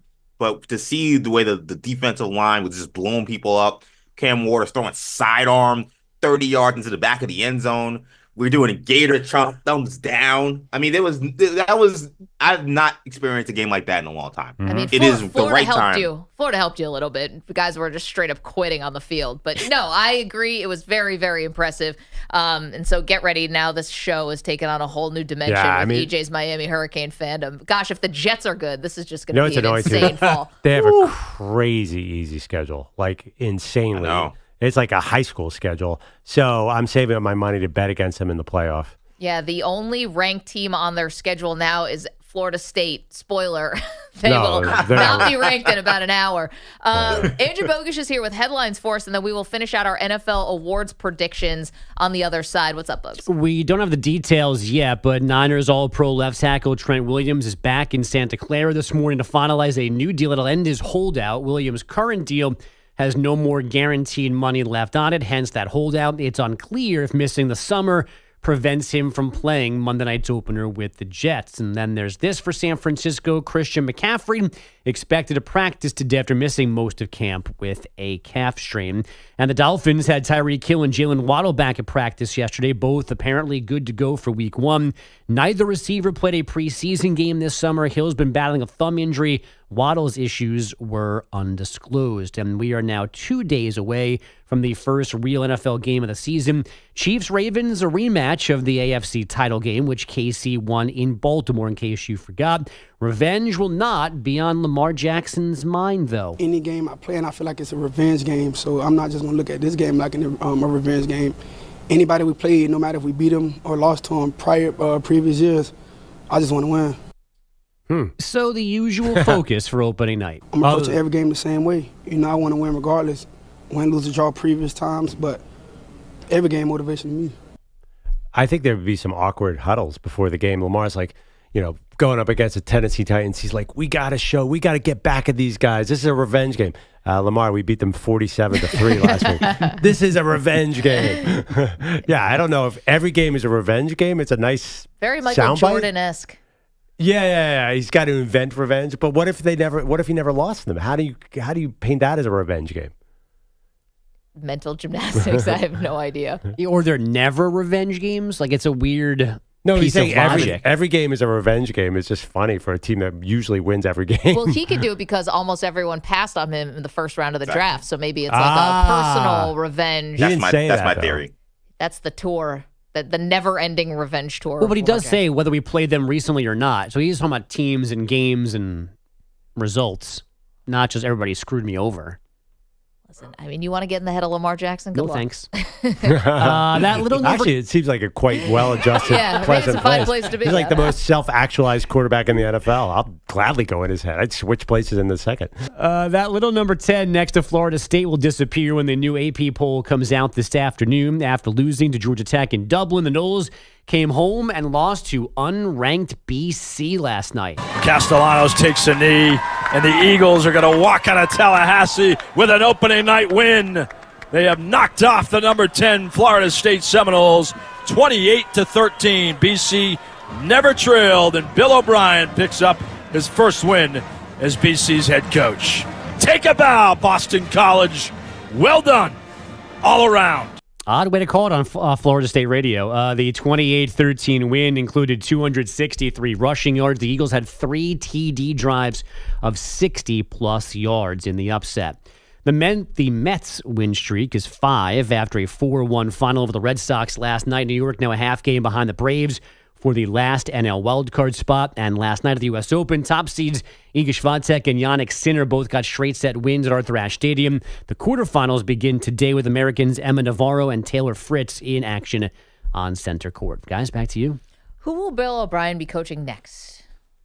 Not BC after this year? Well, I mean, if he has one good season, he's going to be a high-demand coach, right? Yeah.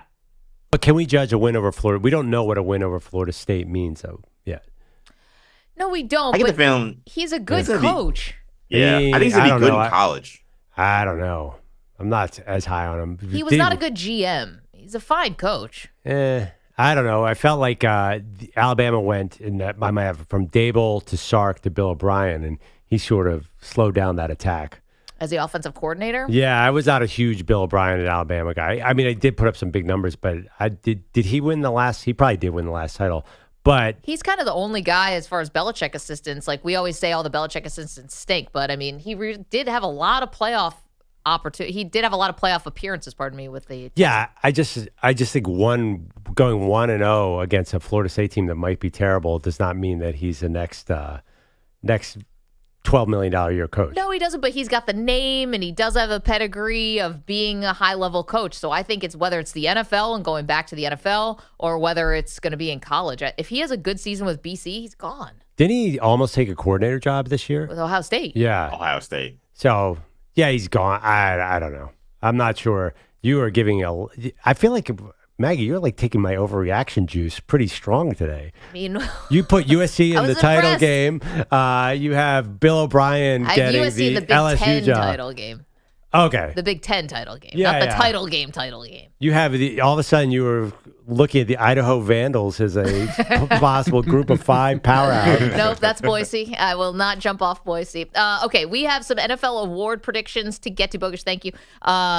Who is winning Rookie of the Year? Defensive Rookie of the Year, Coach of the Year, Comeback Player of the Year, and who's the first coach fired and the one team that is poised to disappoint everybody. We've got the good and the bad coming next.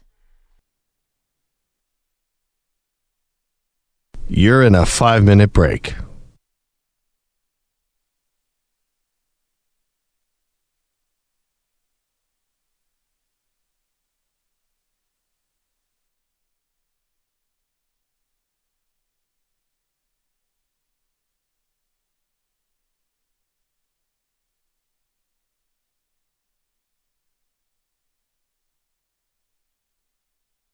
Four minutes, 30 seconds remaining.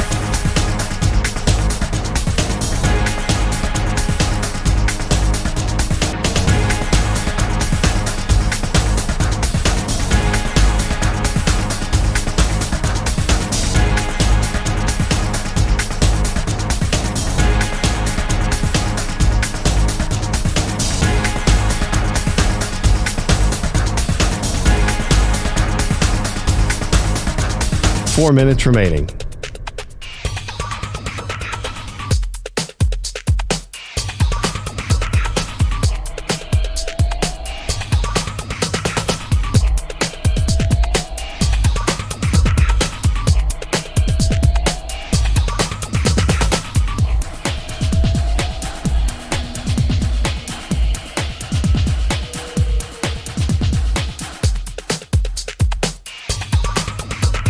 Three minutes, 30 seconds remaining.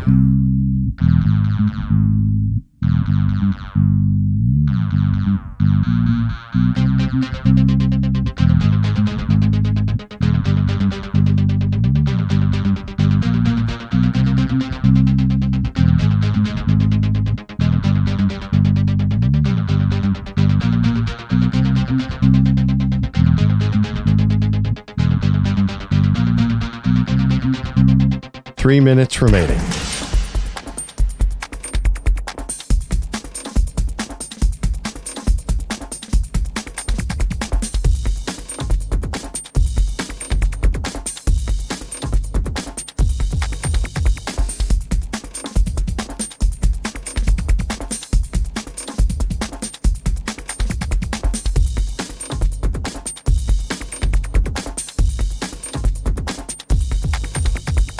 Two minutes, 30 seconds remaining.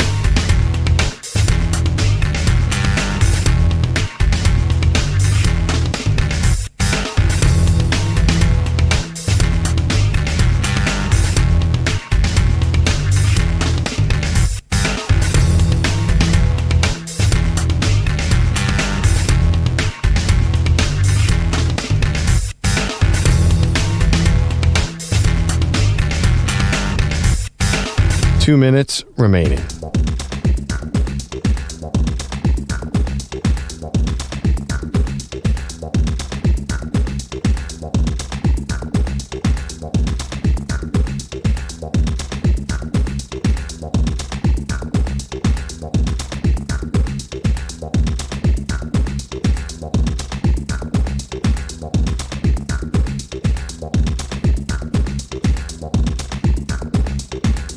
One minute, 30 seconds remaining.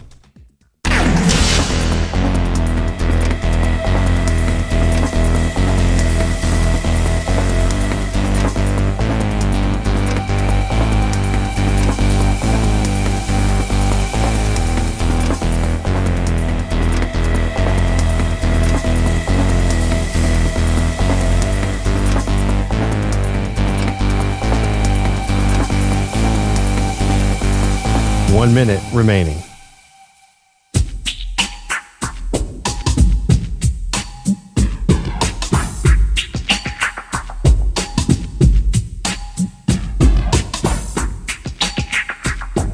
.45 seconds remaining.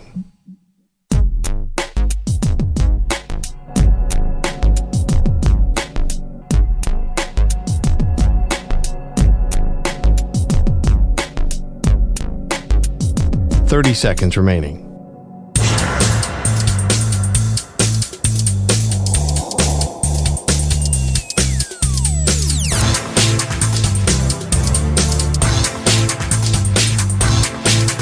.15 seconds.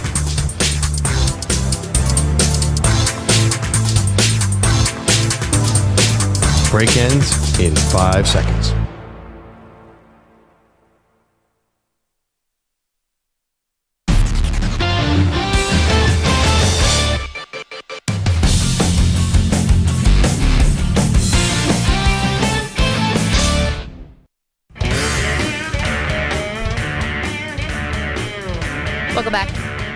Maggie Gray, Andrew Perloff. Talked a lot of college football this show, as we will continue to do every show.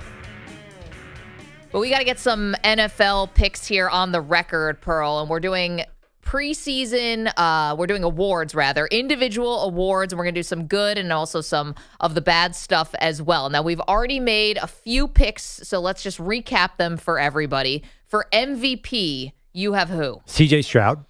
Who do you got? I have Jordan Love. So we're both going with some relatively young guys, kind of stepping more into the spotlight. For Defensive Player of the Year, you have who? A guy named Micah Parsons in Dallas. I've heard of him. Micah Parsons for you. Defensive Player for me is going to be Chris Jones of the Kansas City Chiefs.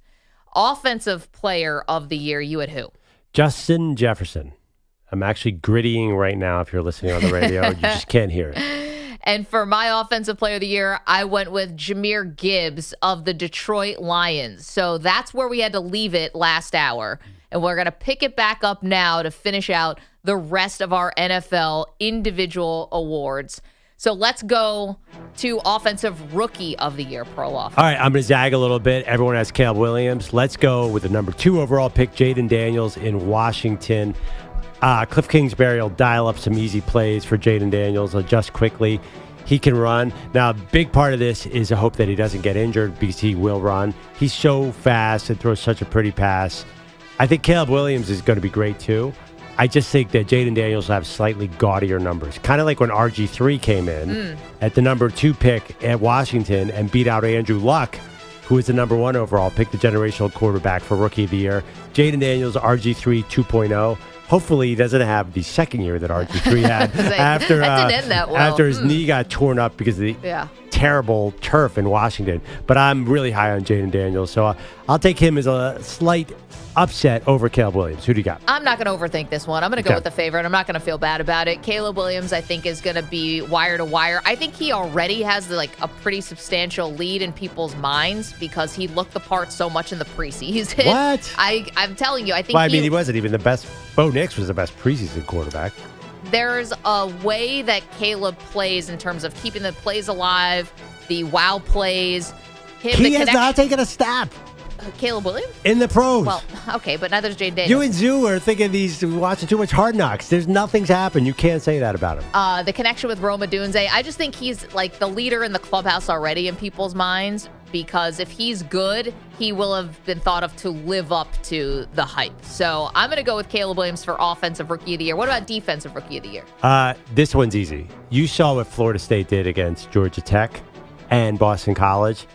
Obviously, they lost the greatest player of all time, Jared Verse. You would think so. Jared Verse is going to go right into the Rams, be a superstar, kill opposing quarterbacks. I liked him anyway. He was such a good player last year at Florida State. Rams seem to really know what they're doing drafting. I'm not sure that they really wanted to stay there and pick him, but Jared Verse is at a great spot to get a lot of numbers there with LA. For my Defensive Rookie of the Year, I'm going to go with Dallas Turner, who was the first-round pick of the Minnesota Vikings. So, obviously, he's going to be in a backup role, looks like, in terms of linebacker. But with Brian Flores, I think it's possible that he's going to see a lot of time in the rotation here. And I just think that if the Vikings are going to do anything, now that J.J. McCarthy is hurt, I think the defense, you have Justin Jefferson for your Offensive Player of the Year. With Sam Darnold getting him the ball, good luck to you. I don't think the offense is going to be the thing with Minnesota, even with Kevin O'Connell there. I think the defense is going to have to be sort of the leader, and I think Dallas Turner could get a lot of shine because I think the defense is going to get a lot of credit if they're hanging in games. Well, that's the reason I give it to Jefferson, because if Jefferson has 1,800 yards with Sam Darnold as quarterback, he's the all-time Offensive Player of the Year. But I do like that is a good logic there. Okay, what award is next? Comeback Player of the Year. Who do you have? That's easy. Coming back from 4 snaps in 2023. I'm not going to overthink this one. Aaron Rodgers just has to show up and have a mediocre season, and he's Comeback Player of the Year. Yeah, I want to do the same as you, but I'm going to go a little bit different. I think Kirk Cousins is in line for Comeback Player of the Year, coming off the Achilles also. And Kirk Cousins has kind of had this, I think Rodgers has some adversity because of the Achilles. I think Kirk Cousins has a little bit more adversity. He went to Atlanta thinking he's the no-doubt starter, and then boom, they draft his replacement, 2 months later or whatever it was. And so if Kirk keeps the job, keeps the vibes, if they win the division, I think he gets credit for like being a good teammate. Like Aaron Rodgers runs the Jets. Like there's no one looking over his shoulder. Cousins has to come back and also hold off a talented rookie, we think. So I think Cousins would be my comeback player of the year. Yeah, I mean, they are going to win the division at 9-8. I'm not sure that's going to merit it. There's a chance. Well, the Jets might win the division at 9-8. Oh, no way. 10-7. Oh, the Jets have the Bills and the Dolphins sitting there. The Falcons have no one. I think the only thing I will say about this, I think my choice, Aaron Rodgers, has more implosion possibility. Like the Jets could be bad just because I picked them to win the AFC East last year, and they did not. I picked them again this year, and I'm afraid the same darn thing's going to happen. You know why? Because they're the Jets. Yeah, well, I mean, the Falcons are also the Falcons. So. True. Okay, you got me there. Yeah. But the Falcons have been 7-10 for about 4 years in a row. So what's the bottom is not that bad. I think the Falcons are just going to sneak through there, possibly be slightly mediocre, and get to the playoffs. Is that enough for Kirk Cousins? Because you talk about expectations.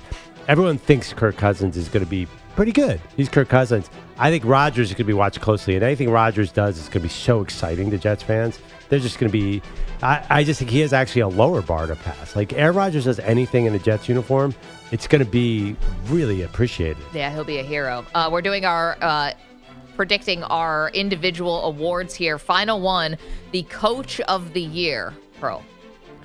I'll go chalk. DeMeco Ryans, Houston Texans. I'm picking them to win a lot of games this year. I think he is a good coach. I don't think he had a great game against Baltimore in the playoffs last year. He had no plan for Lamar Jackson running, which is weird because you are going against the Baltimore Ravens.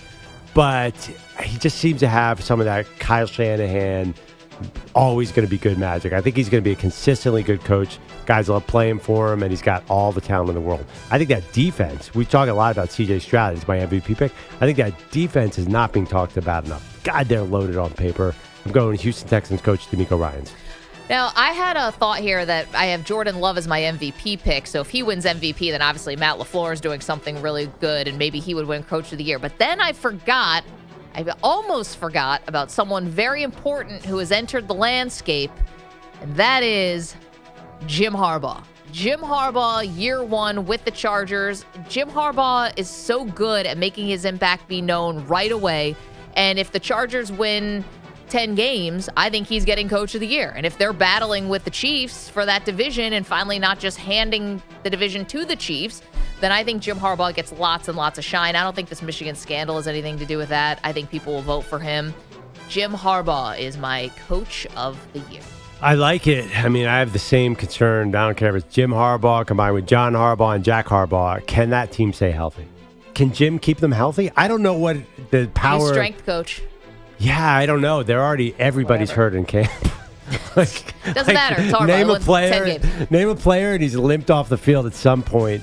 It's just, you're talking about guys like Derwin James, who's never healthy. If it all comes together and they're all on the field, yeah, I'm in. That's a great one. I just worry about, we're talking about the Jets. There's certain franchises. Can Jim Harbaugh, does he have the power, the charisma to turn around an entire history of chartering? I mean, yes. There's magic in those khakis. Took him a long time in Michigan. Well, kind of. It took him a long time to beat Ohio State.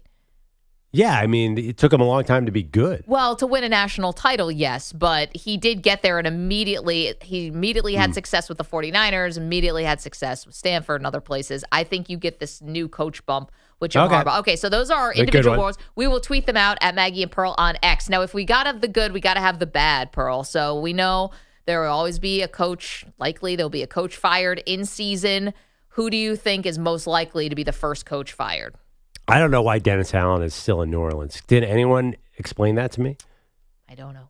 Yeah, he blows games. The team is completely uninspired. There's no reason to be a Saints fan right now. Yeah, you're probably going to have 3 good Derek Carr games randomly, but there's no rhyme or reason. There's no plan there. If they fall off, then it could easily start to go south, because I think at a certain point, just the lack of inspiration with that team is going to make them bad. They've been hanging around the division title, even when they're not good. Like last year, they came close. I think this year they might turn south, and if so, there's just absolutely no reason to keep Dennis Allen. Well, this is also a good spot. If you are looking at these college quarterbacks and maybe they're doing a little bit better than you thought, maybe this quarterback class is a little better than you thought, that's good for the Saints. You got to start over with a new quarterback. It's going to be hard for them to get to number one in that division. No, they're not going to get to number one, but maybe this goes 4 deep. Yeah. Maybe you end up getting Shedeur or something like that. Okay. My first coach fired is from your Philadelphia Eagles, Nick Sirianni. I don't know how bad, if the Eagles are going to be bad, but Sirianni, they could shuffle him out for a coordinator, and I don't even know if anyone would notice. I mean, he doesn't get along with Jalen Hurts. They have a lot of ground to make up in terms of their relationship. They say everything's good now, but is it? And if you hit a little bit of adversity, does Hurts start going his own way? And they're going to side with the quarterback over the head coach because that's just smart business. Howie Roseman knows that, the GM. Sirianni, to me, is your first coach fired. Well, you can't fire a coach with a 500 or above record. I think the Eagles can do whatever they want to do. There is Has so that ever much happened? faith in Howie Roseman that if he feels like you need to make a switch, I think they will do it. And if Sirianni is making life harder or just less easy for Jalen Hurts, he's gone. No, I think they have to be bad. I don't think you could. I don't think it's ever happened. Has it ever happened mid-season? It's got to be bad. To fire a coach mid-season, you have to be like 2-6. Quickly, team that's going to disappoint? Dolphins. The 49ers. All right, that's it. Ryan Botcher, thank you. Big Zoo, Ed Arzuman, thank you. EJ Stewart, of course, thank you. Andrew Bogish, Andrew Kaplan, the Weedos, the Coffee Drinkers. We're back tomorrow with so much more. Maggie Perloff.